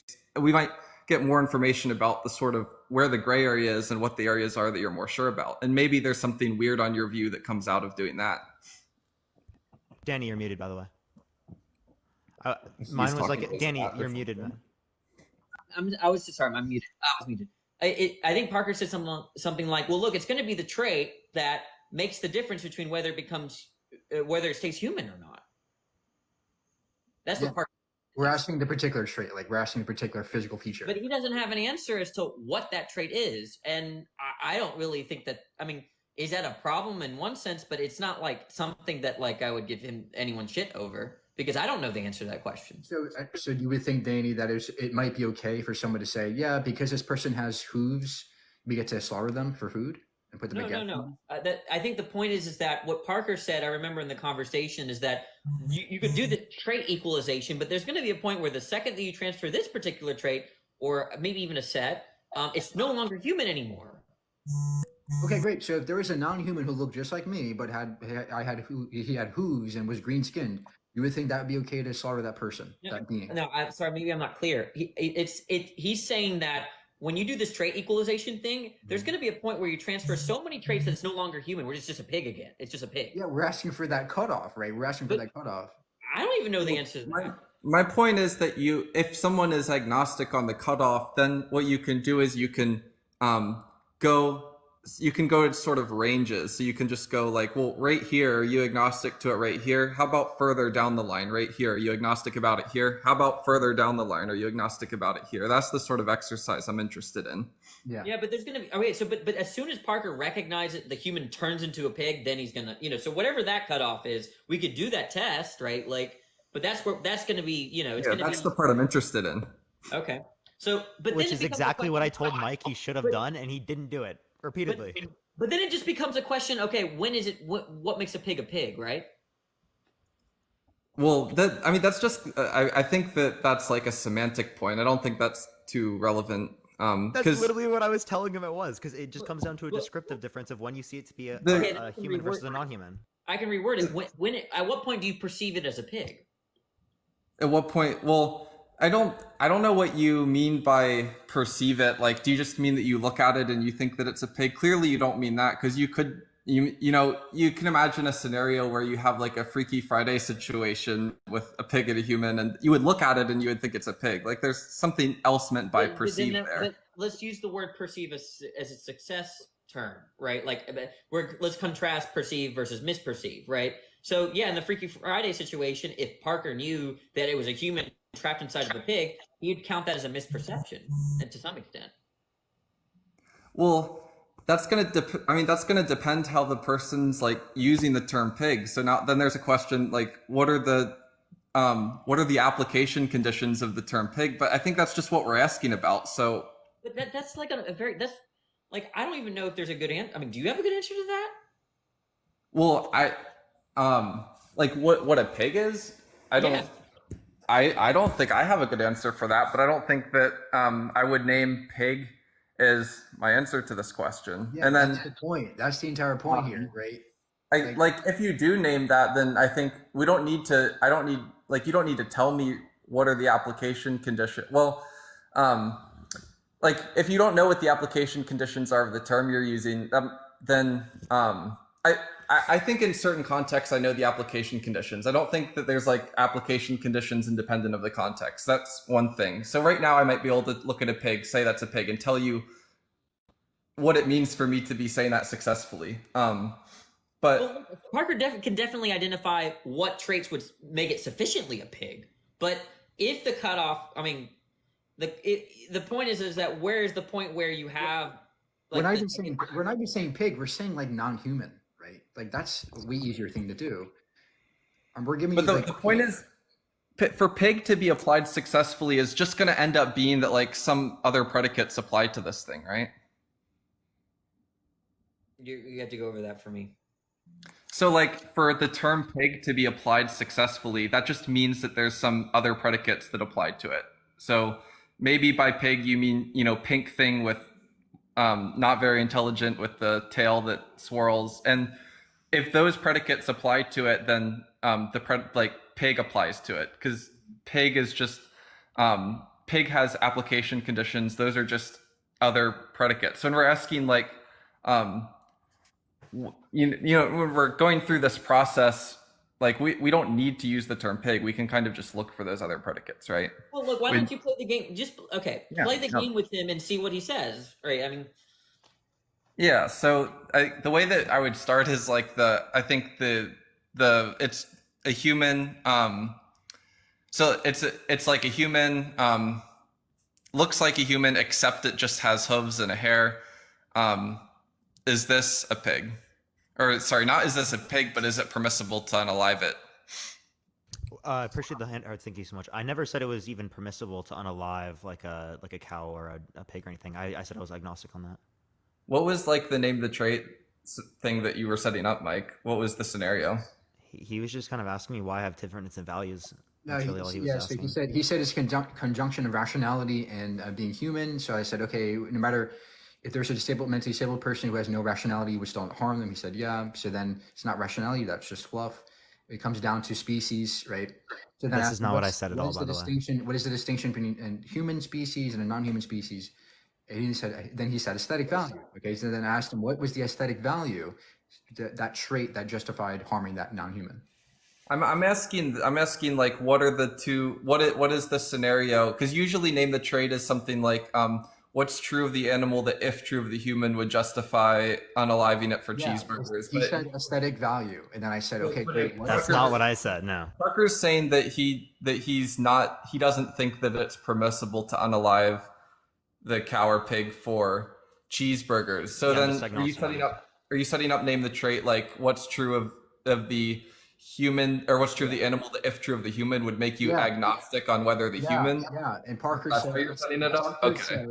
Parker said aesthetic value. He said that. He wasn't saying the accent. I'm just trying to get the relevant. Parker, Sorry, you said The relevant aesthetic here. value. Let me You said clarify it. this, Amdir, because Mike is just like his active listening skills are negative, right? I was saying for the context of humans versus non-humans, right? That humans, right, they're sentient and they're a part of a species in which meets a particular threshold of rationality. Right, That was but the view. Then I asked you, if there is a mentally challenged person who had the same rationality of a cow, would you? Yeah, but think they're sentient and they're of a No. species in which has a particular Okay, threshold of great. So rationality. it's species. All I animals are thought sentient. that we were agnostic on the trait. I'm getting a little bit confused. No. I'm agnostic on whether or not it's like morally permissible to kill animals, right? What I'm not agnostic on is the trait that defines the difference between whether or not humans are more valuable than animals. I know that humans are more valuable than animals under my view, and this is the reason I give. Does that make sense? But vegans aren't saying and humans are not like more valuable than animals. I know. I've clarified that to Mike Bro. plenty of times. I don't even know why he's asking me at this point. He said 'Cause I've aesthetic literally value. clarified this since the beginning of the convo. Yeah. So Parker said aesthetic value was the distinguishing trait between humans and non-humans that would justify harming them. No, it's not, dude. Yes, you actually. That's what you said, though. No, it's not. Okay, great. Let's do it again then. Wait, can I just? So it seems like a better way to do this might be Parker's agnostic on whether or not it would be okay to unalive a pig or a cow for a cheeseburger. But are you agnostic on whether or not it would be okay to unalive a human for a cheeseburger? No, I'm not agnostic on that. And the relevant difference is that, again, the points I brought up. Did you remember my point? I can bring it up again. Appreciate the androids. Yeah. So you said it was a conjunction of sentience and being part of a species that meets some threshold of rationality. So I think, well, okay, so just to reiterate for the audience, like the question there would be what's true of the animal that if true of the human would cause you to be agnostic to whether or not the human, it would be morally right or morally permissible to unalive the human for a cheeseburger. I don't think sentience is, that just seems like something the cow and the human both have. That seems like a category error is like an answer. So the relevant part there would be just the meets being part of a species that meets some threshold of rationality. How is it Now, category error if it's a conjunction? well, I guess one part of the conjunction would just be trivial there. I mean, the point is that the No, because it's if both of them are true, this and this, then it would be true. It's not this or this. Yeah, I realize that. But the point is that when we're asking for something that's different between the cow and the human. So naming something that is in common between the cow and the human. Well, no, one meets these qualifications of having these two at the same time. Gotcha, whereas gotcha. the other one does not meet this. Gotcha. But the sentience thing isn't really doing anything. Like you could remove it. It is and because it's in conjunction. No, it's not. It's not doing okay, anything. well, Yes, it is. This is not important to get hung up on, anyways. So what is when you say being part of a species that has this threshold of rationality? Do you mean that they're part of a species where 51% or more of the members have this threshold of rationality, or what do you mean by that? That would be majority. There would be some like arbitrary threshold that we'd probably outline, and that would all be applicable to different cases where I would have like intuitions about like this or whatnot, right? About like, oh, this species, whether or not it has it, right? There's not like a specific case where I'd be like, oh, it has like 17% of the species is rational, right? And then I'd be able to like, we wouldn't really have examples in real life to say this, right? So okay, so hold on. So you just mean that there's some, I thought you meant a threshold of rationality. You mean a threshold of members of the species which are rational. Yeah. Okay.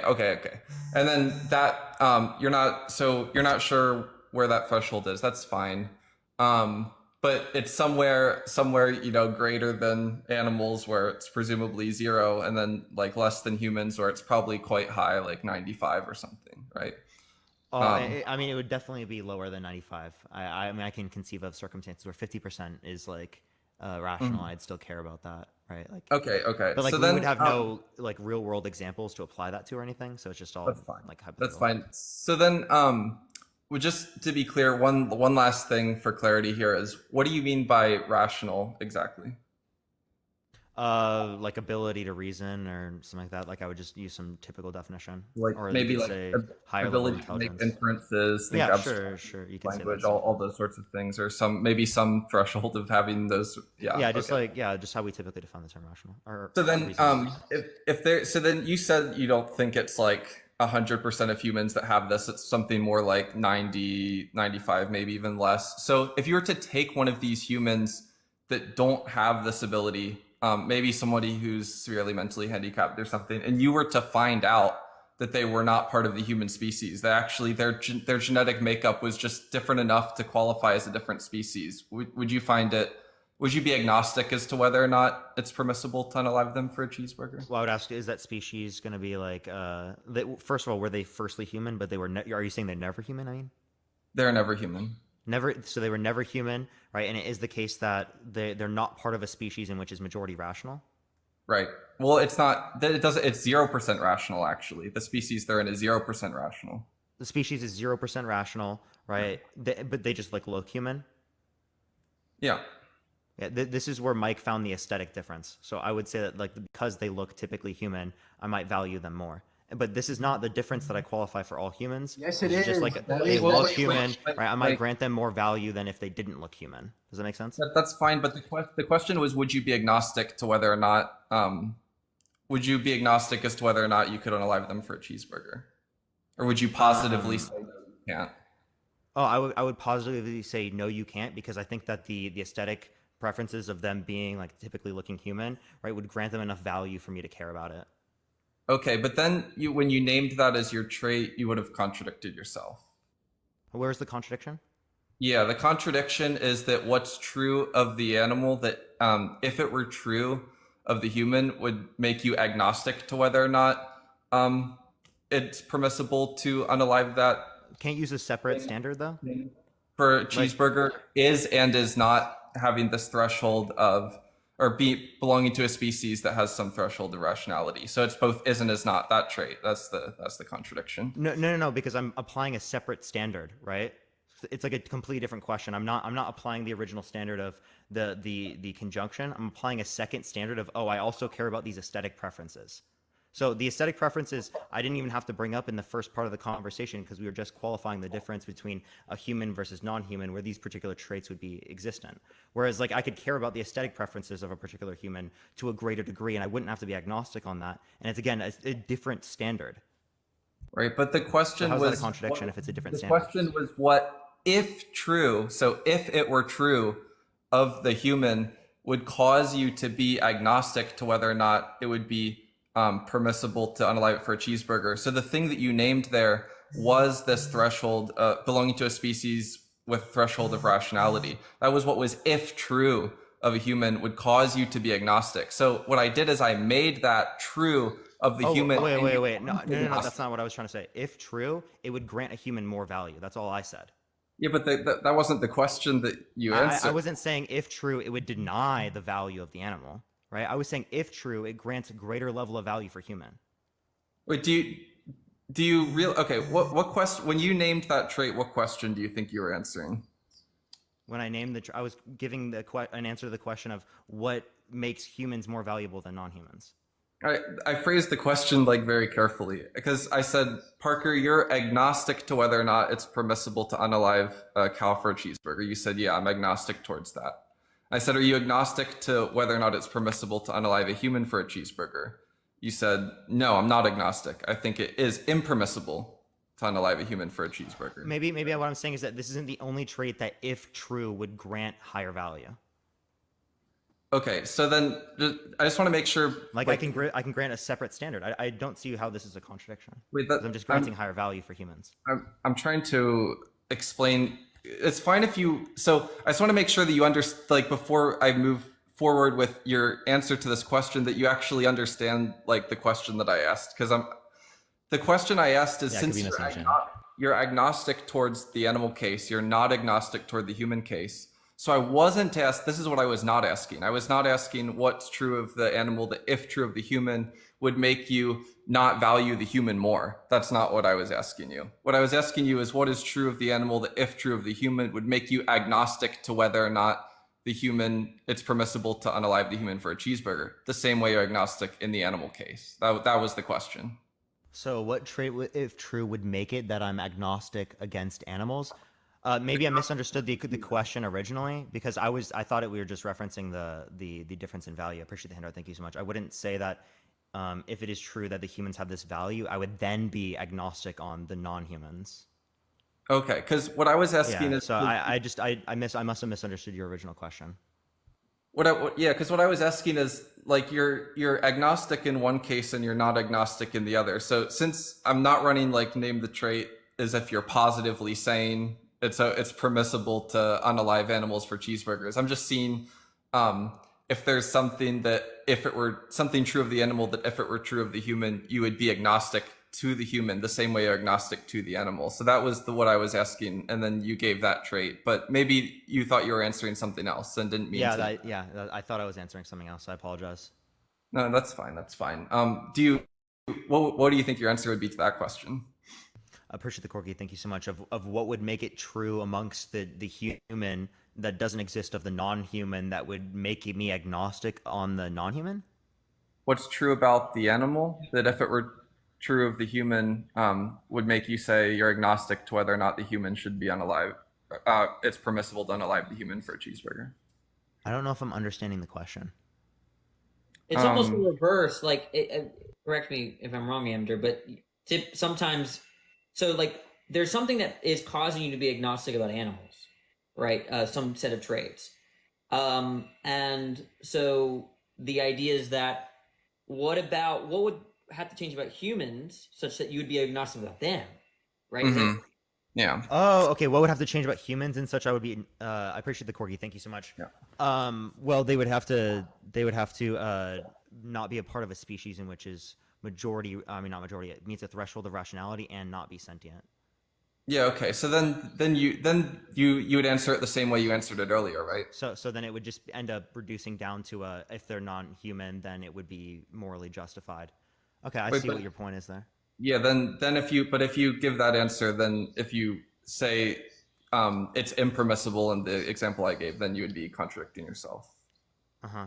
Yeah, okay, so then could you add like a standard of like you care about the context of like the family that existed for that? Like they had like this familial relationship, right, as a secondary standard, right? And you could say that the familial relationship with a particular set of humans, right, would have granted a greater level of value, right, in that type of way? Yeah.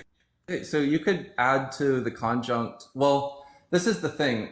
If it's a conjunct, if it's like, A and B and C, then all three of the things need to be true. So even in the example I gave where two of the things wouldn't be true, adding one more wouldn't change your answer there. Now, maybe you would want to No, make it I a don't. I disjunct. wasn't It trying needs to. be A or B or C. No, I think what I was doing was, I was adding a second or, not second or, a first or onto it. So there's the disjunct is the I appreciate the corgi. Thank you. I mean the hand arts is the what's it called? What the last trait I just said, right? And then the conjunct would be the first true traits of the human, and then the sentience. Does that make sense? Gotcha. So you're doing either it has these familial relationships or sentience and the sort of belonging to a species with threshold rationality thing. Yeah. Right? Am I understanding you correctly? Yeah, I think so. Okay. Then yeah. So then I would just kind of modify the example, and it would be you have the same thing. You have one of these humans who's severely mentally disabled, doesn't fall into the 90 or 95%, and Wait, they're non-human. out- Remember, you find out they're not human, so they're not human. Yeah, you find out they're non-human. I'm just using human as just a label or a name almost. It's we can call it schmooman, whatever. We just they look, they grew up, they kind of look like a human, act like a human. They're not in this 90-95%. We do a DNA test, we find out Wait, they were they grew different up and act like a human, genetically. so they are rational. No, they don't act like a human in every sense. I didn't say they're rational. Like they grew up I in said our they're. society. Is that In what you're fact, saying? it's actually stipulated that they're not. They're not in the 90 or 95%.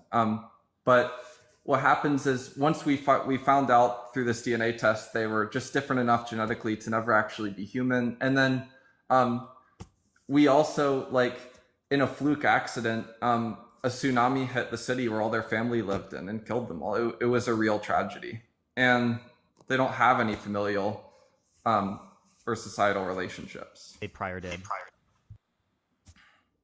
They don't have anybody that cares about them now.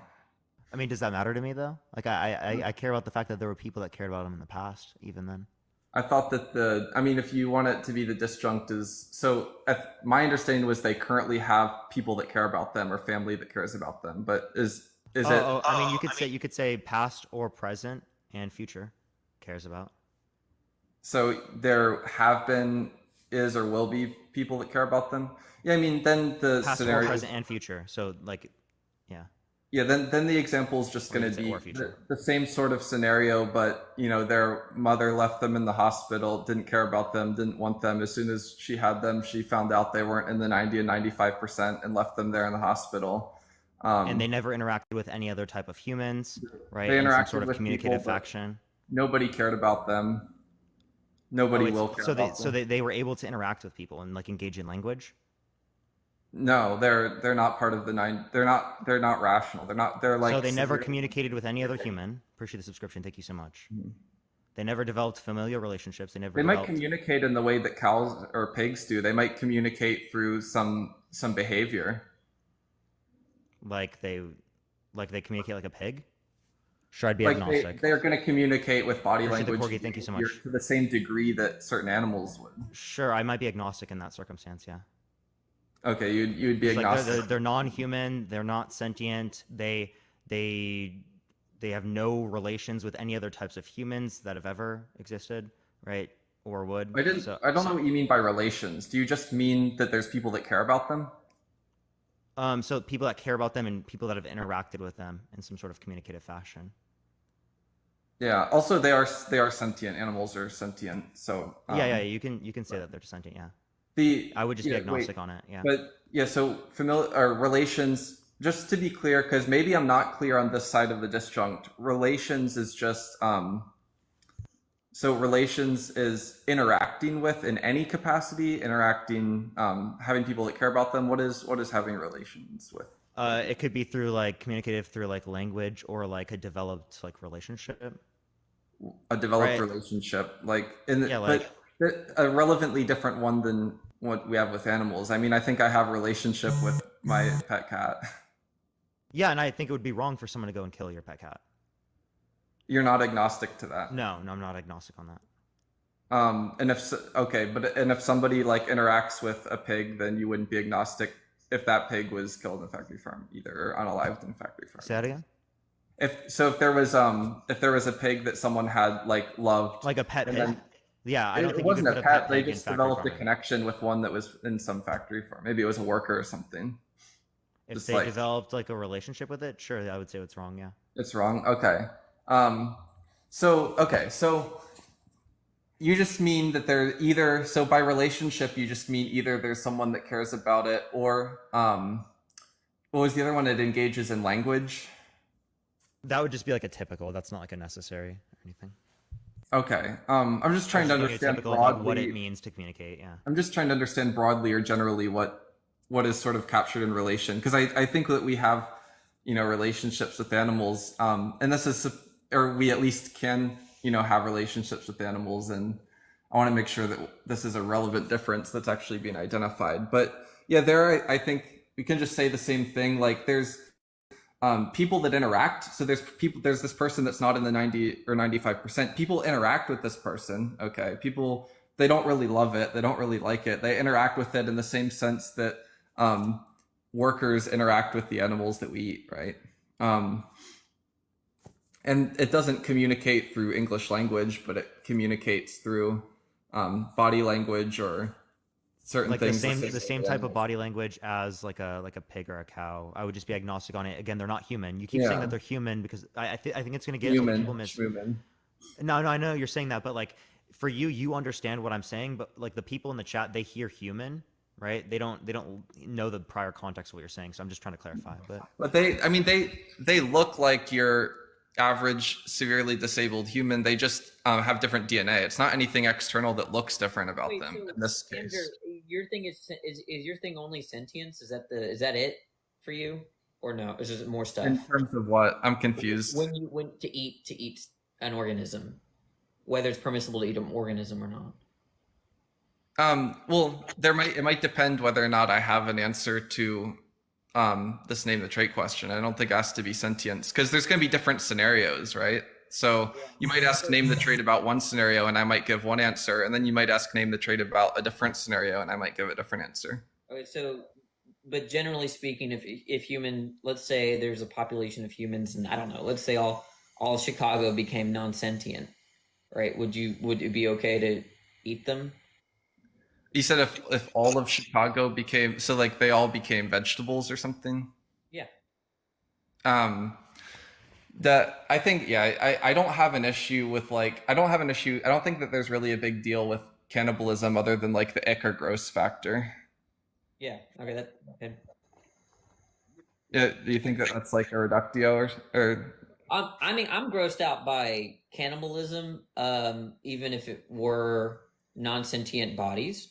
I'm grossed out by it in the sense I'm grossed out by like eating literal shit. Like I'm grossed out by that, but I don't think I would tell people it's like morally wrong to do or something. Yeah, like if I found out they did even that lab meat, if I found out it was human meat, I wouldn't get near it.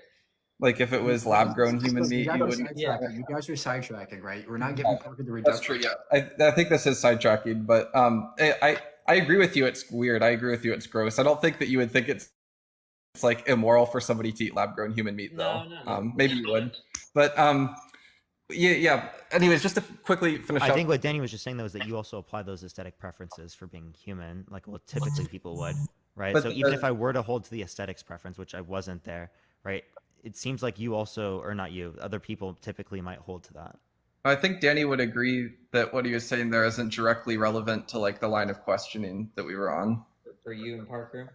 Yeah. Yeah, I mean, I think that there would be some. Yeah, I don't think it was directly like to Parker's set of preferences and values as to what is it called, trait equalization. Like, yeah, but I was wondering about yours, right? Like, But because wasn't it some relevant to people, the aesthetic preferences we were talking about earlier, as it relates to like how it looked like a human, but but it doesn't have any of these traits? Andrew and I are grossed out by cannibalism, but we wouldn't like there'd be look, if it was Chicago, I think then the like the fact that people knew these, but previous persons, like that would probably factor in. But bracketing a lot of that stuff, like if we were growing or raising farm humans with no minds, right? Like, I guess I'm politically on board, but I'm sort of Like upset. pea zombies or something. I think it would Yeah, be gross. yeah, but we wouldn't be politically against it, right? Is that the idea? It might depend more specific on the scenario. Like there might be some auxiliary reason kind of separate from this, or some pragmatic reason to be against it, or to say, or to like advocate against it, or try to make laws against it that aren't moral reasons. But I'm not sure I have moral qualms with it. But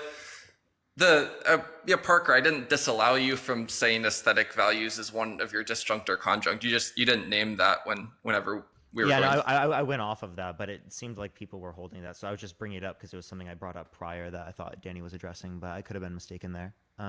But to go back to what you were asking, right? Yeah, like, let me try to finish verbalizing the reductio.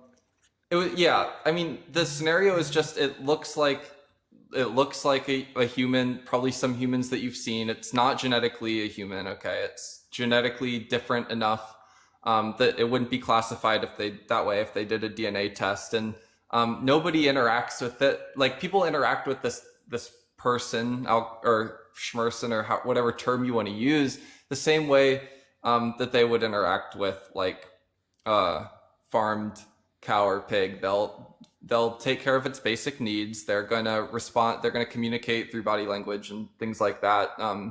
Nobody particularly cares for their well-being. Are you agnostic on whether or not it would be okay to turn them into a cheeseburger? yeah, Yeah, you are. Okay. yeah, I would just be agnostic because like there's so many qualities that would be different that I wouldn't even think we're referencing the same type of stuff. The only thing that we could bring up is the aesthetics point, which I mean I'm agnostic on even if I hold to the aesthetics notion, but I mean I think it describes how I feel about like scenarios about like dead bodies and stuff like that. But So I don't know. I do think most people, like, I think if you polled the audience, I do think most people would find this immoral. I don't think they would be agnostic towards it. I'm curious, Danny, do you share Parker's view here? Are you agnostic to that case, or? Okay. I'm not going to run you through the whole thought experiment. I'm just curious about this case, if you're agnostic towards it. So what is it that is a population of humans that are not rational but sentient, right? They're like the people who Parker already thinks are not rational, like whoever maybe the more severely disabled people are among us who don't fall into this 90 or 95% of the species that are rational. Not people. Something that he just says like has similar like characteristics, like traits, looks like human, right? But it's not human, right? And it's also it's never had any relation with humans where it's developed familiar relationships, communicative, like even like people in like school walking around just like talking to people, like stuff like that, right? It's only just like the same way that say like a pig has interacted with, or not even a pig has interacted with a like a worker, not that's developed a relationship with them, but one that's just not even engaged with, really. I said it's like one of these people. It's all you did is you took one of these people, one who maybe already was treated in a bad way, who was like already treated this way, and you just took a DNA test and it came back they were never human. That's it. Well, then there would have been that type of interaction. No. They were always treated like a farm animal before this DNA test came And then back. you just say you didn't even do DNA, so you just had like some all knowledge that you figured out that this particular individual was non-human. Yeah. Right? Would you be agnostic on it? Yeah. Is that clear, Danny? I think we were just trying to clarify the question for you. I thought you were. I zoned out. I'm sorry. You were talking to me. So wait. It's the DNA comes out non-human, right? Yeah. It's not sentient, right? It is sentient, but not rational. Well, it's sentient, yeah. It's sentient. It's sentient. It's yeah. Can I interrupt, guys, for a second? Mhm. Parker, I just want to say I appreciate you having me here. Look, I'm a vegan activist first and foremost. I appreciate the philosophy bros here. But the problem is, I think that you're missing a lot of net utility that could be had if we were to go vegan. I think you missed the disease part, the economics part. I think we're missing these bigger factors here. Yeah, sure, we can stick to NTT here, but I mean, there's so many other reasons. I mean, avoiding the next pandemic, I mean, economic reasons, health reasons. There's so many valid reasons to go vegan that I think you just missed here today at the debate that I think you're just not giving any good enough attention to. I don't think you really brought it up. So if you want me to respond to that, I already told you earlier that they would be treated similarly to how we treat. The point is, I suggest you, I appreciate you being agnostic on these things, but I think that you should do more research and learn more about veganism in terms of what it entails. I think that would be beneficial for you and the people around you and the world around you. So I know you always talk about, being anti-bigotry and anti-homophobia, all these things, which is great. But I think veganism ties along with a lot of that stuff too. So that's all. Sure, and I think that's why I've put a lot of questioning into this, and I'm constantly questioning this. That's why I want to have conversations with this off live and stuff like that. I typically do that, and that's also why I don't come on here and argue against vegans, two backgrounds. Why not on live?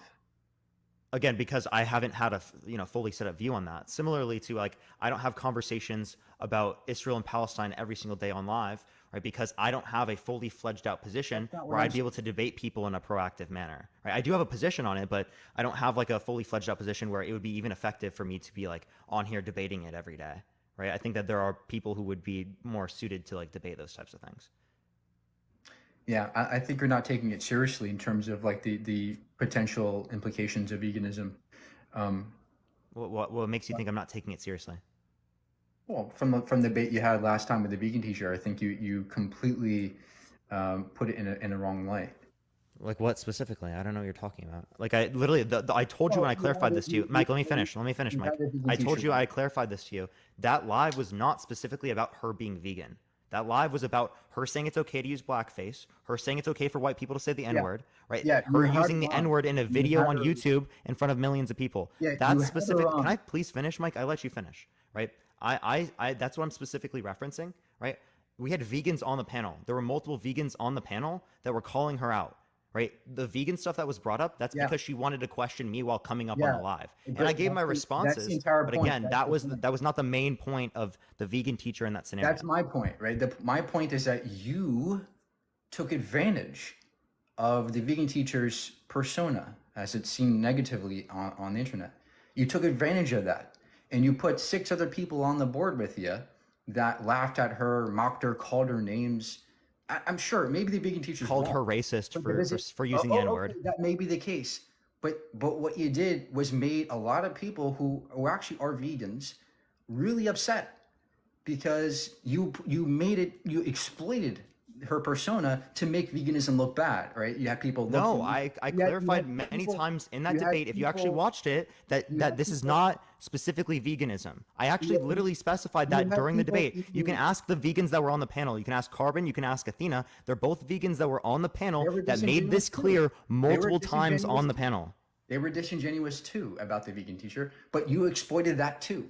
Right? They're vegans. Look, there was a tornado. Disingenuous in saying that she's racist for saying the N-word? Parker, there was a tornado, and you took advantage of the tornado and turned it into this bigger storm than it had to be. Why? Because somehow it seems like you have a grudge against veganism. That's what it seems to me. I literally don't have a grudge against veganism. You're just misrepresenting what I did. That's why I came here today to press you on this issue, which you said, I don't know, right? You're agnostic. Well, it's cute, but it doesn't actually help anybody around you to be agnostic and not debate these things, right? That's all I'm here for. Okay, I don't have a fully fledged position on animal ethics. Look, so. I appreciate you being here and having me on. I really do. But I think you got to pay more attention to these issues. Okay? Oh, sure. You could say I need to pay more attention to these issues. Thank you. Wait, can we go over? Okay, can we go over the case? This time I'll pay attention. I did. I was gonna, after this was done, I was gonna go back to asking Danny the question. I was interested in his answer. Yeah, what was it? I was interested too. Oh, he just. Yeah, the scenario was okay.